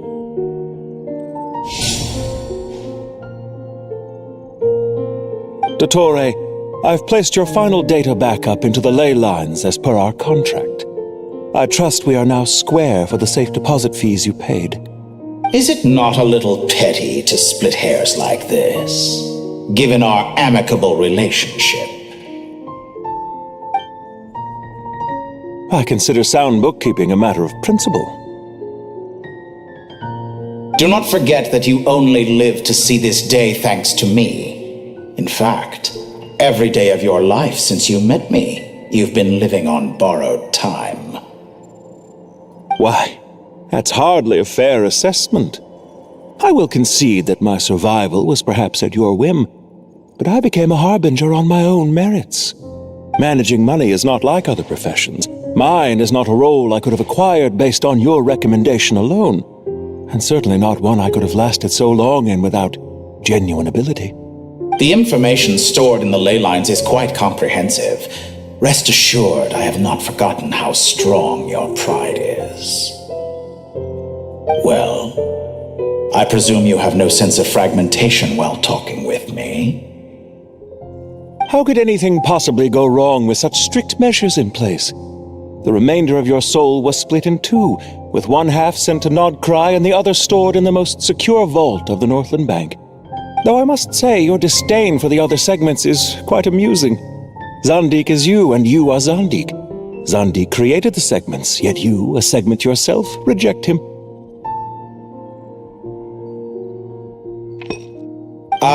That is, Zandik, created segments of various ages in his later years. To achieve this, he had to freeze time and part with a portion of his soul. But as constructive as it sounds, it erases my uniqueness. If each segment is equally me, then by the same token, none of them are truly me. A soul living forever in the past inevitably holds different views than he did in his later years. The same thing that completes me also restricts me. You too might ask yourself which stage of your life you want to be preserved at. The day your business failed? Or the day you were framed by a gang and sold off to a medical lab as a test subject? We needn't dredge up the past. This undesirable plan was eventually scrapped. Lesser Lord Kusanali was quite right. I needed an opportunity to eliminate myself. And after that, I concluded that there was no more effective plan than directly splitting the soul. Once the soul is transferred out, you will find that creating a physical body is far simpler than creating a puppet. The other half of your soul suffered a crushing defeat in Nodcry, you know. And yet in the process, I obtained the information I always wanted, did I not? Because now we finally know where the best testing ground truly lies. I once thought your ultimate goal was to ascend to godhood. But as it turns out, that was merely one of your experiments. Experiments take many forms. Most people are too eager for success, too fixated on the end goal. They forget that the experimental process itself is just as important. A suspiciously vacant seat, a new face. I trust you can put two and two together. The reason it doesn't exist is because someone tampered with the record. What can I say? After all your efforts, you really did uncover the world's secrets. So, is the new world you promised a lie? No, it never was. I am glad to be able to control Irmin's soul from within. Now I shall attempt to create a new world inside the existing one. Almost everyone faces the prospect of death, but not a single person has ever been able to experiment unrestrained in the afterlife through sheer force of will. I am the only one to have overcome this enormous challenge. Would I not be letting the world down if I didn't make the most of the opportunity to experiment? Clearly, the dividing of your soul did not affect the magnitude of your ego. Out of all the versions of you that have ever existed, this you is the most insane and the most radical. Is that why you chose to work with me? Which was it then? My insanity? Or my radicalism? Could I call myself a venture capitalist without a suitably ambitious plan to invest in? Yours happened to fit the bill quite perfectly. Well then, I must say, while I am surprised enough that you showed up at all, what surprises me more is that you chose to present yourself as my former subordinate, and not as the banker Pantalone. Why make things harder than they need to be? Exposing my true identity in a situation like this would only serve to destroy diplomatic relations between Snezhnaya and Sumeru. I daren't imagine the consequences. Showing up in the name of the original antagonist gives you the recognition you rightly deserve, while also being sensitive to Snezhnaya's predicament. It was an easy win. As for why I'm here, if you're suggesting that your credit is in the negative, I won't argue with that. Many people say that about you. I'd argue that a significant factor in your willingness to cooperate is the fact that you have but a few years of life left after my death. Living and dying together has a way of binding two parties together rather closely. Is it not true that a relationship should be judged by both the positive and negative returns it yields? So some of what I said actually made it into your head after all. It's true that I hope you don't die too soon, but don't you find that a strange thing for me to say? After all, you've already had quite a long life, especially for a human being. Let's not pretend that you're any more innocent than I am. Are we not the same in this regard? We both despise the existing laws of this world, and neither of us enjoy being under anyone else's control. Is it really so greedy to want the world to operate by a new set of rules? Of course not, my dear friend. And as I've said before, mutual interest is the foundation for the most reliable of relationships. You can attest to that. I just hope there never comes a day when I have to work too hard to prove that. Regrader, sir. People have been spotted approaching Sumeru City. How strange. Despite your access to Irminsol's data, it appears the soldiers noticed before you did. They must have found a workaround. Well, Dottore, I trust you know what this means. The fact is... They're coming. They'll breach the city gates any moment now. But even so, I would say Irminsol is a wonderfully convenient thing on the whole. If you do manage to create a new world, perhaps you could plant one outside my office, too. I'll consider it. What do you need me to do? Stall them? The experiment will take time. Stall them for as long as possible. Very well. But you're really asking for the moon here. Have you heard this story? There was once a guilty man, kneeling in the center of a church while an angry mob outside waited to bring him to justice. He pleaded with the gods, begging them to grant him one final request, the chance to finish confessing his sins before he was sentenced. Many suns and moons passed, seasons changed, and still his confession continued, as if he intended to speak until the end of time. Are you suggesting I worship you as a god? Or were you hoping that I might confess my sins to you? Certainly not the latter. That would make my life miserable indeed. What's on your mind? The limits of humanity. It's a pity. Despite running countless calculations, I find there is simply no way to reduce any further the amount of one's soul required to sustain an individual. It's rare to hear you admit to being unable to achieve something. I beg to differ. For instance, as I've told you before, the original me was prone to motion sickness and couldn't make long train rides. Ah, yes, of course. One of the reasons you often sent yourself out on errands. What are you thinking about now? A new experiment. In the event that my soul was depleted, say we extracted my data from someone else's memories, yours for instance, and then combined it with your intact soul as the base material, what would we create? Such a scenario would be impossible. Oh? As long as your current soul survives, there will be no need to create a new individual. Don't forget, you were the one who approved of the present situation wherein only one Dottore remains. And if you ceased to exist, who would be capable of performing this experiment?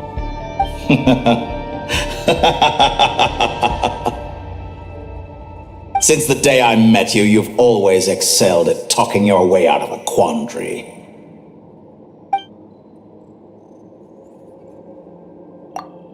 Isn't it a little too early to be saying goodbye? Not that I wish to keep you from your business, of course. Very well. Let's leave the conversation there for now.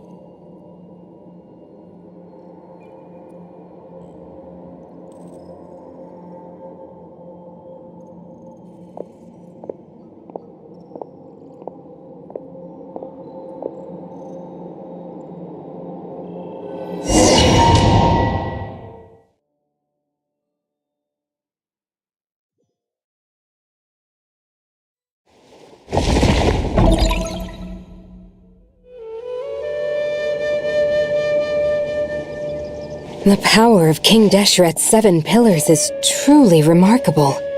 With just a chessboard, you can move an entire unit across the material plane. Yeah, sets us up for a much easier fight. Really makes my day. The last time we stormed the city, it involved a lot more running around. I wonder how many people can say they stormed a city twice in their lifetime. I was just thinking that. I've definitely had more than my fair share of unusual experiences in my life. This is my first time here, actually. We never usually leave Gandharvaville. I hope this will be my last time. Does everyone have to chime in? Can't we just fight? What an amusing comment, my dear lady. Yet humans often alleviate tension via small talk, do they not? Whoa! Why is Candace's shield talking? Because the image on her shield is one of me. And I, of course, can appear wherever I wish to. Well, la-dee-da. Isn't that fancy? Could I get in on this? You wish for your gauntlet to speak? Why, certainly. Ahem. I think you'll find that it is I whose image is carved hereupon. Thanks. Definitely feel stronger now. You're welcome, my lady. I am glad to lend you my power. Sino, what's the situation? There are troops stationed at every entrance. As we expected. A frontal assault will suffice. Everyone, stick to the plan. We'll take the main entrance. You head for the House of Dana's side door. Move out.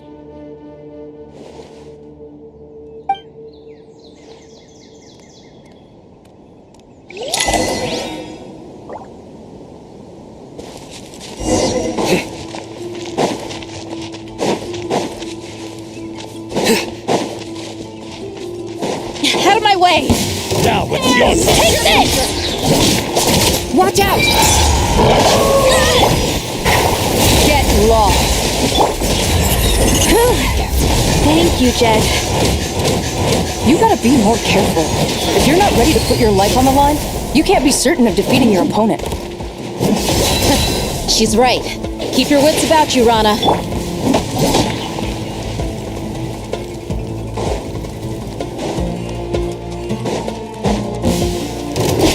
Pay your dues.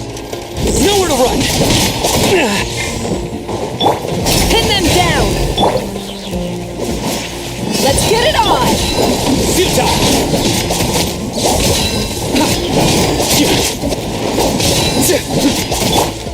We shall prevail! Do your worst! Come at me again. Can't run from death. Take them out and secure the harbor. Reinforcements will arrive by water.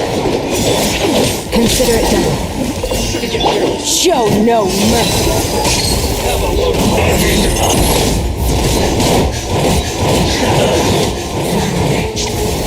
Quiet. Ida, you need to hurry up. Roasting. Do your worst! Hear my prayer!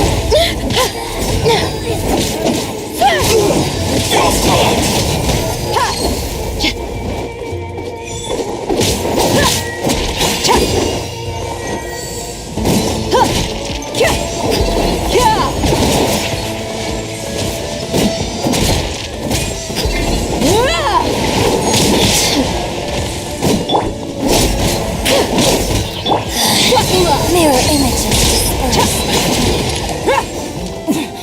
Winter shall eventually come. Your dues.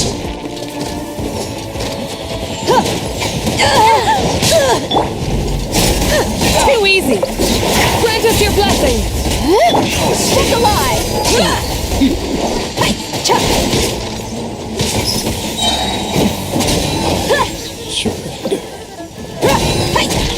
Gloves off!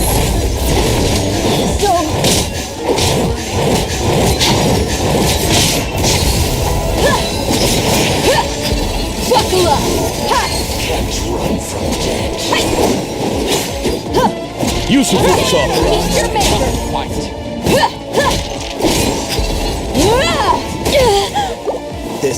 do it. Hear my prayer. Yield.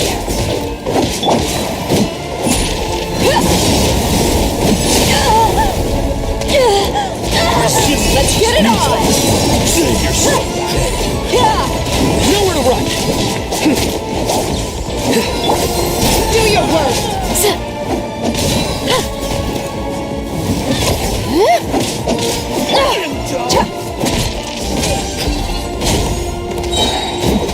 You're dead meat!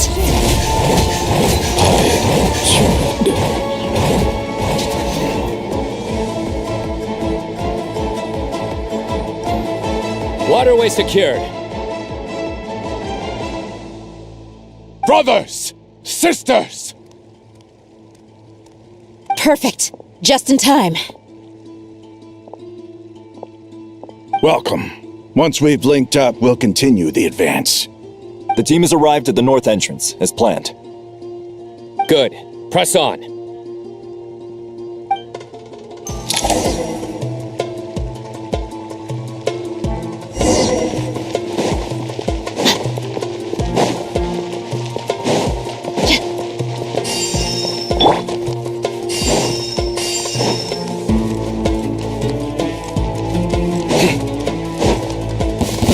Archon Deployment. Let me amuse myself.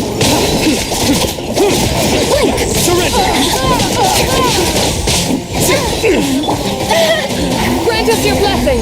Pin them down!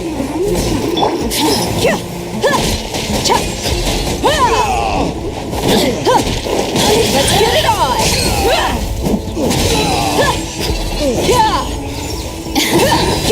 Let me amuse myself a little.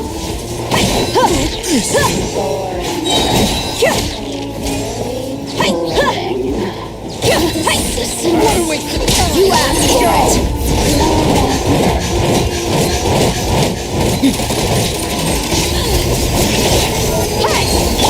Yield! We shall prevail! Futile! Your sins weigh upon your soul! Guilty! Take too long.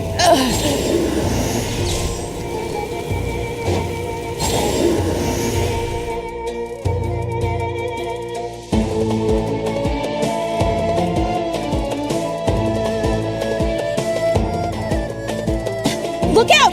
It's an ambush! Finally. We need to hurry. Take the middle road now. Mahamachasino, area clear. Don't relax just yet. More Fatui approaching from the right.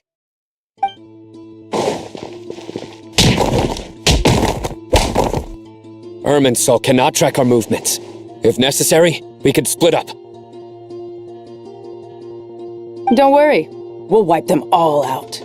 As you can see, our people came raring to go. Good, good.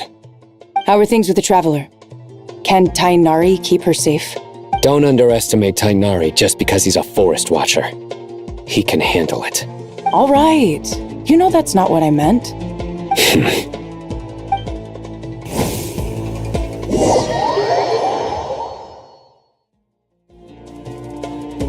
Sino and the reinforcements have drawn the Fatui's fire away. It's our turn. By using a cluster leaf of cultivation, we can pass through certain terrain silently. Good luck with that. We'll just fly up there. Huh? Oh, yeah. Paimon forgot she could fly. Ready? Ready.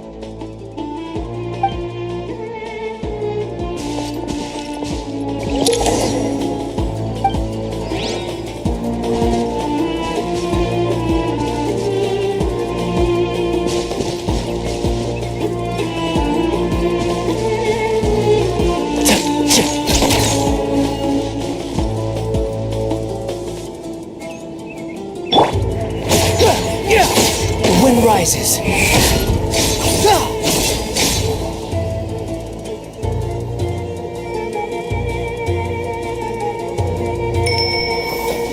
Quit following me.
change of plan. Yeah! By everlasting flame! One with the force. Let's nip that in the bud. Wretched vermin.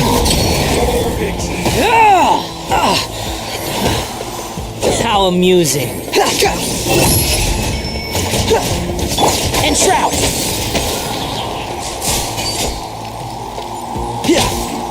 So quiet. Keep up. Keep up.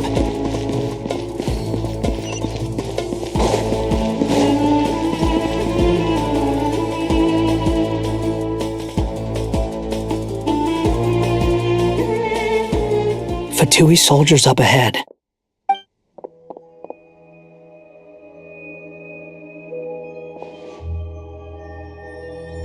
Careful. Prepare for battle. Hey! There's people over there. You have some nerve showing your faces here in the center of Sumeru City.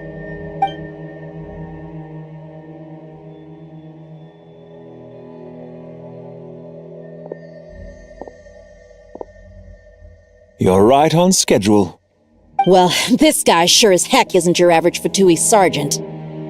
They've stationed quite a few people nearby. It definitely looks like they were waiting for us. But something feels off. Everything about this guy feels too deliberate. I highly doubt he's just a subordinate of Dottores. And he's no mere sergeant. Whatever his rank is, it's high. Much higher than we thought. So you've been waiting for us.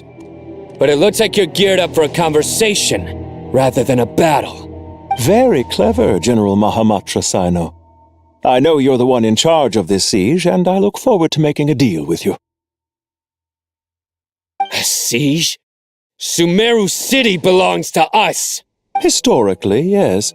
But things can always change. We have quite a sizable force with us, you know. For instance... There's a Fatui ambush at the north gate. Can you handle him? We can for now. Yes, I'm quite sure both sides can hold their ground for the time being. The battle has not yet reached its climax. But what happens next? Do you enjoy watching bloodshed? Surely some of those here are people you count as friends. Once a war begins, some people must die. I doubt you wish that fate upon anyone you know. Wait a second. It's a trick. He's not even there. Silence! He disappeared. What was that? A ghost? Curses! He was never there to begin with. That was just a shadow projected there to lure us in. Enough talk! Attack! I apologize for being unable to accompany you at this crucial moment, but I am compelled to leave for reasons beyond my control. Please excuse me. Sumeru's General Mahamatra is quite ruthless. It's a good thing I wasn't there in person. Your illusion held them up for a time just fine. But now that they have seen through it, they will realize you were just a decoy. Decoy or not, what matters now is that they will be heading your way imminently. Not imminently. They are already here.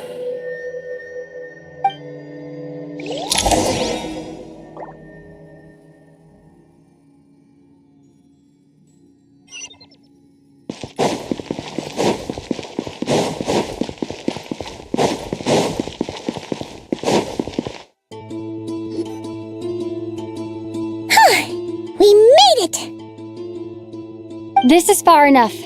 Tainari, you go help Sino. Don't worry about us. We'll manage from here. Are you sure you don't need me to stand guard? No need. Once the connection is established, we'll disappear from the sanctuary of Surasthana. Go help the others. All right. Goodbye for now, then. Please tread carefully.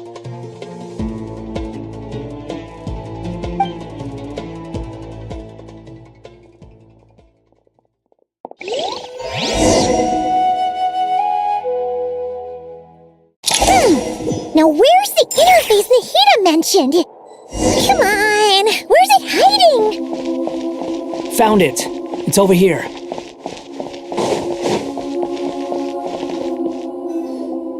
We can connect to the inside of Irminsul through the Sanctuary of Surasthana's built-in security system. You should be pretty familiar with the process. Is it the same route as last time? For the most part, we don't need to adjust any of the parameters. Then I should be fine. And Paimon? Once you're both ready, we'll set off. Wait! The stakes are way higher this time, right? Maybe Paimon should stay outside and help the others. Then, you can focus on the fight without having to worry about Paimon! Huh? Why are you staring at me like that? It's nothing. I just suddenly realized how much you've grown. Hey, you've grown quite a lot yourself. Don't you two start getting into it again. Well, anyway, Paimon thinks she's pretty knowledgeable. Who's the best guide in Teyvat again? And don't forget, Paimon's a college student now. If we say Alhatham's not a weirdo, it's hard to explain how he came up with the idea of you applying to the academia. But for all that he counts, you're doing surprisingly well in your studies. Just goes to show how important it is to have someone supporting you. And Paimon's not the only one. Let's not forget that you only became a student because of Nahida's personal recommendation. That's fair. I have learned a lot in Sumeru. Oh yeah, did you ever come up with that ugly nickname you promised me? What? No way! We're friends now! Paimon gave up on giving you one ages ago. Anyway, isn't Hat Guy enough of a nickname for you? Fine. Suit yourself. We need to go. Paimon, if you're staying, look after yourself. Will do. Paimon's gonna link up with Tainari and Sino. You guys are the ones who need to be careful. We will be. Bye for now.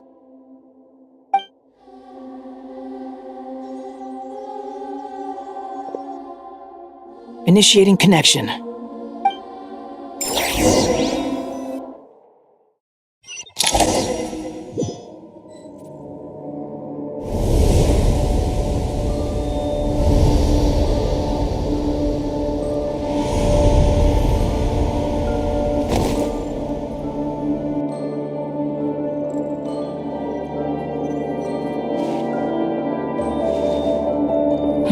Well, here we are again. Come to think of it, I still don't even know where we're going. Thanks to our terminals, it should be impossible for Irminsul to read. I can... Don't tell me. Only you need to know. That way, whatever happens to me next, it won't affect your progress. Listen to me. Your safety is just as important as mine. Don't even think about sacrificing yourself for the greater good. We came here together, and we're leaving together. All right, if you insist. I won't argue with you.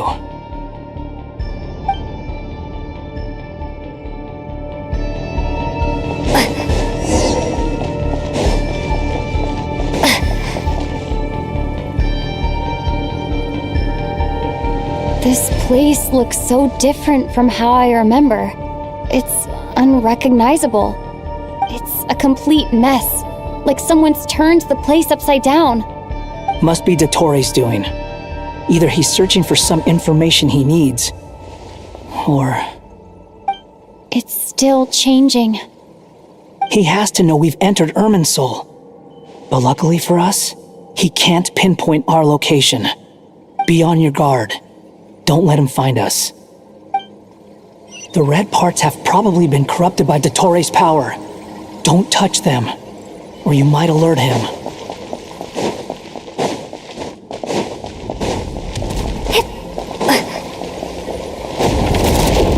He's looking for us.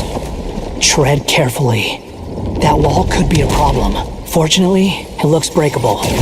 Give it a shot.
Fury!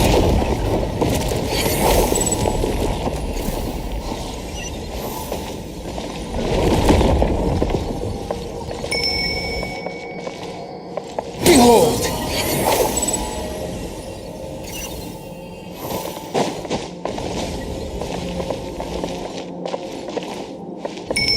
The wind rises.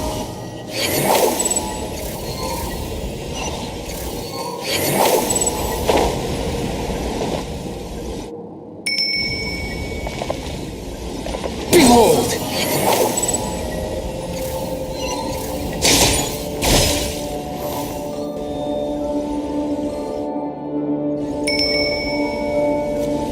The wind rises.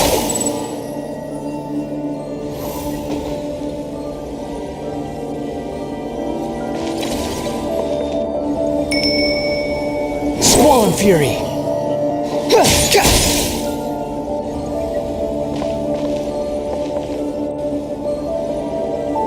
The wind rises.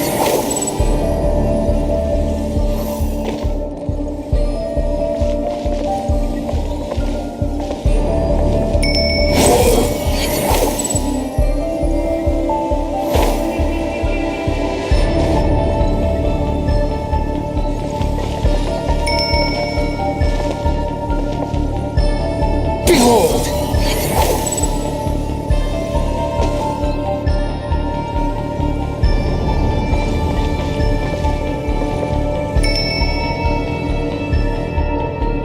The wind rises.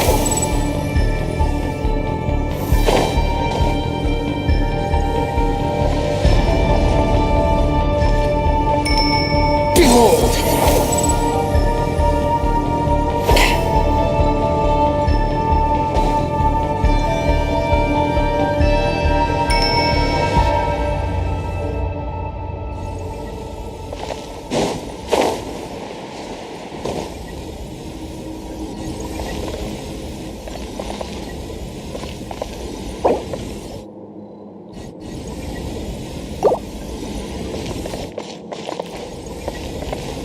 Swollen Fury!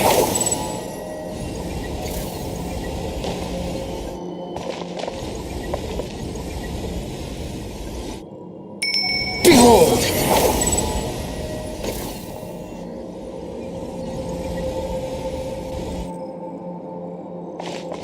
Swollen Fury!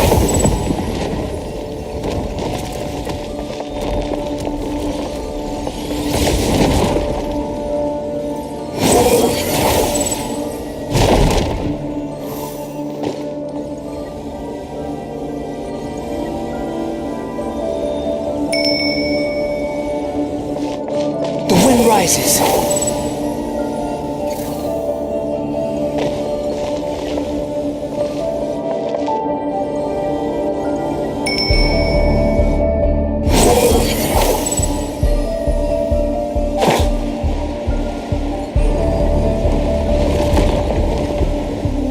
Yeah.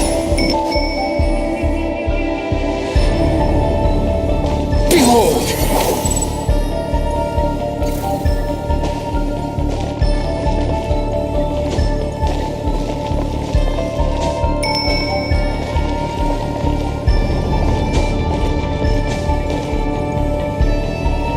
Swollen Fury!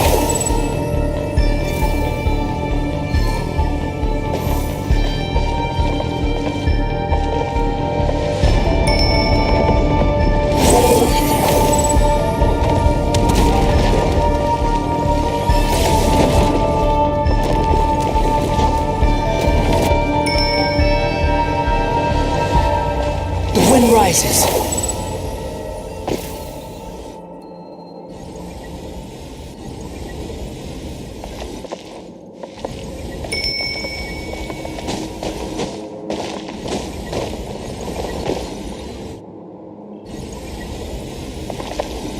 Behold!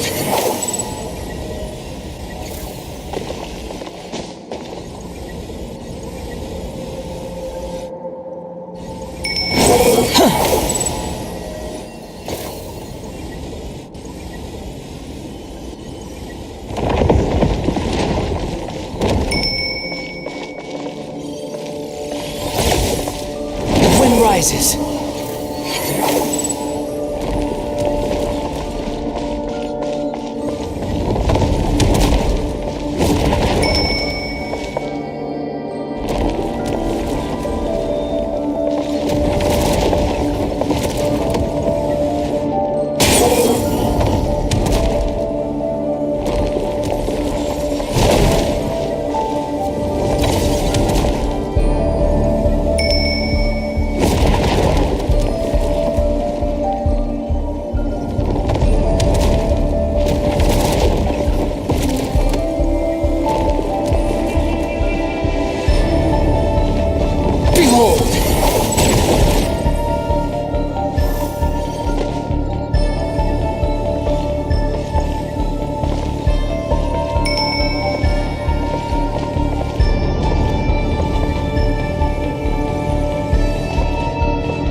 Fury.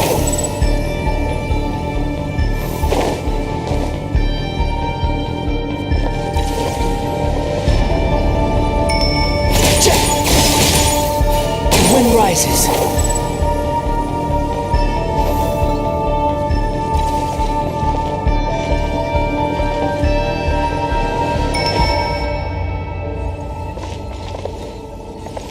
Behold!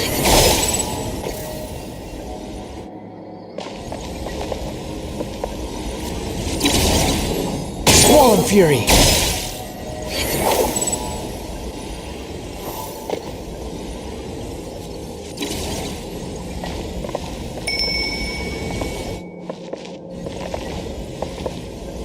Behold!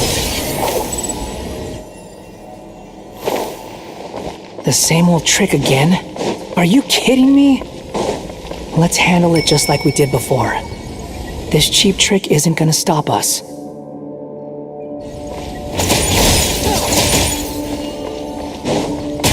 Fury.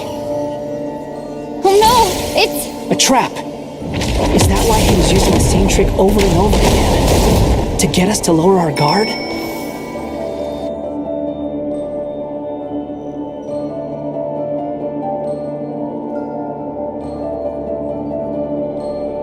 I'm trapped!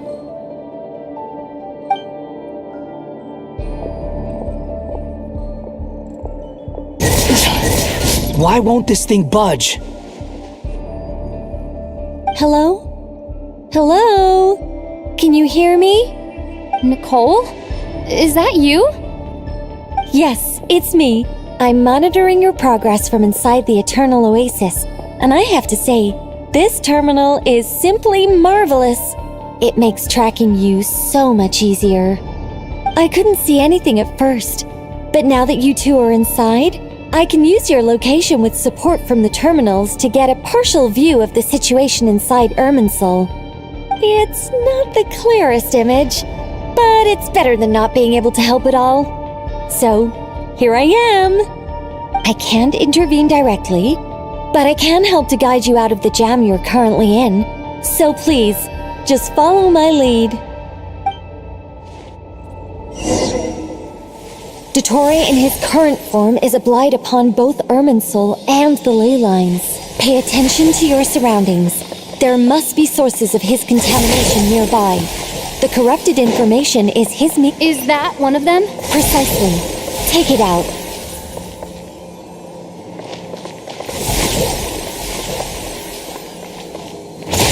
Good work. But we're not done yet. Stay close. And let's see if we can find any others like it nearby.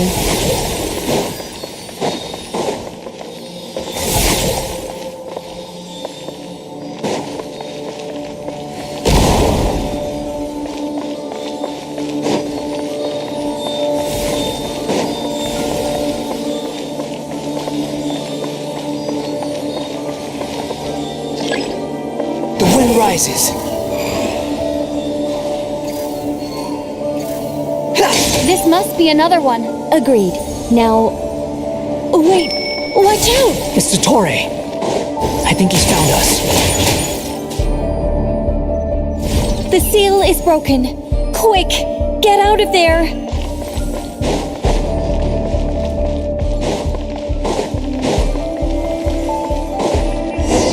And where exactly do you think you can run to? Wait, what is that? Pursuers. That's gotta be it. Run! Don't let that thing touch you. Dodge that attack.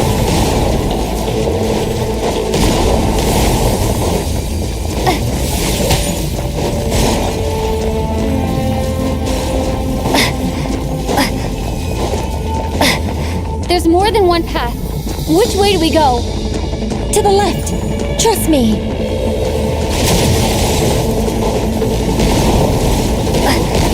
Fleeing like vermin. What a pathetic sight. Hey! Watch yourselves. Stay focused.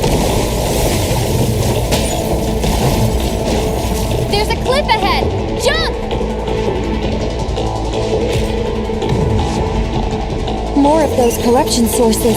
Destroy them as you did before, and open the exit as quickly as possible.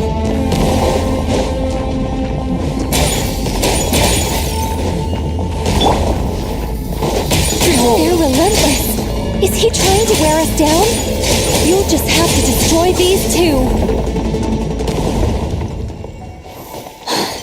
I think the pursuit is over. Hard to say. Stay alert.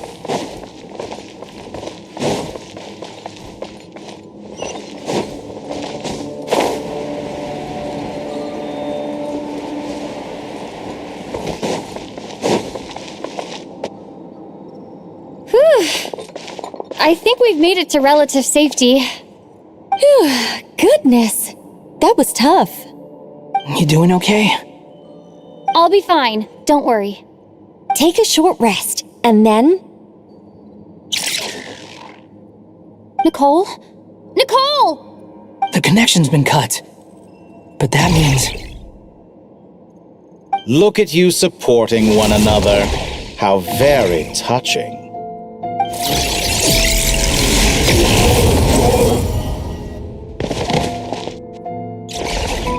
Dottore! Took you long enough to find us. You're more useless than I thought. Oh, really? I think I deserve a little more credit for my methods than that.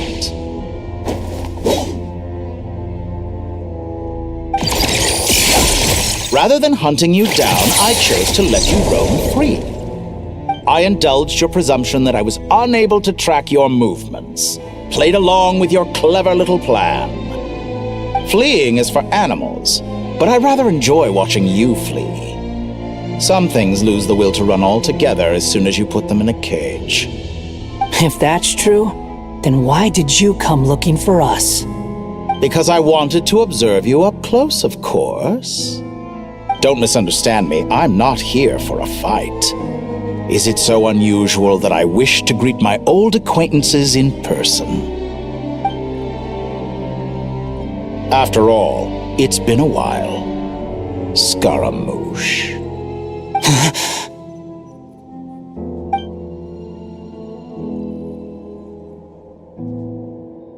Why are you so afraid? I have done nothing unprecedented in discovering the truth. Nor did I go to any great lengths to uncover your story. You made a bold series of moves in deciding to erase yourself, and with the power of this great chronicling device called Irmin's Soul, you were able to achieve something quite remarkable. Once most people form an opinion about someone, it tends to imprison their mind. Yet you managed to erase every trace of your existence. A novel take on death indeed. However, this meant that you stood out to me all the more when I saw you in Nodcry. I didn't even have to go looking for you. Just the sight of you was enough for me to intuit the truth. For someone in my position, connecting the dots was a trivial affair. It would have been more surprising if I hadn't managed to piece it together. You seem very pleased with yourself for figuring it out. I'm sure you'd even be more delighted to learn the full extent of your crimes. That would hardly be necessary. Besides, isn't there something that concerns you more right now? Something that fills you with dread? Let me put your mind at ease. I have no intention whatsoever of restoring any of the records you deleted. For one thing, it would be exceptionally difficult. But more to the point, I doubt that the prospect of losing your current life is all that frightening to you. Because in your case, the cruelest twist of fate is that you'll never again have the chance to make up for any of your mistakes. Isn't it? Dottore?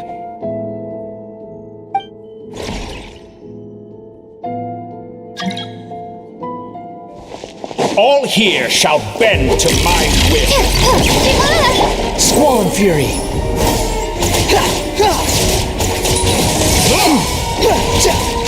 You're dead. The wind rises.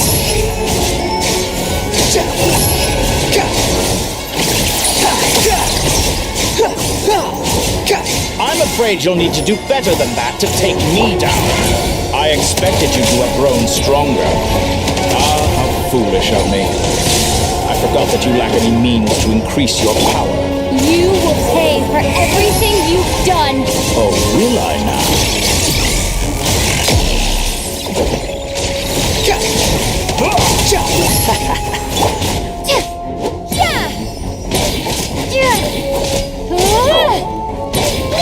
Behold!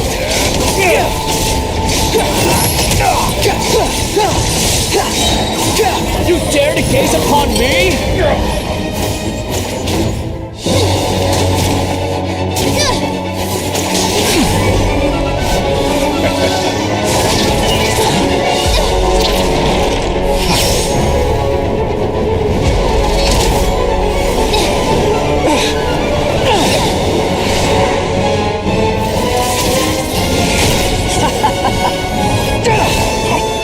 Does the prospect of death amuse you?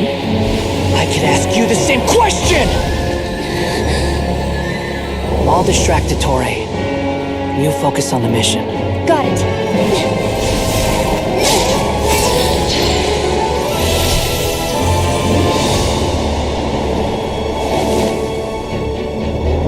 For the hopes and dreams of the masses. Open the secret door on this enchanting night. May wisdom's light eradicate ignorance and darkness, and hereby fulfill our ancient vow. Commence data extraction.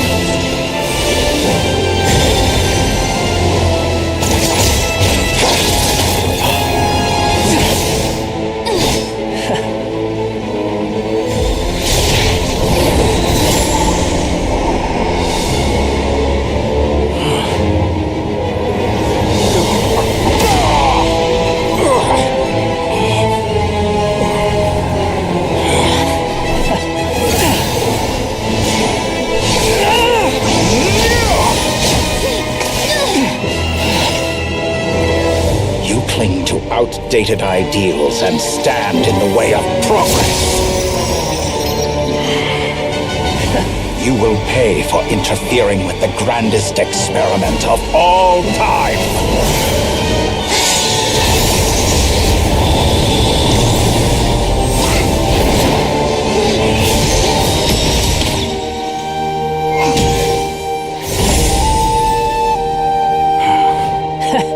Good timing. Dottore, as clever as you are, you fail to understand wisdom. Wisdom takes many forms, but the path you have chosen eschews them all.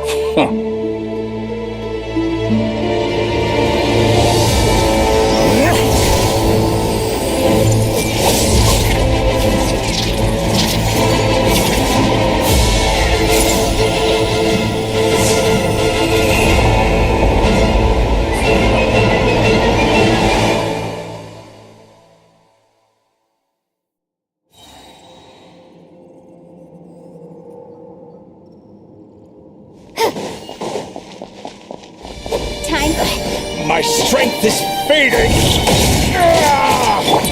Since you are within Irminsul, it stands to reason that any power you wield comes from it. You're extracting the information from Irminsul just to strip me of my power. I will find his weakness.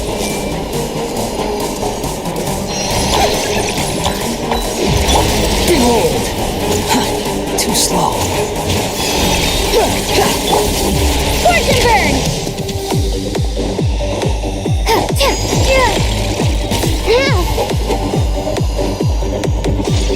I admire your attempt to introduce a new variant, but it's nowhere near enough.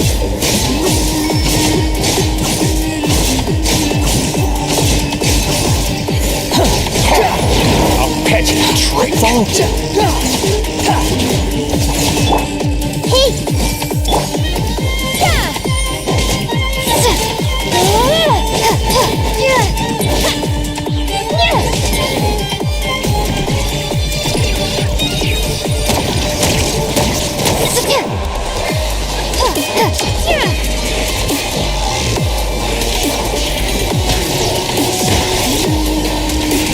Let's try this. Muso no Hitotaki!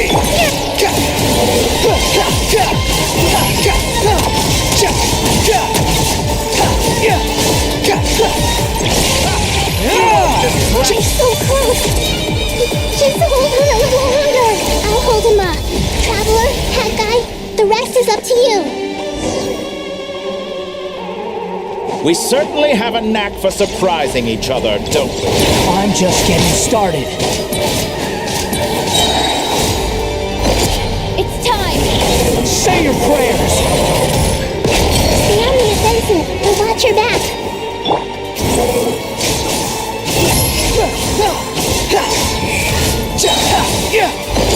It's time! Say your prayers!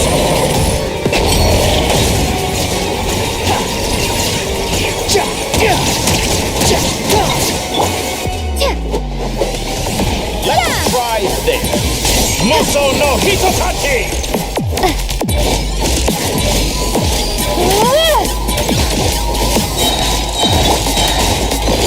It's time! Say your prayers!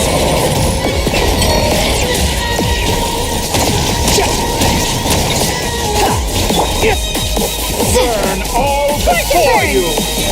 Blade of the primal blade!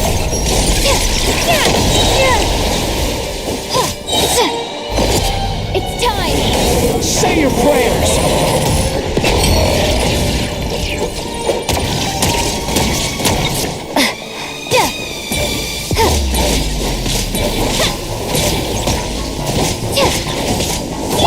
The wind rises.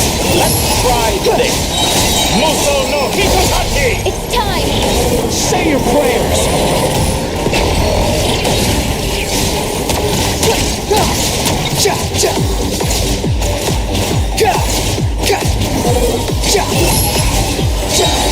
Finally! It's time! Time for you to die. Say your prayers! Excited? Time for me to die? How could I apologize? Death was something I feared. The last gasp struggle of a dying man. It's time! Say your prayers!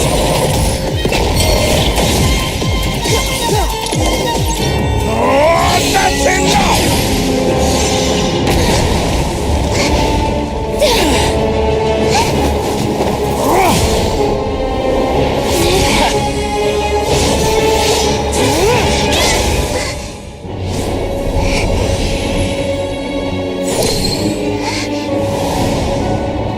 It's all yours.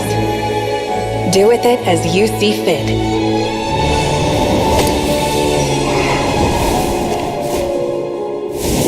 Just as you say, this world is home to some archaic things.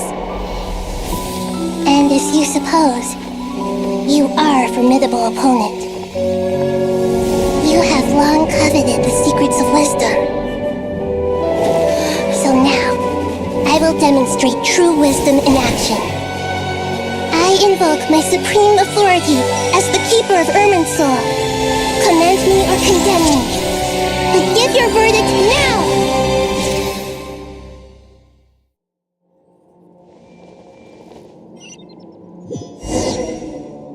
Blessed One of Wisdom, Mahakusalatama, are you certain that you wish to exercise your authority to destroy Irminsul?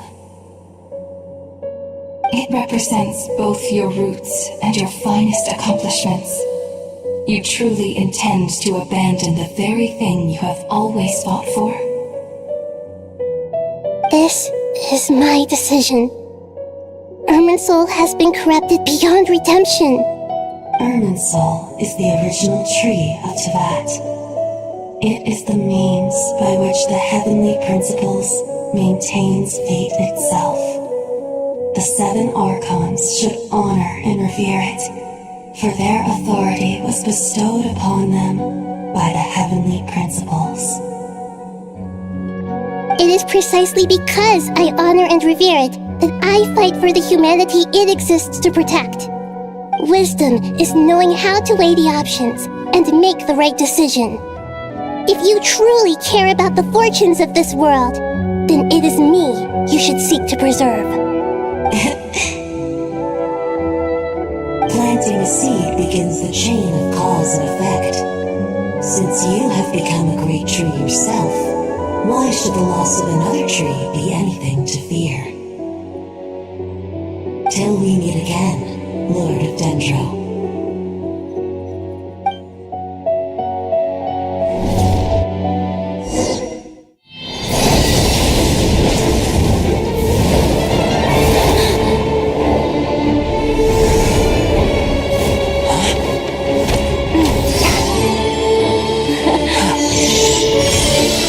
The first flame, the pure, cleansing fire.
Shall we? Where were we? I was suggesting that you needn't perform when signing a contract. You're only sitting here because your bank demanded an evaluation of the trustee. So you told a story about a young scholar from a merchant family in Sumeru? I told a compelling tale, didn't I? The post-expulsion story is far more captivating. The human experiments or the elixir of immortality? The part where you die. Ah, yes. My favorite part. The 35-year-old Segment thought of himself as Dottore, reserving the name Zandik for the original specimen. Of all the Segments, he was the most selfish. After his expulsion, Dottore searched for a new direction. He joined the Fatui, studied Elazar in great depth, secured resources. He was rather fortunate in his career. Zandik turned to Conrian technology and successfully created his segments. But this was not immortality. Even with backup segments, his body would still age. Still, thanks to Snezhnaya, Zandik found the ideal base for his experiments. Then a perfect partnership materialized at a crucial moment. The year that both parties realized they needed more time. Fortunately, Zandik succeeded. In a miraculous turn of events, he gained the extra time he needed. I seem to recall it differently. All right, it's true. No matter how much elixir he took, Zandik remained human and continued to age. Then, on the morning he turned 85... Help me up! Call for help! Surely he would be rescued, Zandik thought. But to his surprise, no one helped him. Zondik was too selfish for that. Don't forget, you're one of us. Yes, and we're all waiting. Waiting for me to die. Pantalone arrived for a meeting and happened to witness what followed. He found it unsettling.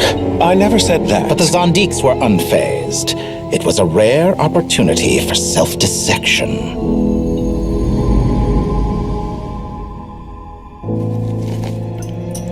What does all that have to do with you depositing your data at Northland Bank? It has made me cherish my time in this world all the more. Fair enough. So you do have a sense of self-preservation.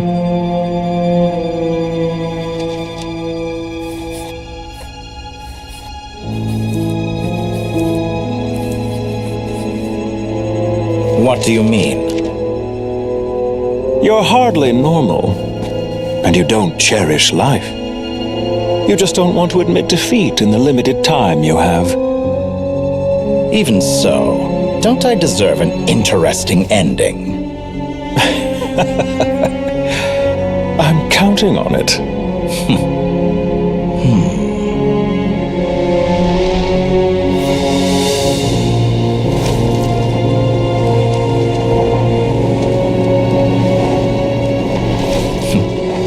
If nothing else, I expect my funeral will be a grand affair indeed.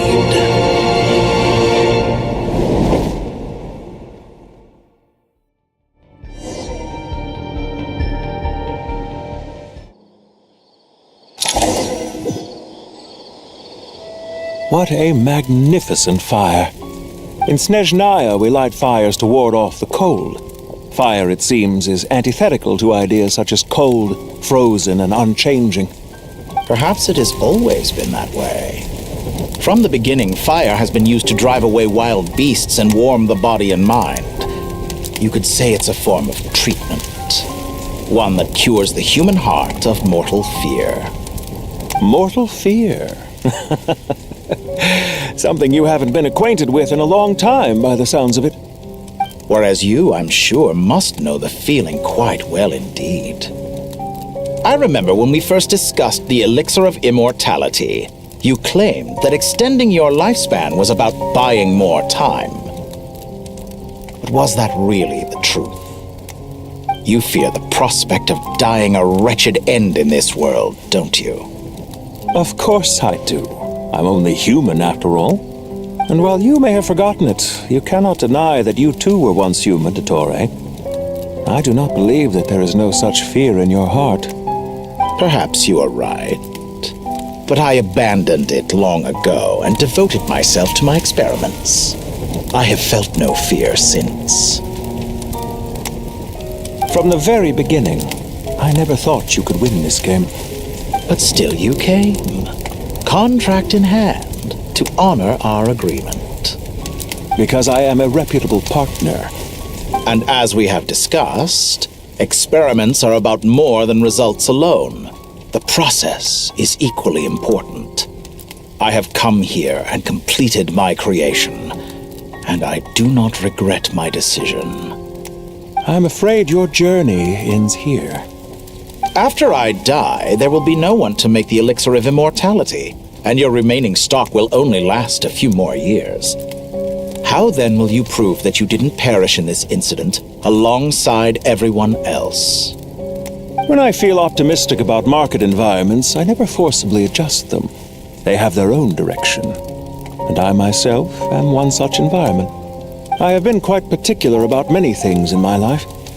But where the manner of my death is concerned, I choose not to be. You make yourself sound so magnanimous. Oh, but I am. And I hope you will be too. It may have been a long time since anyone told you this, Dottore, but I recognize that you are a truly rare talent. Ha! I can see it. The experiment in blasphemy that I've been performing all this time. It has been a long process, and I do not care about the results as much as people might imagine. If the very goal of your experiment was to explore infinite possibilities, then there was never any reason for it to end. Indeed. Yet now, the experiment has officially drawn to a close. What should I call you? Zondik? Or do you prefer Dottore? Suit yourself. Goodbye, Feofan. This time, that's what it truly is. And don't I know it? Goodbye, Zondik.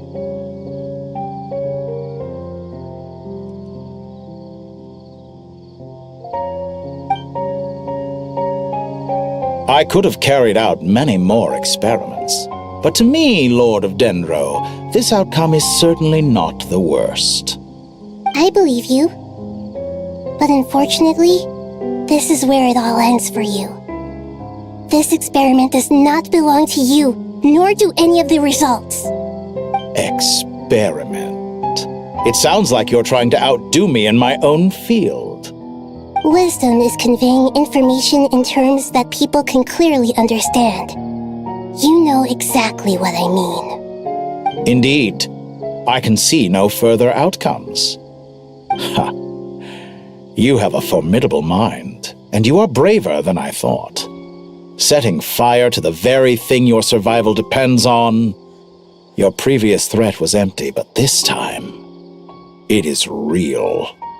When necessary, wisdom can be as fierce as an inferno. Some of the flames that incinerate you come from within yourself.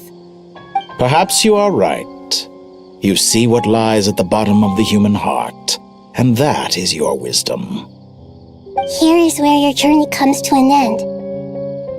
All that is yet unknown belongs to those of us who will carry on living. It seems I have unwittingly been your arch-enemy all along. But now, it's all over. I do not deny your intelligence. But what you refer to as experiments, I would never describe in those terms. They are events that take place in the real world, and they are so much more than mere data. Goodbye. We will never meet again.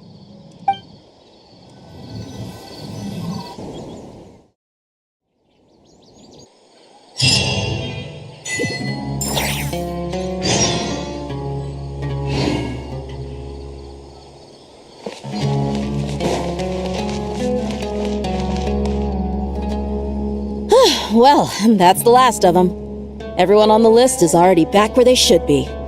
It was a long, hard road, but we finally finished escorting everyone back.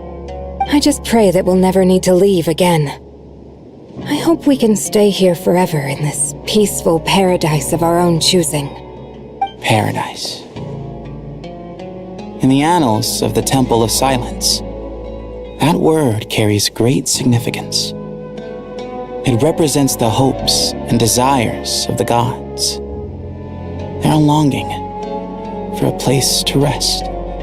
I wouldn't think gods need such a place. People always think they're the only ones who can lose their homes. They forget that gods too need a place to reside.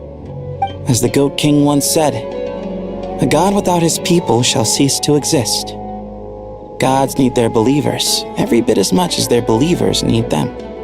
Only we can truly understand how much the desert faith has faded over the centuries. But we still talk about the gods as though they're part of our lives. Given the myriad ways in which gods and humans interact, I'd say they really are. How else could Dunyarzad consider the Dendro Archon a friend? Well, that sounds about right to me. Describing them as friends sure makes us feel a whole lot closer. If you told me a few years back that I'd have this many friends, I'd have called you a liar. Belief is a choice, just like friendship. We've made our choices through battle. The right ones, wouldn't you say? I'll be heading back to the Temple of Silence. I heard the Goat King and the Ibis King decided to pay us a visit. How about you? It's back to Aru Village for us. Still plenty of supplies to distribute and people to help. Until next time, old friend. As long as you can find the time, you're always welcome to visit us in Aru Village. Right back at you. Make sure to drop by the Temple of Silence the next time you're free. Word is that 2 of the other 7 pillars, Shezapang and Bennu, might also be dropping by. Since you're wearing the symbols of their power, it'd only be fitting if you came to see them for yourselves. Dropping by? That makes it sound like they're visiting a neighbor's home. Well, the temple was founded by Hermanubis, so I guess to them, that's exactly what it is. Guess that's true. All right. We'll make sure to find time to stop by. Stay safe on your journey home. I will.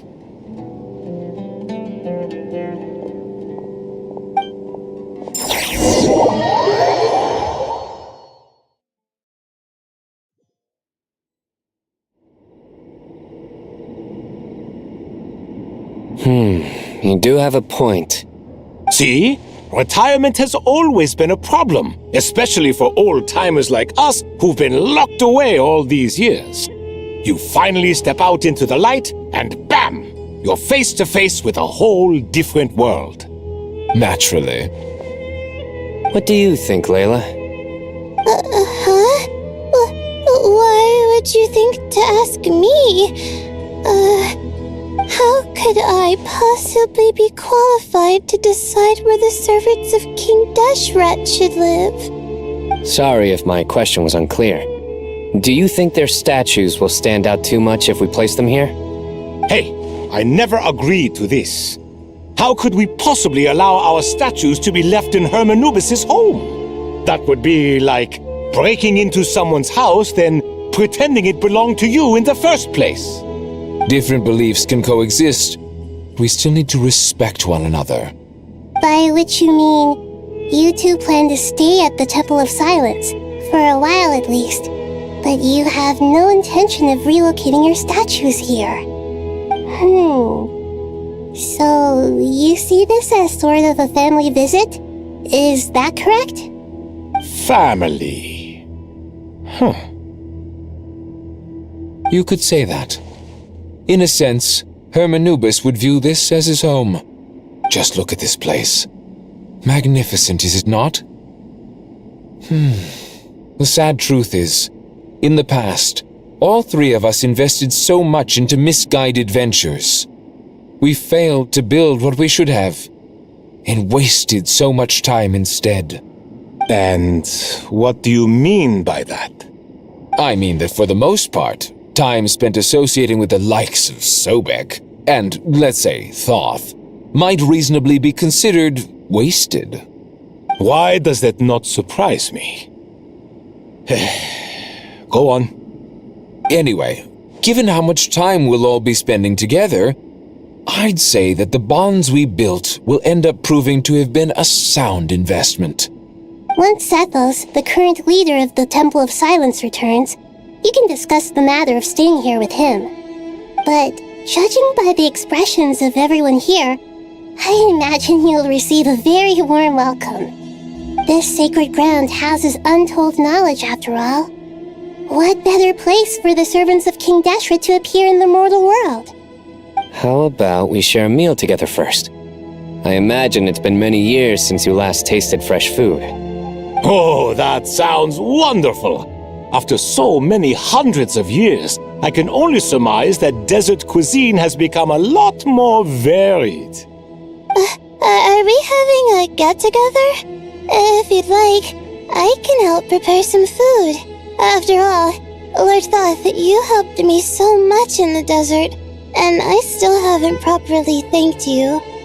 Oh, my, that would be wonderful. I'm touched that you still remember. How the times have changed!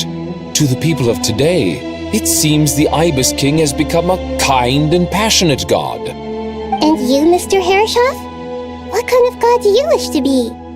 To be honest, I haven't given it much thought. How about you, Dendro Archon? Do you have any hopes for your future? Me? I'm very happy with my current life. Forgive my bluntness, but you do not seem to derive your authority from majesty and might, like Lord Al-Akhmar. Clearly, your approach has its advantages, but also its dangers, don't you think? I do, but projecting a majestic front doesn't really suit me. Besides, my relationship with others isn't simply one of a god and her people. Not putting on airs might earn you more adoration. Exactly. Besides, I really like parties where everyone brings their own food and we all come together to share. You should join us. I'm sure you'll find it fun.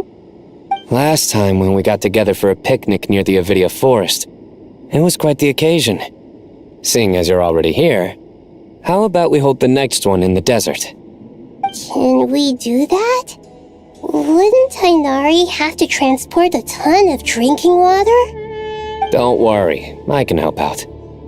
Layla, would you like to join us next time? Me? Sure. The more the merrier. That way we...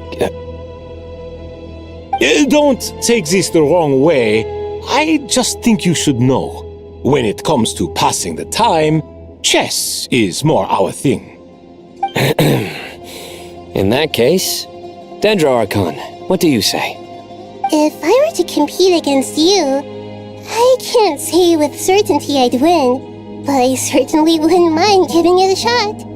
Where's Sobek? I'm sure he'd be good for a few rounds. Cards, cards, cards! I'll always prefer chess. I wonder what variant of chess we're talking here. Mr. Thoth, is there some sort of astrological significance to this game? Oh, I'm glad you brought that up. As long as the leader of the Temple of Silence agrees, we can search Hermanubis' place for books to teach you how to play.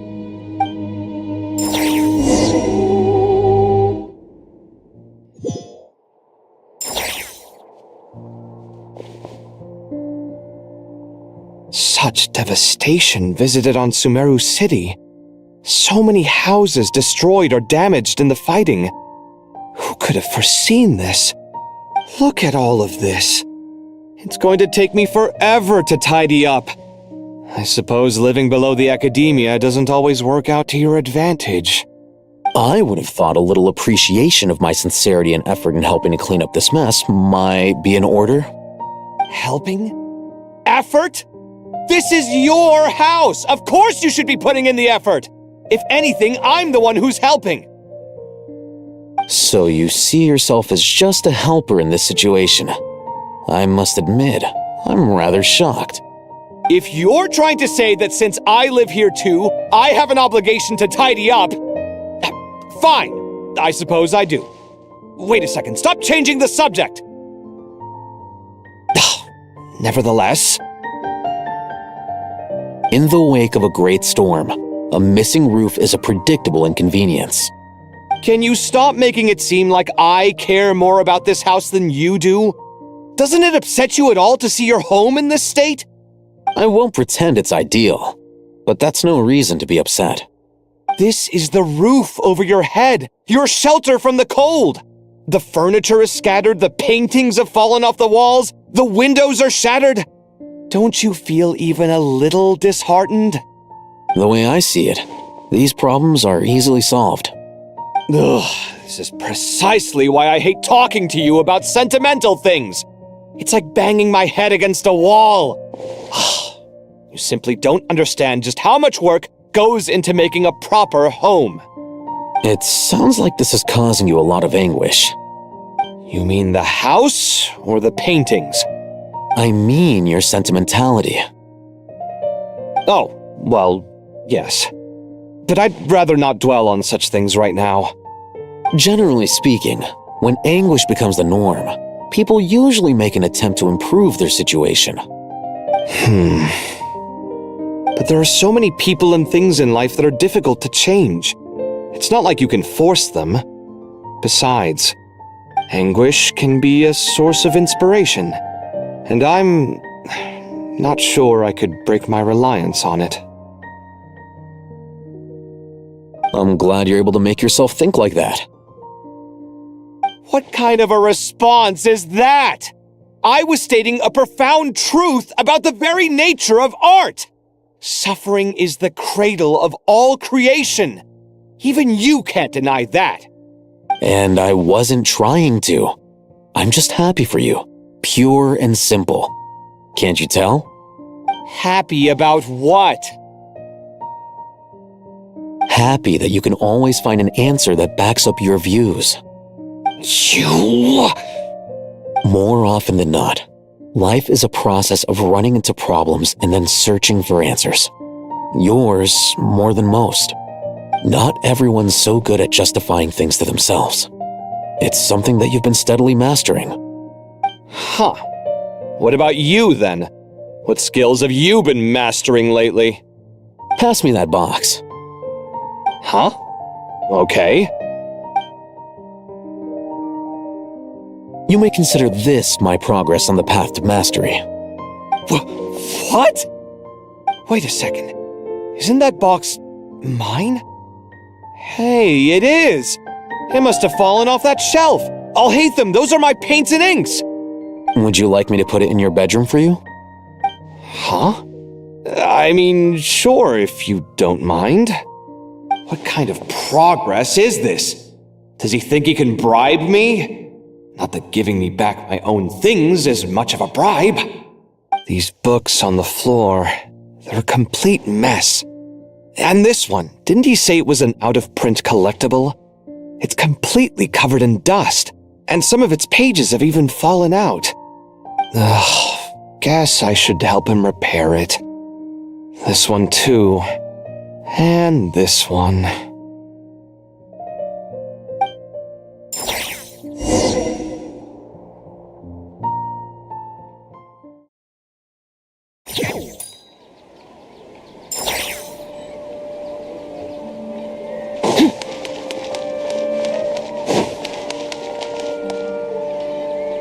Local sumpter beasts, imported goods, such a bright future ahead. I can picture the Mora just rolling in.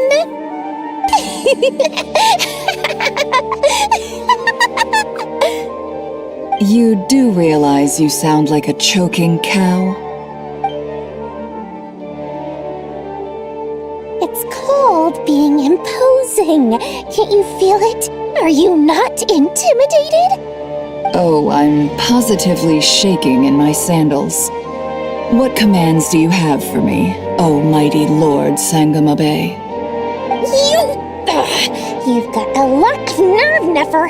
You went and told Candace and the others everything, didn't you? Seriously, do you have any idea how differently they see me now? Surely that's a good thing. I presume they're more disposed to actually like you now, maybe even view you as a friend. You traded my secret for sympathy! Thanks to you, I've lost every last shred of my mercantile majesty. How am I supposed to make anyone think I'm a big, scary investor now? The dark days of Lord Sangamabe are behind you. Why not take this chance to make a few honest friends? Speaking of friends, since when did the notorious Lady Nefer gain such an admiration for holier-than-thou types? A moon chanter here? An angel there? Who'd have thought it? A coming together of fates, nothing more. No need to throw around accusations of admiration. Forget it. You're right about one thing at least. Making friends is never a bad thing for a merchant. So, I really took a loss this time.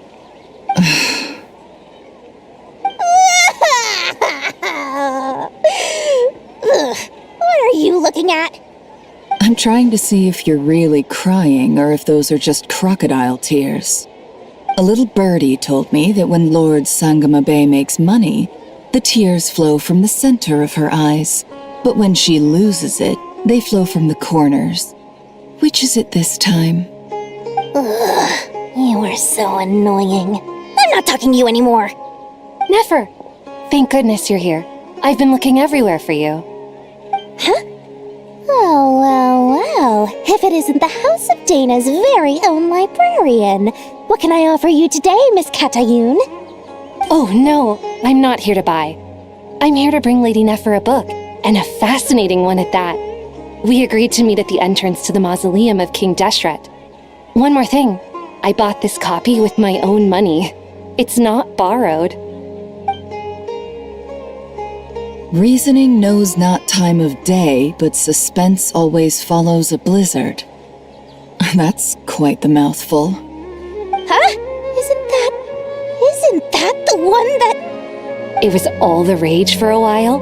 People throughout the city were clamoring to get their hands on a copy. The names inside were all circled. Everyone thought it was a riddle. Don't bring up that book in my presence. I don't even want to hear its name. That thing was nothing but a scam. Surprisingly enough, I've actually heard of this book, though it doesn't seem of much consequence. So, what truth lies behind it? You're from the Vahumana and you're asking me what the truth is? I'd say the actual truth was about the least important part of the whole episode. I brought you this book because it probably has the most interesting backstory of any in the House of Dana's collection, at least in recent years. As for its quality, well, you can judge that for yourself. Don't tell me it's actually any good. You may not know this, Lord Sangamabe, but Lady Nefer has a fondness for books with... how should I put this? Mixed reviews? No eye for good literature, huh? Perhaps she feels that bad books hide interesting secrets? But I shouldn't put words in her mouth. It's probably fair to say she prefers the conversations that books can spark over the substance of the books themselves. Suits my style as an intel broker, wouldn't you say? Very interesting, thank you. I'll return it to you once I'm done reading. And as it happens, I have something for you, too. Incense? I imagine you've already used up the incense I gave you last time. Here's some more. This batch is from Nodcry, so the scent won't be quite the same. Well, actually, I've been saving the incense you gave me. I couldn't bring myself to waste it without a special occasion. But I'll gladly accept this, too. And I promise I'll use it this time. Katayun, you haven't changed a bit.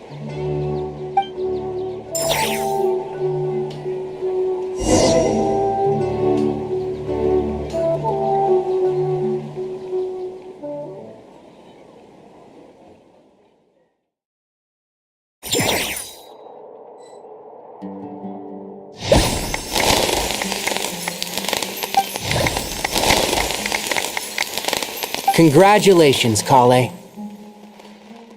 Well done, Kale. After studying for so long, you've finally become a full-fledged ranger. Sure hasn't been easy for you, huh? This really is fantastic news. All grown up. No longer a trainee, but an official forest ranger. Oh, the next step is to secure tenure in the academia. Thanks, everyone. It's true. I'm an official forest ranger now. Master Tainari, thank you for your guidance and support. I wish Mr. Sino were here so I could thank him too. Sino had a matter to attend to at the Temple of Silence. I don't imagine he'll be back for some time. But don't worry, we can celebrate together once he's finished. I'm afraid the party will have to wait. Kale still has some matters to attend to first. Kale? Is everything all right? No, it's not what you think. There's nothing wrong with my health. I just have a few things I need to deal with. I've made plans with the Traveler and Paimon to visit Mondstadt. Master Tainari and Mr. Sino will be accompanying us too. Well, that's a relief. Let's get together when everyone's back. I'm sure you'll be doing even better by then. Of course. I have a feeling you're right.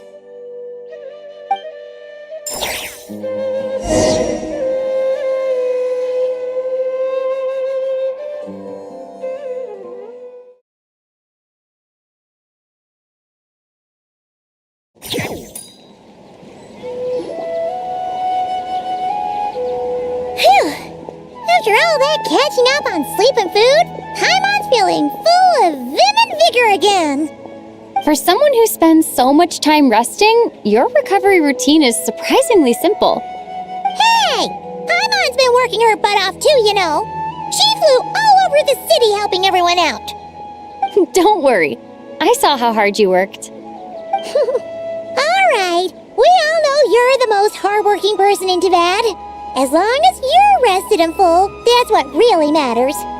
Paimon's been looking around the place, and it seems like the city's already on the mend. But Paimon's been wondering how Nahita's doing. We should check in on her.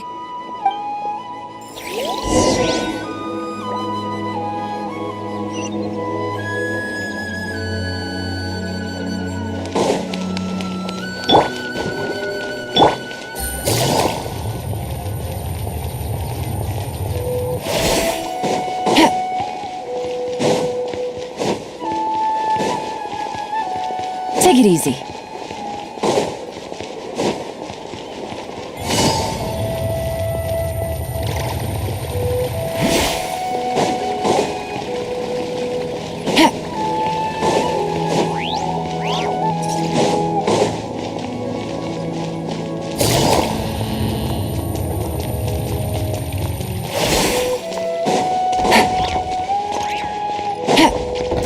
Take it easy.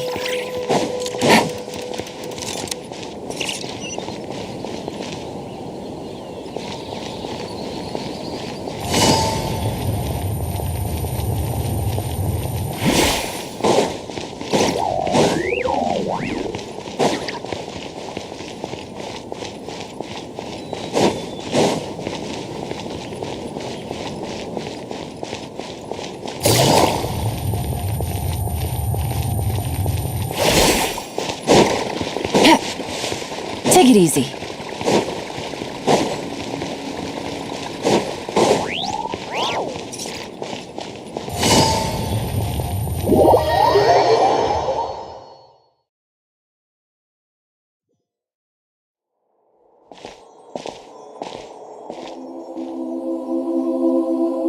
Hey, Nahita! And Hat Guy's here too! Traveler, Paimon! What's going on here? Nothing much. Nahita was just expressing concern for my physical and mental well-being. Oh, the Traveler told Paimon all about that. We've both been very worried about you. Are you feeling alright? You make it sound like I'm on the brink of some kind of breakdown. Truth is, I'm doing much better than you might imagine. If we can just get to the bottom of Dottoro's intentions, we can minimize his negative influence. That's the sort of thing I excel at. Just listen to that newfound optimism. It seems like having you enroll in the Vahumana was a truly inspired move. I can really see the positive influence. Observe, a classic Sumeru specialty. Chalking everything up to education and learning. To be honest, even I can sense the change in you. Everything Dottore said to you was a way to manipulate your mind.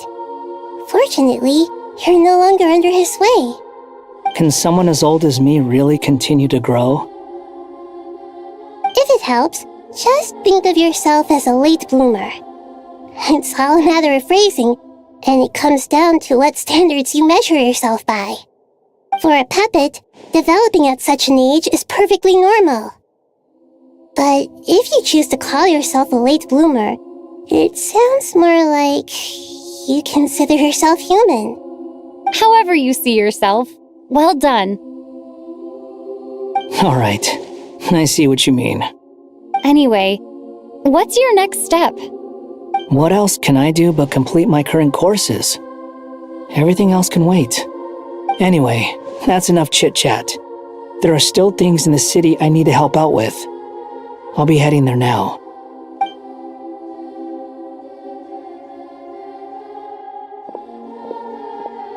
I'm so happy that Hat Guy is doing better than we thought.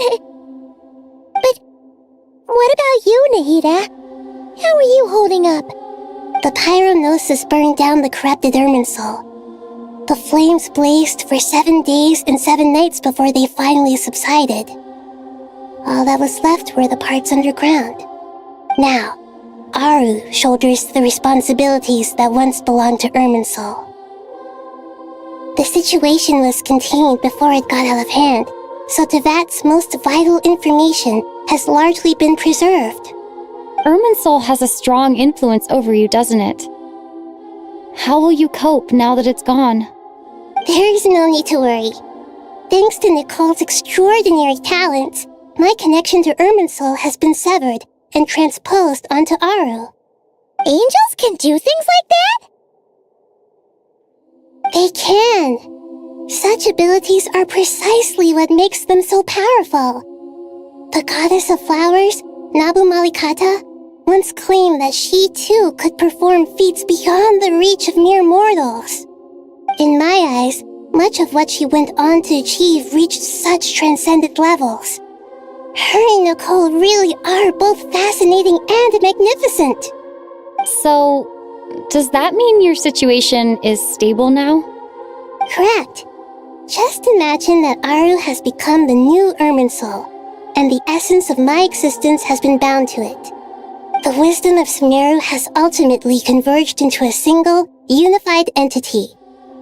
Should we ascribe this all to fate, or is it merely fortune? Whatever it is, the important thing is that you're okay, Nahida. Dendro Archon, Lesser Lord Kusanali. Oh, thank goodness you're here. Greetings, Traveler and Paimon. Sir Nevis, do you have something urgent to say? Yes, there's something I need to report. We've received a message from Snezhnaya.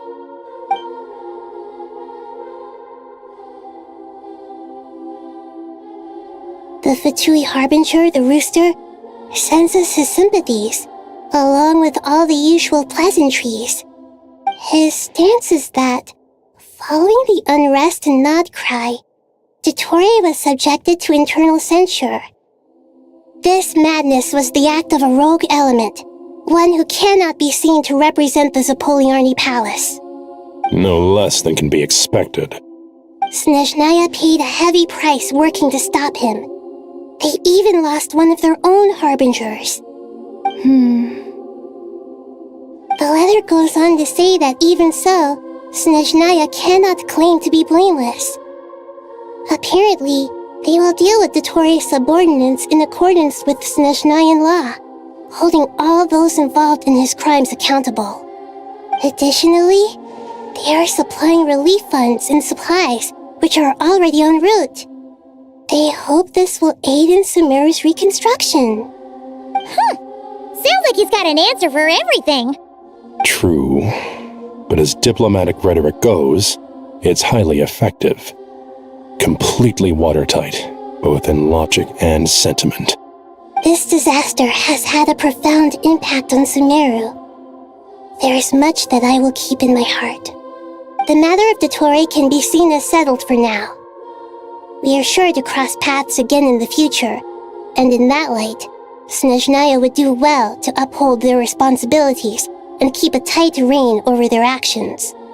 With Irminsul burned, the flow of fate now carries many more possibilities. I will be watching carefully. Perhaps we can move on to a less serious matter? Dendro Archon, will you eat with us once this matter is dealt with? Everyone wishes to celebrate together. Your presence would be most welcome. Of course! Dunyarzad, Sino, and Hypatia all told me the same thing. If there isn't enough room for everyone, we can arrange back-to-back feasts. What a wonderful idea. That just leaves the question of what we should eat. Not more tomatoes, surely. More? Dendro Archon, what do you mean by more tomatoes? Those good friends of yours are always talking about tomatoes. Sometimes when I'm walking through the city, I can even hear them arguing in the fields. Since you see them so often, you must hear about tomatoes even more than I do. Tomatoes. Tomatoes. The word has a certain magic to it. Like the autumn fur of a sumpter beast swirling in the wind, sometimes flying up my nose. Tomatoes. What can we make with tomatoes? Wait, why tomatoes? Take your time, there's no need to rush. The Traveler, Paimon, and I still have somewhere we need to visit. You'll have plenty of time to think it over before I return. Does this mean you're going to Natlan? Meeting them there in person. It will require a long journey. I know. But this is necessary. I must go myself. Traveler, Paimon, we'll set off as soon as you're ready. Is that all right? Sure. We'll be ready whenever you are. You'll hear no objections from Paimon. We should grab some snacks along the way, though. It'll be just like going on a long holiday. Wonderful. I'm looking forward to this so much.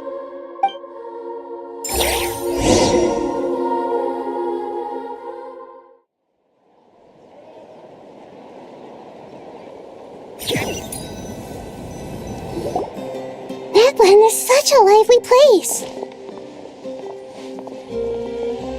It's super cheerful and positive, too. I can see that. There are people outside exercising at all hours. Such a healthy way of life. You came. Welcome, welcome.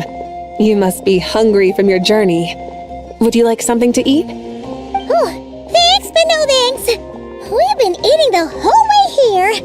We had a mushroom platter, sap's meat stew, butter braised chicken, hot sour pudding. Paimon's positively stuffed.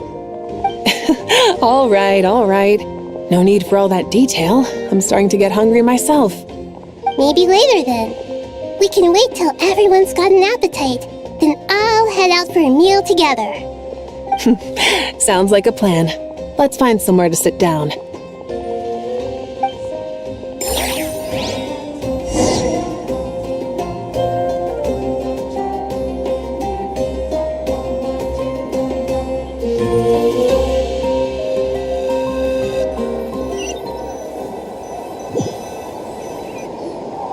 I should tell you, I already have some sense of why you've come. Why's that, Malika? To say thank you. Your senses are spot on. But on top of that, we also feel guilty. Because the pyronosis has vanished? I sensed its loss. Despite scouring through the remnants of Irminsul, we couldn't find any sign of the pyronosis. Not even any trace of it burning to ash. That's certainly unusual. Still, the potential fallout from Irminsul's loss is significant, to say the least.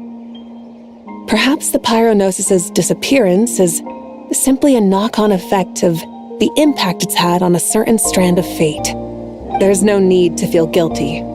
We were clear that this time there was to be no returning, only giving, pure and simple. Thank you really is a fascinating phrase. We use it to express gratitude for the smallest of things. Yet, when faced with a kindness too immense to describe, we use exactly the same words. It's not that we lack other means of expression. It's that when we truly need to express our feelings, the simplest and purest words are always the most powerful. You're right. In Natlan, we prefer simple expressions too. Companionship, friendship, support. They might not sound fancy, but the sentiment behind them is sincere. That's wonderful to hear. Sincere feelings are often a vehicle for the deepest wisdom of all. Irminsul's destruction doesn't seem to have done you much harm. I'm glad to see you're doing well. There's still a lot of work to do, but before we begin, we felt it was important to come here and speak with you. Partly to express our gratitude, but also because we felt that seeing you, in a sense, is like basking in warm sunlight. That's a nice way of putting it. I like that. To tell you the truth, though, I'm not a fan of somber meetings. So, since there's nothing more to say, why don't we go bask in some actual sunlight? The weather's beautiful today. What a great idea! Paimon's gonna lie back and soak up some rays.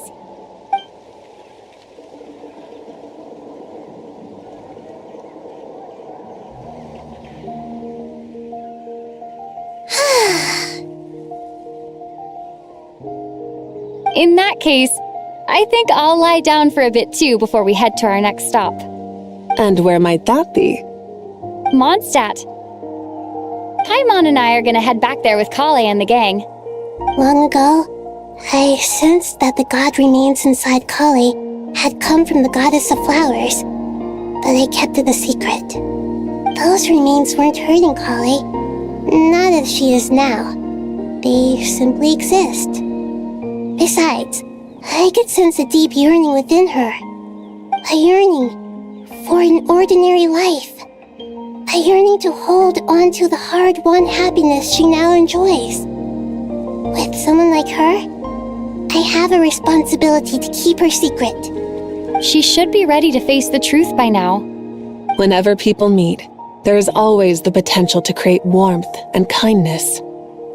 Every child grows up, but even as adults, they are still children in the eyes of certain people. Oh, just like how Paimon sometimes sees Nahida as a little kid. Is that so? Well, anyone who's friends with a kid is probably a kid themselves. Of course! And there's nothing wrong with that. When we get back, we'll actually be hanging out with another of our friends who happens to be a kid. Or more like looking after, in her case. Anyway, we'll always be there to watch out for our friends. Dear Sucrose, when you receive this letter, I'll probably be as busy as always. But busy with wonderful things. That's because I'm no longer a trainee. I'm now an official forest ranger. Impressive, right? Sino said that official rangers sound much tougher than trainees. Though he did say it was already pretty tough to start out with. You probably heard that something big happened in Sumeru recently. Don't worry, it's all been taken care of. We're heading to Mondstadt soon, so if you're free, maybe we could meet up? Plus, it's not just me, a few of us are going. Hey, do you still remember that time we all got together? You know, when we all went to the Windbloom Festival? It'll be just like that.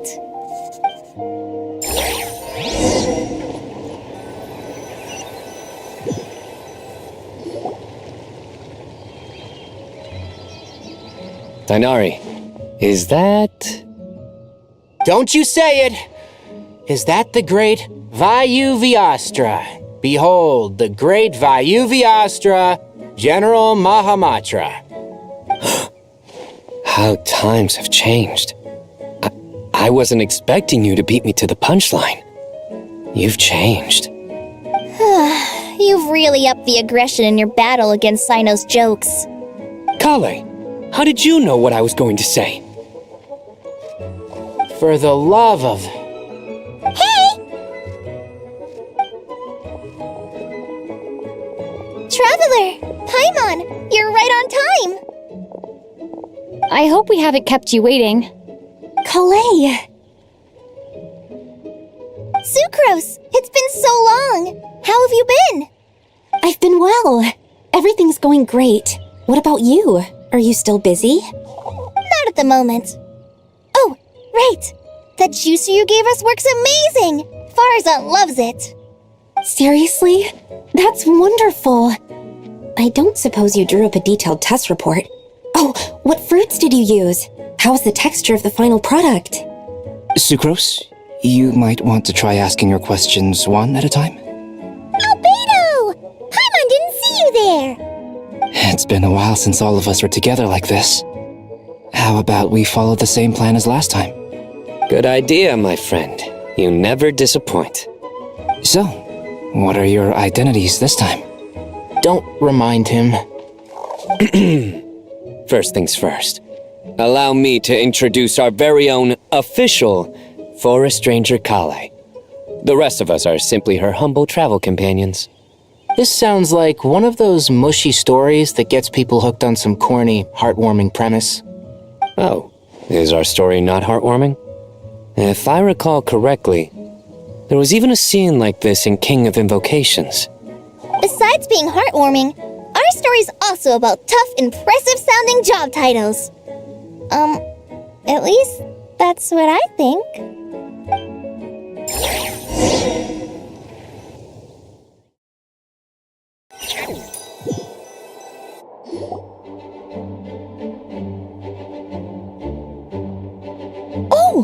You're here already? I'm still giving Dodeko a little trim. I won't be a moment. A trim? Does Dodeko need haircuts too? Of course. It's important to know how to take loving care of the apples of your eye. All of these trivial matters get left to me. It's because I'm an angel, and angels are, in a way, the guardians of all Teyvat. Oh, right! Wow, that's definitely an impressive sounding job title. What are you writing? I'm just brainstorming some cool sounding lines. Oh, write them on these card backs. Of course. Clearly, my lines are pretty amazing, wouldn't you say? Miss Nicole. Kale?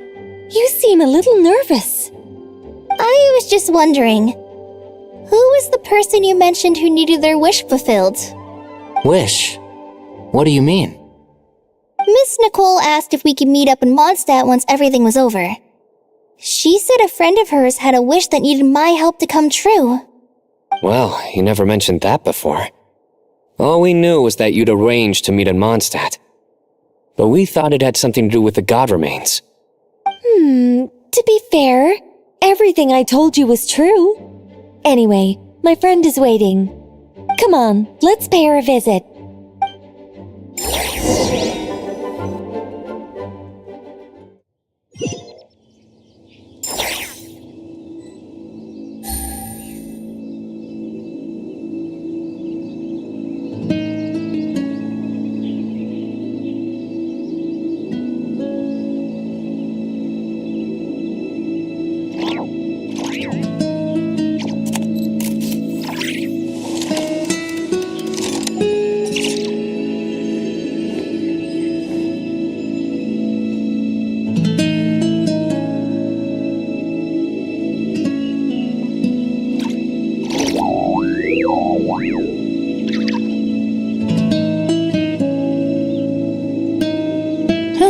Good roll. All right, maybe I'll take one more day off and knock out the rest of the work once I'm feeling up to it.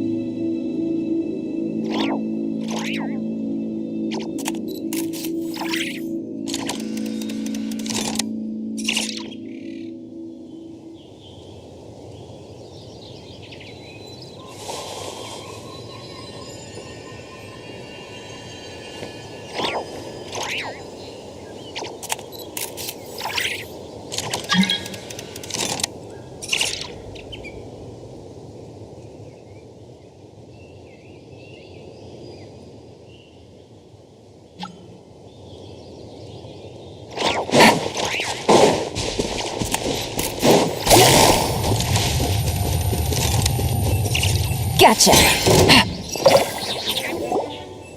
Huh? You're... surprised? I bet you weren't expecting to meet a woman like me beneath this beautiful tree in a faraway land. An oasis will spring from the place where a djinn resides. That saying falls somewhat flat here in Mondstadt, given that everywhere is already so lush and green. Lilupar, what are you doing here? I made friends with Miss Nicole. I asked her to bring me here and then invite Kale to come. The prologue to this story is that I have a wish. It has stirred within my heart for centuries, millennia even. Originally, it was merely Al-Ahmar's lie, but now it has become reality. Could this be related to the goddess of flowers? My dear young lady, my mistress left her final trace in this world upon you. I can't tell you how glad I am to see you here. And now I have seen you, and peered into your heart. You have experienced hardships and suffered setbacks. The torment an ordinary person might expect to face has befallen you threefold. This is the source of your resilience. But, beneath all this, I've witnessed the seeds of desire. You yearn to return to the simple life you once knew, do you not? I do. I want to throw away everything that isn't mine. But how do you decide what is yours? The scars that others carve into your flesh? The kindness and love they inscribe? Are these things not yours as well? They are. This is something I've talked about with Miss Nicole. Miss Nicole said I should learn how to adjust my standards. I just want to live as an ordinary human. Anything beyond that isn't mine. Don't you want anything from the remains of the goddess of flowers? She gave me a revelation once. I think that's already more than enough. In the past, you would not have possessed such a rich heart. Your brief life has taught you to hold on to everything good, to home in on kindness. How fascinating. You're nothing like Nabu Malikata, and you're certainly not her. Of course not. I'm not some great and powerful being, Miss Lilopar. Yet I am a Djinn. We exist because of the Lord of Flowers. We revere and love her. My wish is to see her one last time, to give everything for her. Kale, can you do this for me? But her remains won't be easy to remove. Are you sure this is what you want? That's beside the point. First, I need to know. Are you willing to do something for the soul of this lonely, wandering woman? I'm willing. But look, you know nothing about me. Even if you have heard the stories about me, all you would know is that I was rightly punished for the many evil deeds I committed. So you do know. Your lips are quivering, your eyes trembling, and still you're willing to do something for me. Life has been cruel to you, and yet you've learned to be kind. My dear young lady, to repay your kindness, I too must play my part. Are you sure about this, Lilopar? I yearn to see my mistress. For this moment, the world can burn to ashes, the universe be engulfed in flame. I care about nothing else. And you, Kale, I can give you a gift. You'll become just another ordinary human. But Miss Lilopar, what will happen to you? My wish will be fulfilled, and I can die happy. Why would you wish for that? A long, unending life might seem desirable for one who has never possessed it, yet it brings torment to one who has. My remains are scattered across the yellow sands, but my soul can find no peace. Since you've promised to grant my wish, give me that release. Allow the dying to die, and let the dead rest in peace. You have my thanks. Kale, there's no pressure on you. What she said, it's all true. A wish is a genuine desire, after all. It's as if you want to use the last of your life to give me a better future. Nothing's so selfless. We'll be using our futures to fulfill each other's wishes. This is a noble act, a beautiful and secret transaction between two women. I understand. Miss Lilopar, I'm ready. Close your eyes, Kale. Then open your soul. From there, I will embrace my mistress. The downpour of flowers is your touch, like returning to the very beginning. Like surrendering to your grace, my mistress. People say that devotion is beautiful, yet filled with pain. How foolish of them. For me, devotion is beautiful, pure and painless. Devotion is my love. Thank you.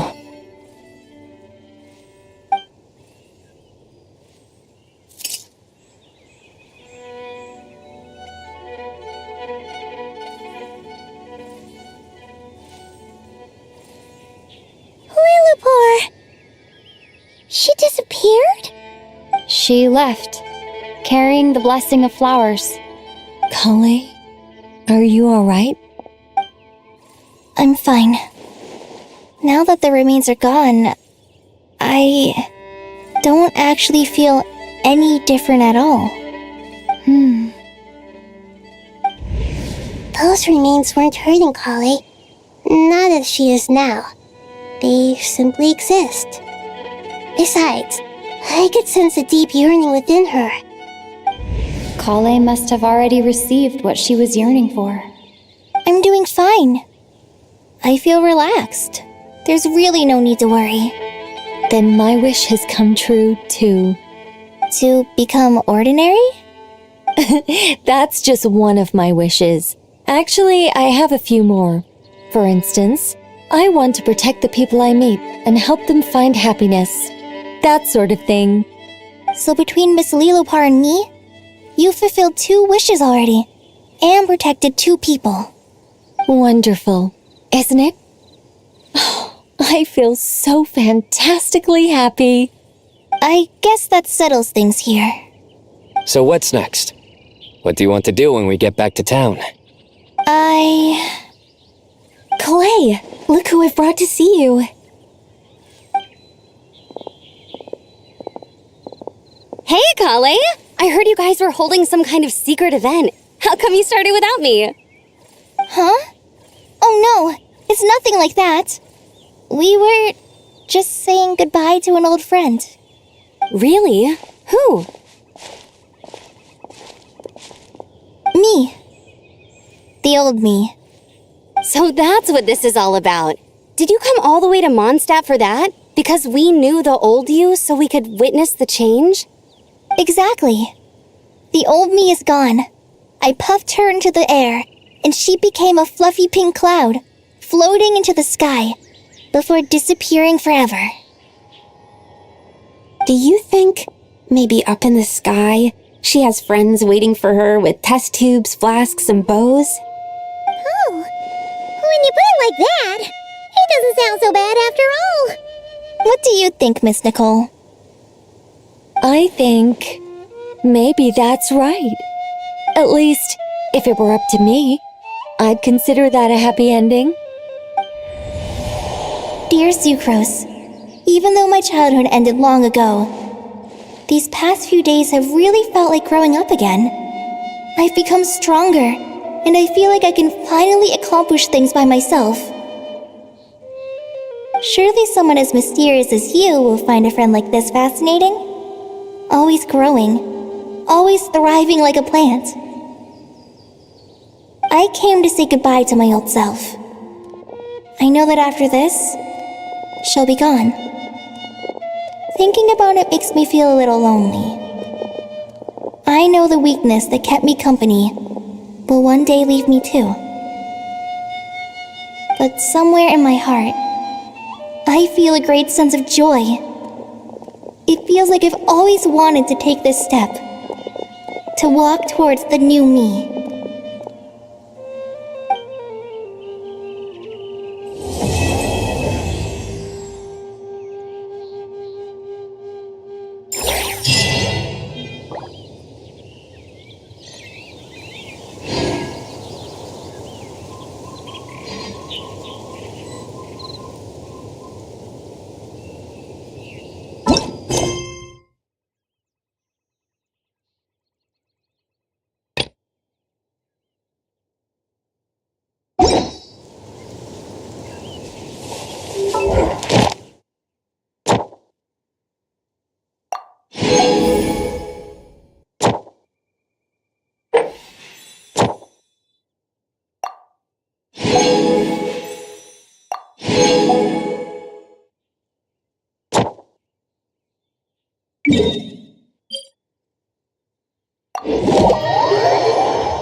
Ad Astra.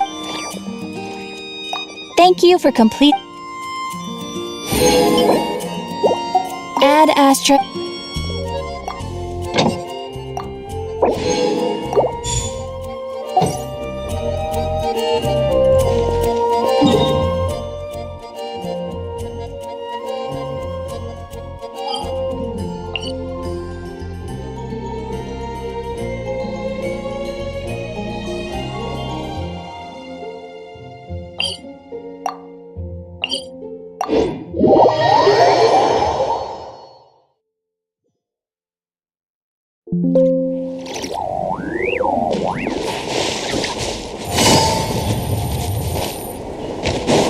Take it easy.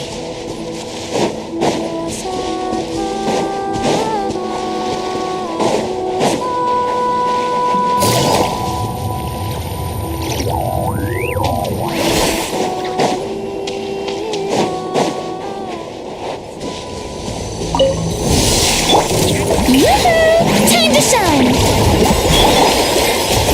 Winging it wasn't the best idea.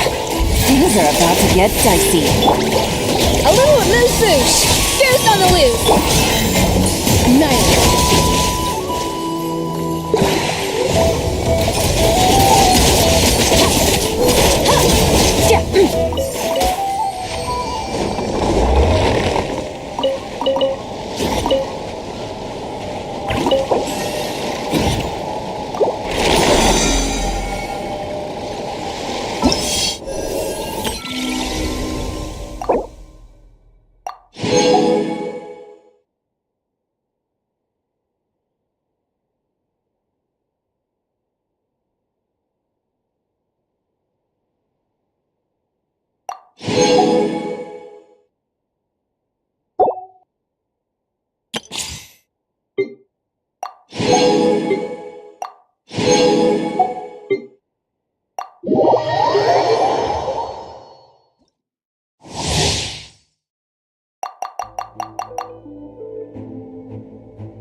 I live within you.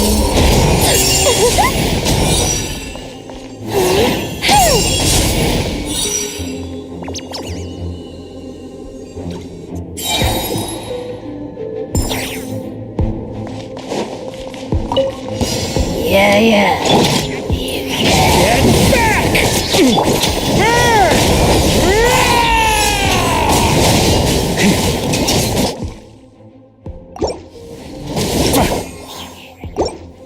Yeah. Such defiance. Our little secret. Stay away from me! Leave it to me! Animo hypostasis emulation. Stay clear. Animo.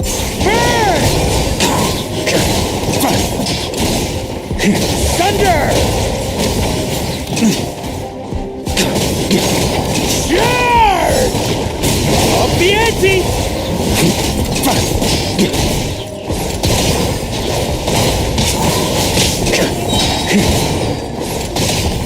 Up the ante!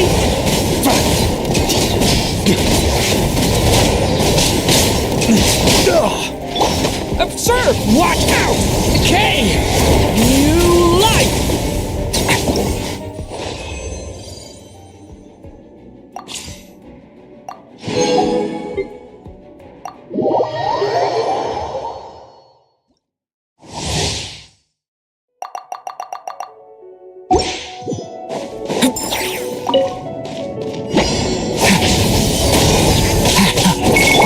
Going in! Let's light it up! Witness my great undertaking! Jumpy Dumpy Go! First, wow! A turning point in space! Everybody stand back! Coming to be! Moment of birth! Burst forth! Thunder!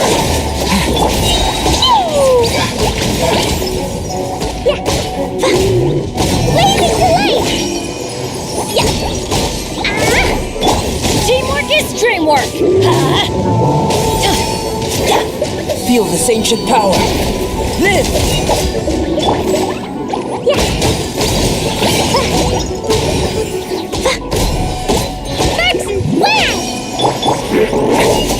Stay back! The story has only just begun!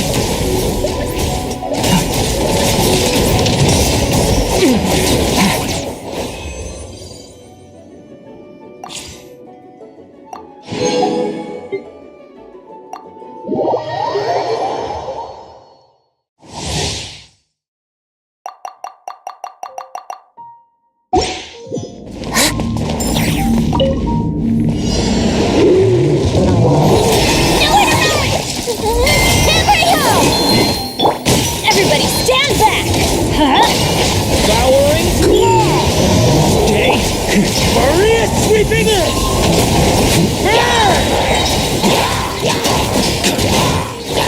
Thunder! Up the ante!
Arknights.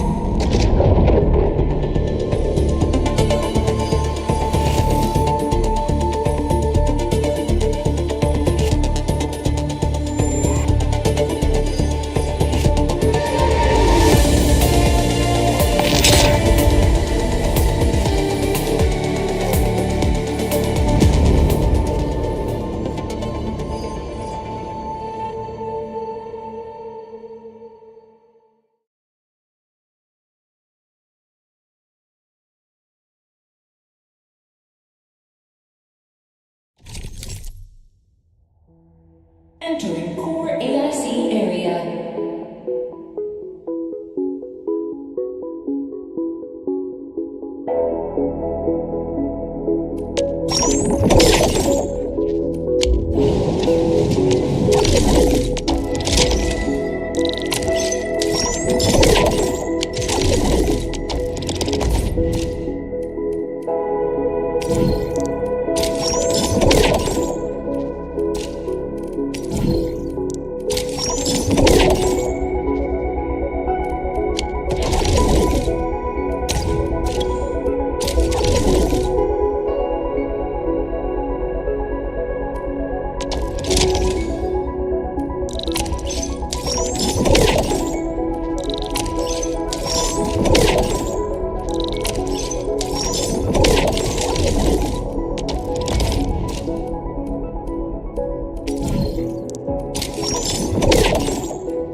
Are we setting off now?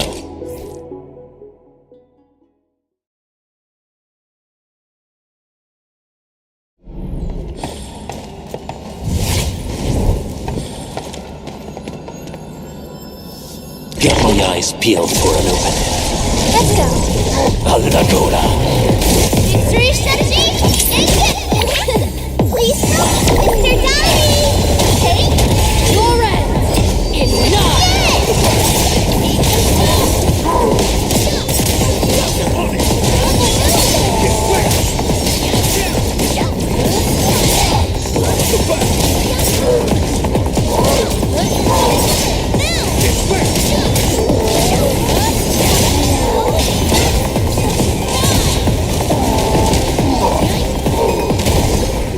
Wasn't expecting anything.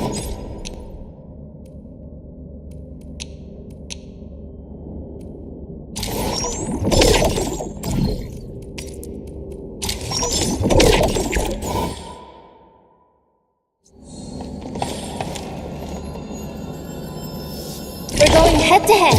Execute plan A. We'll see this. None shall live. Victory strategy? Please help, Mr. Dolly! Your end is not!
I hate fool.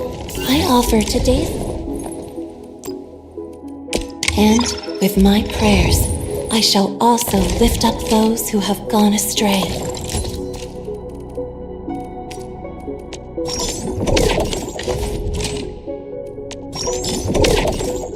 For AIC area.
Entering core AIC area.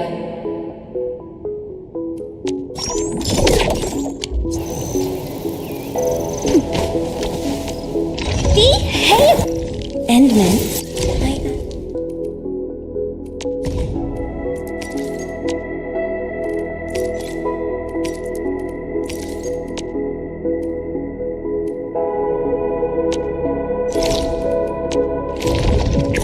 Ready for a really long trip?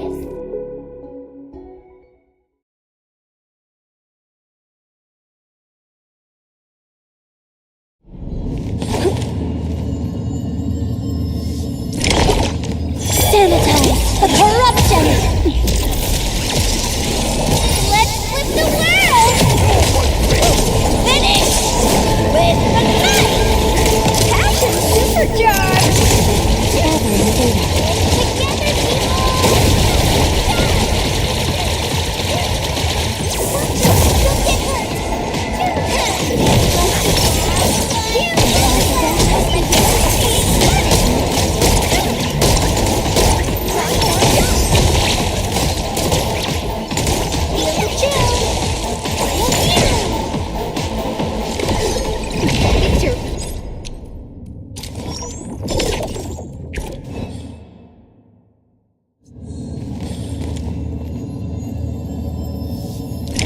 Together, looking for fight? I wish you the best of fortune.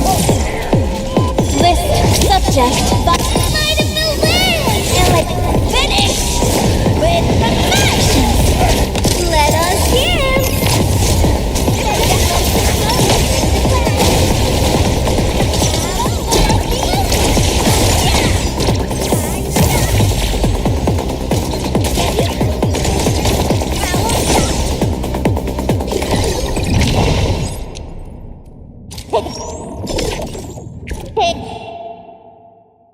Come on. I find joy in the language of celebration.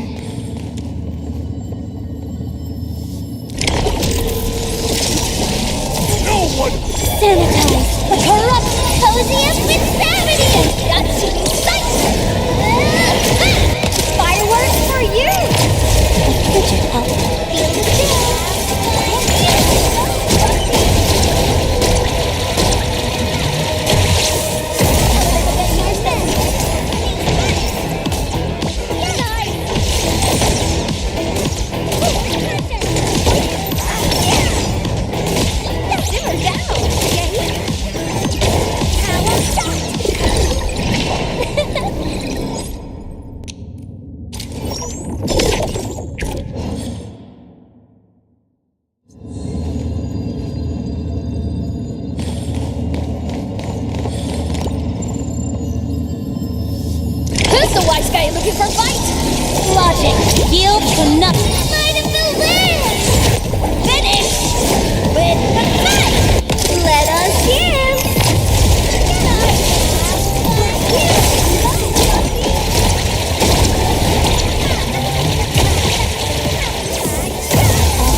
Endman.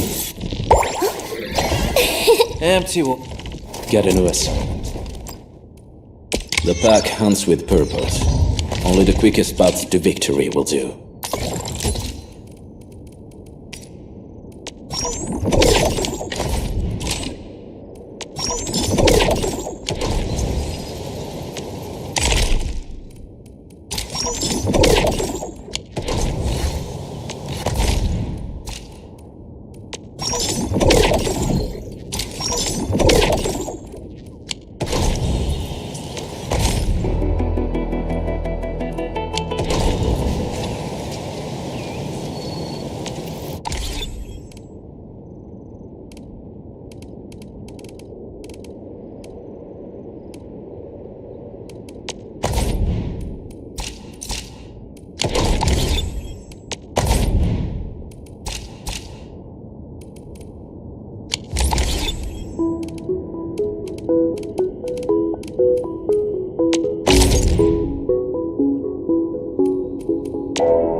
of Operation Seshka Liaison, reporting in for duty. My name, I mean my codename's last right. Just, Greetings, Administrator. The name's Ardelia. Endal of Opsy.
Over here, Endman!